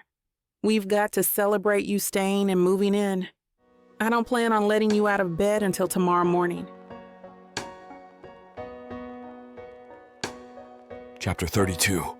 Hunter. Maya, I can't wait to move you in, I say contentedly. I can't wait to start planning our future together. Okay, Hunter, slow down. We don't need to start planning anything yet. And I'm not just staying to be with you. I need to be here to help my family, Maya responds. Still trying to play it cool, apparently. But Maya, we need to start thinking about a home. What do you think about 5 kids? I ask teasingly. 5 kids? What on earth are you talking about, Hunter? When you can bake them, we can have 5. Let's just start with 1 and see where it goes, she replies with a smile. But we should also start making some other future plans before we even consider children. Okay, how about for now I start making plans for your bakery? I ask her with a grin. What kind of plans are you thinking about? She asks me tentatively. I would like to expand it. Make some improvements. What do you think about expanding the counter so customers have more room to order? You can display more cakes and cupcakes. I ask. We could also put in some new flooring and maybe better lighting. Maya looks at me and her eyes are filled with tears. You want to do all that? For my family and I? Maya, I love you. I would do anything for you and your family. Now, are you going to help me or just stand there staring at me? I ask with a playful tone in my voice. Definitely helping, she responds. Oh my gosh, I have so many ideas. What if we put in concrete flooring and epoxy it? And then we can get some gorgeous chandeliers put in. It'll be like an industrial high-end feel. I love hearing her get excited about this. That means she's really staying. She is staying with me. I look over at her, and she has a dreamlike look on her face. She's gorgeous in her natural element. All she wants is to make this bakery a proud staple of this town. Her Nana and Mom are going to be so proud of her. The next day, we get to work. I get her in contact with a great contractor in town that will perfectly execute her vision for the bakery.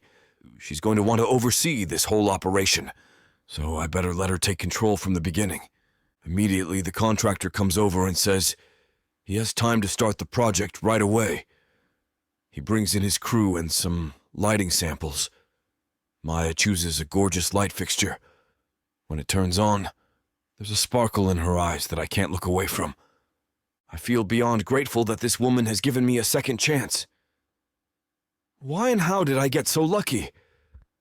She's intelligent, kind, stubborn in a good way, and gorgeous.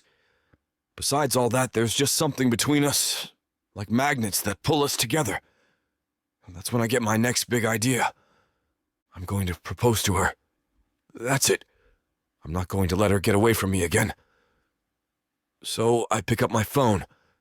I dial Priscilla, her grandmother. Hi, Nana. It's Hunter. Would you be willing to pick up Tynesha and come to the bakery tonight? I need to talk with you. You're proposing to Maya, aren't you? She asks excitedly. How did this woman know? How did you know? Yes, actually, that's exactly what I intend to do. I love Maya so much. I want to ask for your, and of course, Tynesha's permission to do so, I respond. You have my permission. I know you make Maya extremely happy. Now what's our plan? She asks with a mischievous tone. Maya's Nana is the best. I have a lot to do.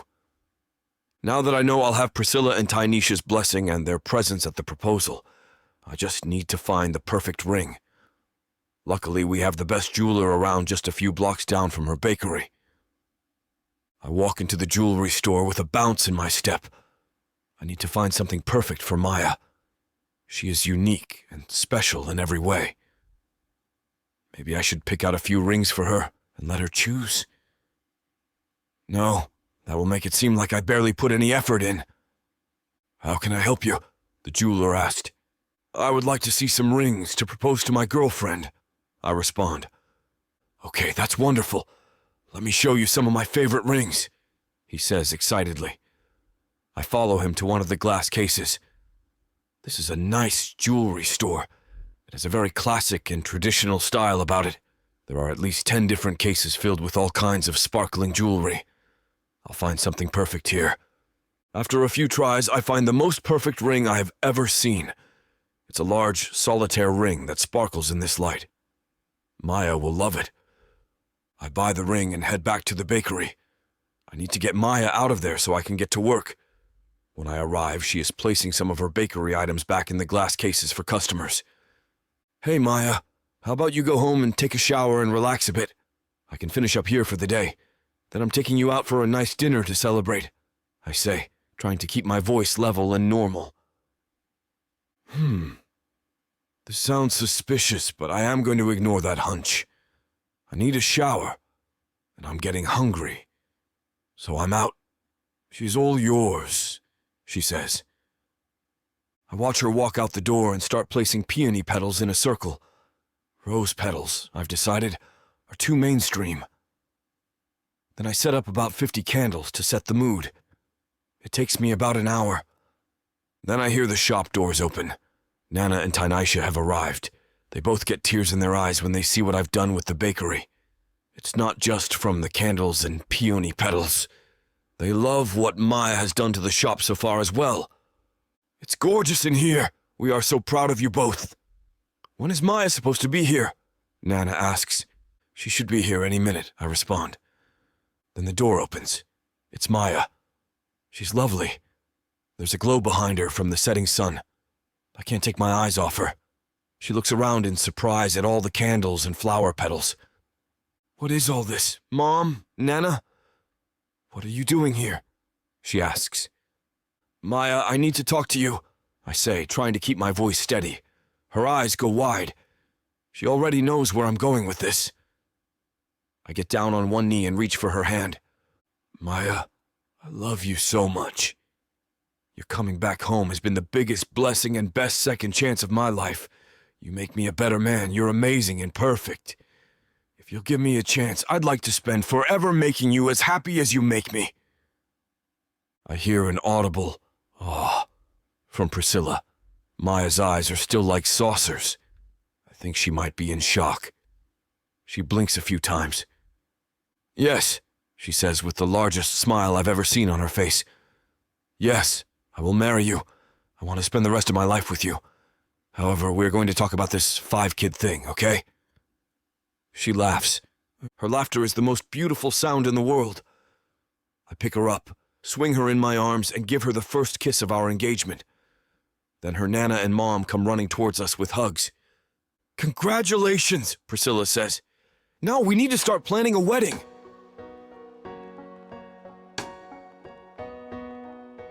Chapter 33. Maya. I have something for you. Tiffany, of all people, pops her head through the doors to the bakery kitchen. I know it's been a busy month with the remodel and the wedding planning. When I heard you wanted a chandelier for the main room, I just couldn't help myself. It is not as if we are enemies. Tiffany respects that Hunter and I are engaged and even congratulated us with a beautiful bouquet of flowers after we announced the engagement. Though we are not best friends either. So what's the whole chandelier thing about?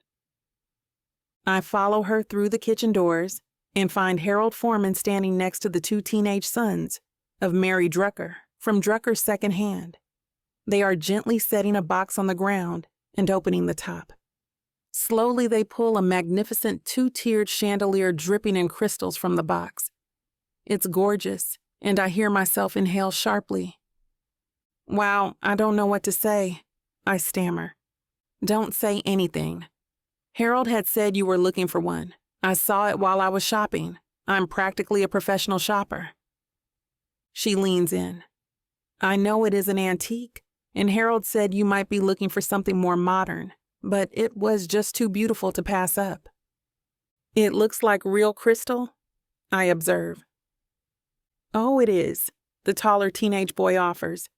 "My ma got it out of that creepy old house on the way out of town. Said she bought it from the people who owned the house before they left. Said she got it for a steal." "I bet," Tiffany laughs. "Your mom can sniff out a deal anywhere." When Tiffany mentioned it, I thought it'd hang perfectly here. Harold points up at the ceiling fixture that holds a bare utility bulb until I can find the fixture I want. Harold is right. I have been looking at modern fixtures hoping that a touch of modernity will update the vibe, but looking at the chandelier the boys are holding aloft has me changing my mind. "It is perfect," I smile. "How much do I owe you?" "Nothing," Tiffany answers with a smile. "Ma didn't want to charge you. Said you, Miss Tanisha, and your Nana helped clean the floodwater out of the shop and reorganize it, and a silly old chandelier is the least she could do," answered the second teenage boy. This has been happening a lot lately. The day after Hunter and I announced our engagement and the bakery remodel, Old Man Robinson showed up with a truckload of hand-milled tongue and groove flooring boards. The bakery now sports what I think is the nicest wood floor in the area. Mrs. Miller, from the Pine Cove Community Arts Center, brought in a series of watercolor landscapes from her students for consignment. The scenes are all local, and they look great against the brick of the walls. The sale of the paintings drove in the Pine Cove fiber artists, who have arranged a few tables along the walls, filled with local knit, crochet, and felted goods. Now Tiffany and Harold bring this beautiful chandelier. "How do we get it up there?" I acquiesce. "I brought Earl." Hunter steps through the door, with the town electrician following. "How do you always walk in just when I need you?" I ask. He laughs. "It's a gift." Hunter takes a moment to examine the chandelier and turns to Tiffany. "It's better than I thought." "Isn't it?" she asks, while dreamily gazing at the crystals. "I knew it would fit in here nicely. After Mary polished it, I had to bring it up right away." The electrician sits up his ladder, and the boys hoist the chandelier. Before long, the bakery has a new centerpiece. "The honors are all yours." Hunter nods to the light switch. I flip it, and the room is filled with a warm glow. The thousands of crystals send tiny glints flashing across the wall and ceiling. It's the world's most gorgeous disco ball. Wow, I whisper, and I see the others admiring it as much as I am. It's so beautiful. It looks like it belongs there, Tiffany mutters. It looks like it has always been there, Harold adds. Hunter slips his arms around my waist, and we all take a moment to admire the newest addition. You two have done a fine job, Harold compliments us. Not just with this bakery either, with the whole town. Thank you, Harold, I offer. We gotta get back, the older teenage boy excuses. Me too, Harold and Earl the electrician say at the same time. The group leaves in a flurry of laughter. I have to get going too, Tiffany explains. I'm flying out to Seattle in a few hours. There is an interior design conference happening this weekend, and I want to check it out. Interior design? Hunter questions. Yeah, she answers casually. I thought I might be good at it. You'll be great at it, I encourage. Look how fabulous this chandelier fits. She laughs and heads to the door. And all the shopping I could do for other people. It's a dream come true, really. Well, don't be a stranger, I call after her. Stop by for coffee soon. I will, she calls and waves over her shoulder. Coffee? Hunter asks when she has left. I shrug. I thought it might be nice. To have coffee with Tiffany? He asks doubtfully. I have so much suddenly, I try to explain. The bakery, my mom and Nana, the community. You. I used to think this place was too small for me.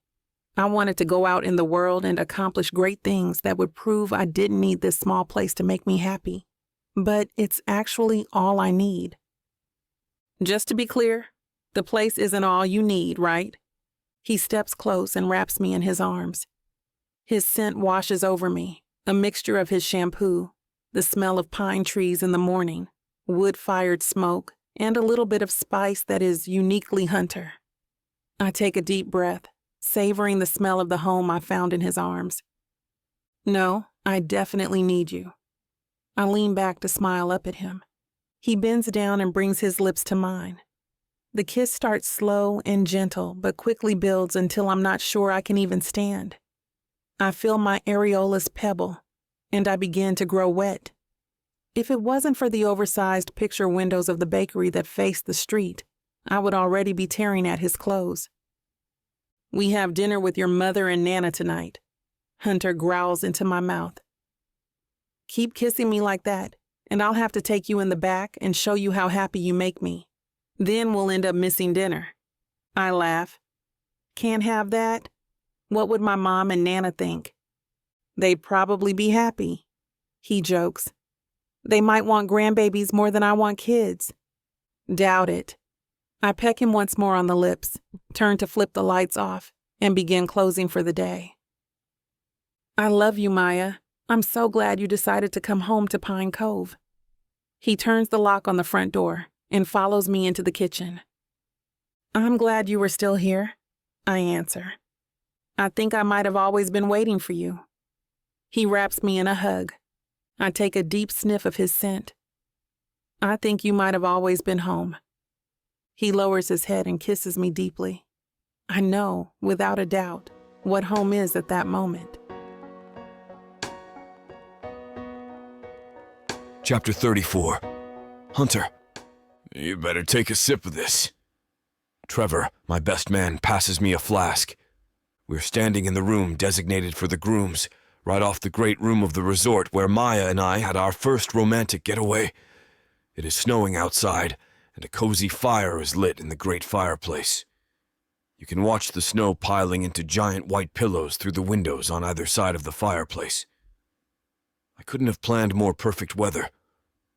I know Maya is in the room on the opposite side of the Great Hall. In the last 15 minutes, I've thought 15 times about crashing into that room and demanding we get on with it. I'm so excited I feel like I'm vibrating. I cannot wait to make Maya my wife. I knock back a splash of the bourbon in Trevor's flask, and the burn helps settle me slightly. I only have to be patient for a few more minutes. "Nervous?" Trevor asks with a grin. "Not one bit." I shake my head. "The truth is, I've wanted her since we were in high school. It's always been her, man. Actual high school sweethearts." Trevor claps me on the back. "I didn't think they still existed." "I didn't either, but here we are. I'm about to marry Maya James." I grin widely. "Soon to be Maya Ackhurst," Trevor points out. "God, that sounds good." I savor the sound of it. Maya Ackhurst. There is a gentle knock on the door. "The bride is ready, Mr. Ackhurst," the officiant calls through the door. "We're coming," Trevor answers. He turns to me and straightens my lapels, then fusses with my boutonniere. I let him mess with the arms of the jacket and brush my shoulders. Then he steps back to conduct a final inspection. "You sure? This is your last chance to run," he says, but I can see the teasing glint in his eyes. "Never been more sure of a decision in my entire life," I answer confidently. "Okay then, let's get you hitched." Trevor opens the door and pats me on the shoulder as we step into the great room. Wow. I take a minute to admire the room. It is full of orchids. Some are in pots lining the aisle, some in vases arranged in abundance on the mantel and stonework of the fireplace, and others on the chairs and tables to the sides of the room. They are all shades of white and lend a delicate elegance to the room. I can see now why they are Maya's favorite. "Looks good," Trevor notes. "It's amazing she wasn't a total bridezilla." I know. I hear myself almost whisper. In reality, the planning of the wedding had been simple. When? Where? How many people? She said she wanted orchids at the ceremony. I said I wanted steak at the reception. We sent out invitations, I had my tux fitted, and she bought a dress. A smile crosses my face that I can't seem to dampen as I walk to my place at the front, near the fireplace. Our small group of guests are seated, and a murmur of excitement goes through the room at my appearance. I take a second to remember this moment with my friends and family. Tynesha and Nana are front and center, and both are beaming. They have dresses that match the bridesmaids in color, and Nana even brought out her best pocketbook for the occasion. I return their smiles, and when I make eye contact with Nana, she holds 2 thumbs up in encouragement. I laugh. Harold Foreman and his wife are sitting with Mary Drucker and her sons.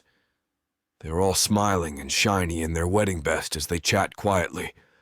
Maya had insisted both the Foremans and Druckers attend, and I am relieved to see they made it up to the resort in the snow that is falling outside. Tiffany is also here. Another invite of Maya's. They became workout buddies shortly after the storm, and it blossomed into a friendship worthy of a wedding invite. Now it seems like I see them together all the time, heads huddled over coffee at the bakery, or walking up and down the streets of Pine Cove shopping. I give her a quick grin and hope it conveys the friendships I feel for her.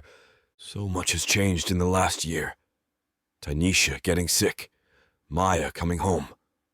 My ploy is to first get Maya to notice me and then to keep her attention, earning Maya's forgiveness. Most of all, I think about the storm. I think about how Maya became a cornerstone of the community. If someone needed help, she was there to lend a hand. She showed me how selfless and deeply caring she was as we worked side by side to rebuild the town. I fell irrevocably in love with her during those times. Until this moment, I thought the happiest day of my life was when she said yes to my proposal. But this is the happiest moment. This is when it will all begin for us, a family and life together. I am beaming. The first strains of the wedding march play through the air, and I focus on the end of the aisle. I know the doors are going to open, and Chelsea, her maid of honor, is going to step through, followed by Maya. We have discussed this many times and even rehearsed it last night, but I am not prepared for the sight of Maya. Her dress is simple, and without the embellishments of lace or beading that I thought it might have. It is elegant, like her orchids. It flows around her as she steps and makes it seem as if she is floating to me. Maya, my angel. When I bring my gaze to her face, I see the same wide smile I feel myself wearing. I just want to shout, "I do!" and make off with my bride like a caveman. Her eyes are sparkling, and I can see the excitement and love shining in them. Her hair is swept up from her face and cascades down her back, and I find my fingers itching to touch it. A lone diamond sparkles at her throat, the only accessory she wears.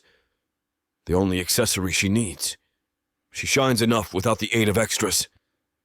Chelsea reaches the front, and I know that Maya will be next to me in mere steps. But I have to restrain myself from reaching out and yanking her to me. She is moving so slowly. All the jokes and teasing I've taken about getting married and being tied down don't seem to apply. I don't feel nervous. I don't feel like running away. I don't feel trapped like some men joke they are. I feel free and finally able to start working on my dreams. All because of Maya. She is my dream. It all starts with her. Without Maya, there is no family. There is no one to share a vacation with or come home to at the end of a long day. There is no reason to work as hard as I do. It's only her. Maya is the reason for everything. She finally steps next to me. I hold out my hand for hers like we practiced, and she grins. Her soft palm meets mine. A wave of goosebumps passes through me, and I realize that I'm the luckiest man in the world. When I look into her eyes, the world around us disappears. I want to spend the rest of my life looking in those eyes. I want to be the one who lights them with love. The officiant clears his throat next to us. Chapter 35. Maya. Dearly beloved, we are gathered here today. The officiant begins, with words I have heard so many times before. Only this time, the words are for me. His voice fades into background noise as I try to take in everything around me. The number one piece of advice I got from Mom and Nana was to take mental snapshots as often as possible. So I do. I take a few moments when the doors first open before I step out. I take one of the room as I walk toward Hunter and the beautiful orchids everywhere. I take one of the people I love gathered around to celebrate with us today. I take one of Hunter, resplendent in his perfectly fitted tuxedo. I take one as he reaches for my hand, and I can smell just a hint of the bourbon he has consumed to calm his nerves. I wonder if he can smell the same on mine. Hunter gives me a crooked smile as he raises an eyebrow at me. I know his tails well enough to know he's asking me if I'm okay. I give him the brightest smile I can. He laughs and comically coughs into a closed fist. I realize, in a horrifying moment of clarity, that the officiant has just asked me a question. Was it the question? Oh no. I feel my face heat in embarrassment. I'm so sorry. I was just taking everything in and I lost myself. Could you ask me again? The officiant smiles, nods understandingly at me, and repeats his question. Do you, Maya, take Hunter as your lawful wedded husband, to have and to hold, in sickness and in health, as long as you both shall live? I do. Nana makes a muffled noise that sounds like a mix between a stifled cry and a laugh. The officiant turns to Hunter and repeats his question. Hunter's answer mirrors my own. We exchange rings, and the officiant says the 6 words everyone has been waiting to hear. You may now kiss the bride. Hunter steps towards me, and our time stands still. I'm acutely aware of every breath I take. I can feel my pulse throughout my whole body. He leans towards me, and when his lips finally leave mine, the world comes alive again. May I present Mr. and Mrs. Ackhurst. The room erupts with cheering, applause, and laughter. Hunter takes my hand, and we walk back down the aisle. The man I have loved for so long is now my husband. That's going to take a while to get used to. After pictures, we head to the banquet hall for the reception. Everything is an absolute blur. I try to hold on to as many moments as I can. There are so many people to talk to and thank. Then there's our first dance, the cake ceremony, the garter ceremony. There's the bouquet toss, which Tiffany catches. It's all a wonderful blur of joy and laughter. And through it all, Hunter is by my side, My husband. I try to look for any part of me that regrets my decision to leave everything for this life, but there is none. There's only the overwhelming happiness at my new beginning with Hunter. And then it's over. I'm not even sure how much time has passed. Hunter is guiding me through a throng of people as we head for the expensive-looking limousine that will take us back to the resort hotel. Grains of rice fall in my hair and down my dress as people shout their final well wishes in our direction. Hunter gracefully assists me into my seat and heads around the car to enter from the other side. As soon as he shuts the door, I flop backwards so that my head falls into his lap and I can stare up at his beautiful face. "Hello, husband." I touch his cheek. "Hello, wife," he responds. "That's going to take some getting used to." Ever the traditionalist, Hunter insists on carrying me over the threshold of our hotel room. It seems a little silly, but I guess I can let him have this one on our wedding night. Once inside, he gently puts me down. We stare at each other, alone for the first time as man and wife. I can feel the blood rushing to my face, as well as other parts of my body. I place my hand on his chest and raise my chin to receive his lips on mine. He kisses me, softly at first. There's a hunger behind it, but he isn't giving into it just yet. I give his lip a small bite as our mouths part, and I turn my back to him. As if we are of the same mind, his hand grasps the zipper at the top of my dress. At the same time, I feel his warm breath on the nape of my neck. "I love you," he whispers. Every hair on my body stands on end. Every pore prickles with lustful electricity. I am going to lose myself in this man tonight. Sorry to interrupt. I know no one likes missing out on a spicy grand finale, but unfortunately this platform won't allow us to air what's about to happen next. To make up for this, we're offering a 40% discount on the full, unabridged version of this audiobook when you go to vixavonromance.com and apply code VIXA40 at checkout. Thank you for listening to Vix Avon Romance. Chapter 36. Hunter. The sugary scent welcomes me as I step inside. I take a moment just to breathe it in, my eyes sweeping through the bustling bakery, the shiny new counters, the expertly arranged pastries. It's like a dream, with the early morning sunlight streaming through the large front windows, glinting off the gleaming countertops and illuminating Maya's artfully arranged masterpieces. The shelves along the back overflow with her creations, golden croissants releasing steam as customers break through the flawlessly layered pastries, donuts glazed to perfection in a kaleidoscope of colors and flavors, and fruit tarts piled high with berries glistening like jewels.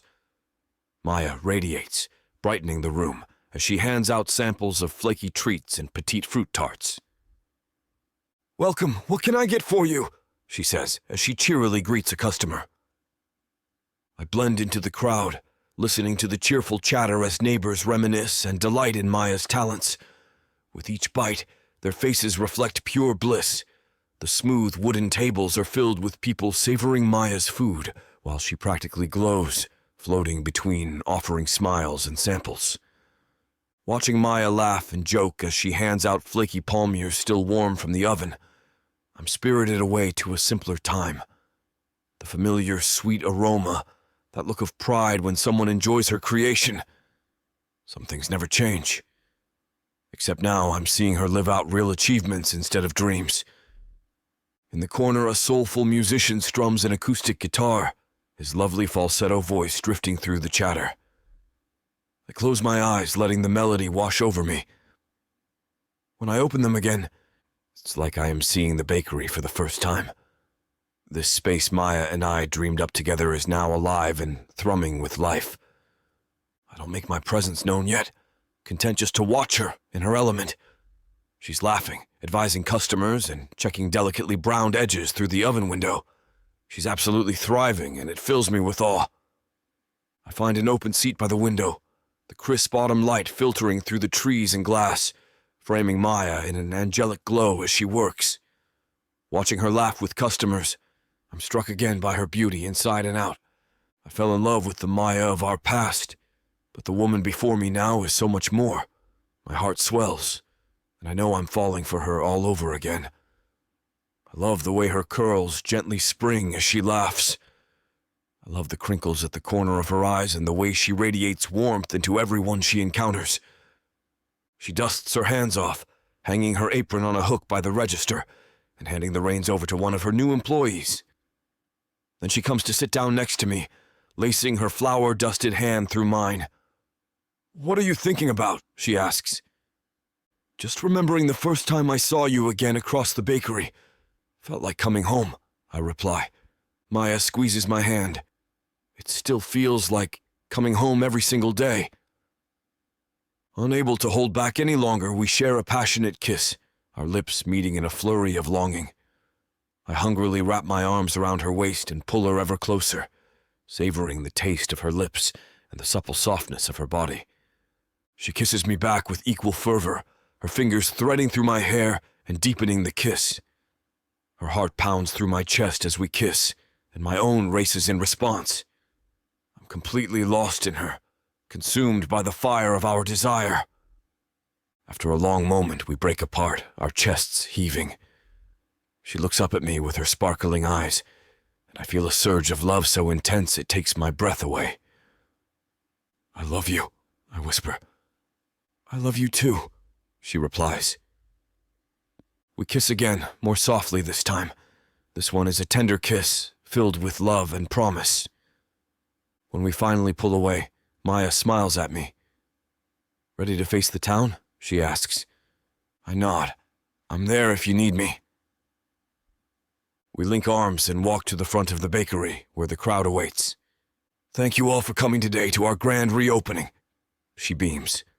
The cozy little bakery stops and all eyes are on her. "This is a dream come true for me, and I couldn't have done it without the support of this amazing community." She looks over at me and smiles, and I couldn't have done it without the love and support of my dear husband, Hunter. The crowd cheers. I take Maya's hand and squeeze it. "I'm so proud of you," I say, kissing her on the cheek. I stand beside her, my heart overflowing with love and pride, and I look out at the crowd of people crammed in here to celebrate her grand reopening. "Thank you all for coming today," I say. "I'm Hunter, Maya's husband, and I want to take a moment to share a few thoughts." I pause, gathering myself. "This town has taught me a lot about myself," I say, "a lot about life, and so did Maya." A quiet murmur runs through the crowd. "This bakery is more than just a business to Maya," I say. "It's her dream. It's her way of giving back to the town that raised her, and I'm so proud of her for making it a reality." I turn back to the crowd. I hope that this bakery and the renovated town will become a place where people can come together to enjoy good food, good company, and a sense of community, I say. I hope it will be a place where people can come to feel loved and accepted.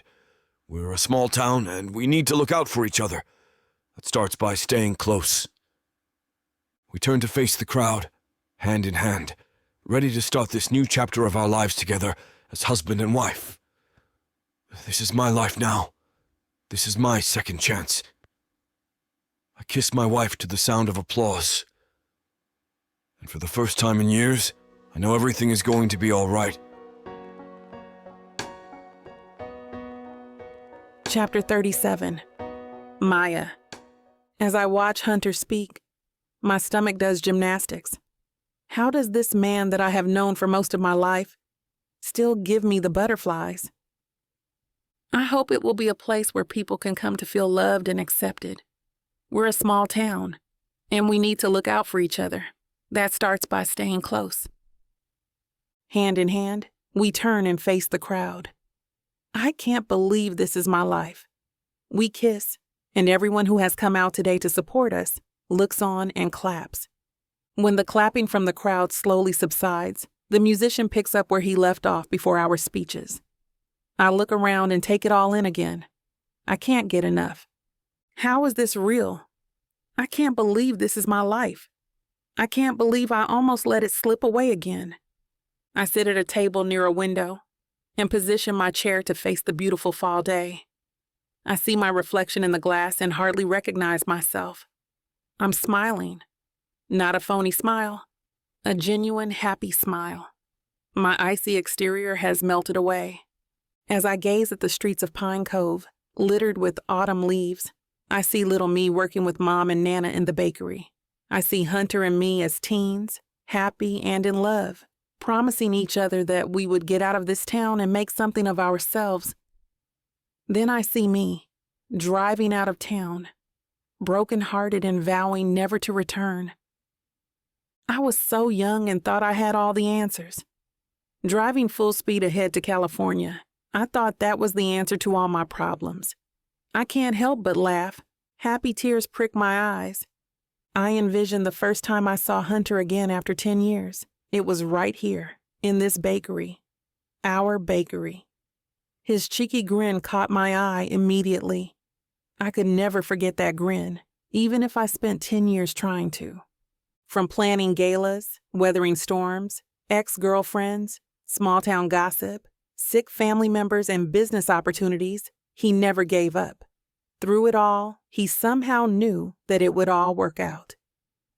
Hunter never stopped fighting for me. For so long, I thought leaving Pine Cove was the only opportunity for a happy life. Who knew all I was doing was running further away from my happiness? Being a successful literary agent in LA was supposed to make me happy. It was supposed to fulfill me. To onlookers, it seemed like I had it all, but inside, I was a lonely shell of a woman. My bitter, broken teenage heart was dead set on caring for myself for the rest of my life. I didn't need a man. I didn't want a man. All they did was let me down. It's true that I didn't want or need a man, but there was always one man who could change my opinion on that. It's always been Hunter. Deep down, I always knew it was him. I look around the bakery and have to pinch myself to ensure I'm not dreaming. I'm home. This is my home. He is my home. I can't believe it took me this long to realize that. Hunter shoots me that grin from across the room, and when we make eye contact, his face immediately looks worried. He makes his way through the crowd. "Why are you crying?" He pulls me up and into his chest, exactly where I belong. His embrace feels like the safest place in the world. These are happy tears, I promise. I stand on my tiptoes, wrap my arms around his neck, and kiss him softly. When we break apart, he spins me around to face the bakery. "Look at what you did. All the smiles, the laughter, the joy filling the room. You did this. We did this. I don't know where I would be if it weren't for you." Hunter looks down, his beautiful brown eyes meeting mine. "What do you mean?" he asks. "You never gave up on me. You knew what was best for me before I could see it for myself. You never stopped fighting for us." "Well, Mrs. Ackhurst, you were worth the fight. I will never stop. Look at everything we have done together." He extends both arms toward the bakery. "And this is just the beginning. For the first time in my life, I know everything will be okay. How can it not be with you by my side?" His words turn me into mush. My mom and Nana look at Hunter and me from across the room, both with smiles as big as Jupiter. I am so grateful for everything they have done for me, and I couldn't be happier and prouder that Hunter and I are keeping their legacy alive. It's an honor to be a part of something that they put their blood, sweat, and tears into for all these years. "I love you both," I mouth to them. Nana blows me a kiss. "I love you too," my mom mouths back. I gently elbow Hunter in the side. "Have I said thank you today?" "For what?" He looks down at me, confused. "For your patience. For saving my family, literally. For saving the bakery. For making this life you envisioned for us a reality." I pull a narrow, rectangular box from my purse and hand it to him. "I would also like to say thank you in advance for being the best damn father in the world." Hunter takes the box from me, looking even more confused. "What? Are you saying what I think you're saying?" He tears into the box like a little kid on Christmas morning and pulls out a positive pregnancy test. You're pregnant? Are you sure? I pull 2 more positive tests from my purse and laugh. I'm sure. I saw my doctor to make sure before I told you. We're pregnant. I squeal as I envelop my hand with his and place both on my stomach. I can't believe it. We're going to raise them here, in this bakery, just like your mom and Nana did. I promise, Maya, I will give you both the best life. And there isn't a single part of me that doesn't believe him.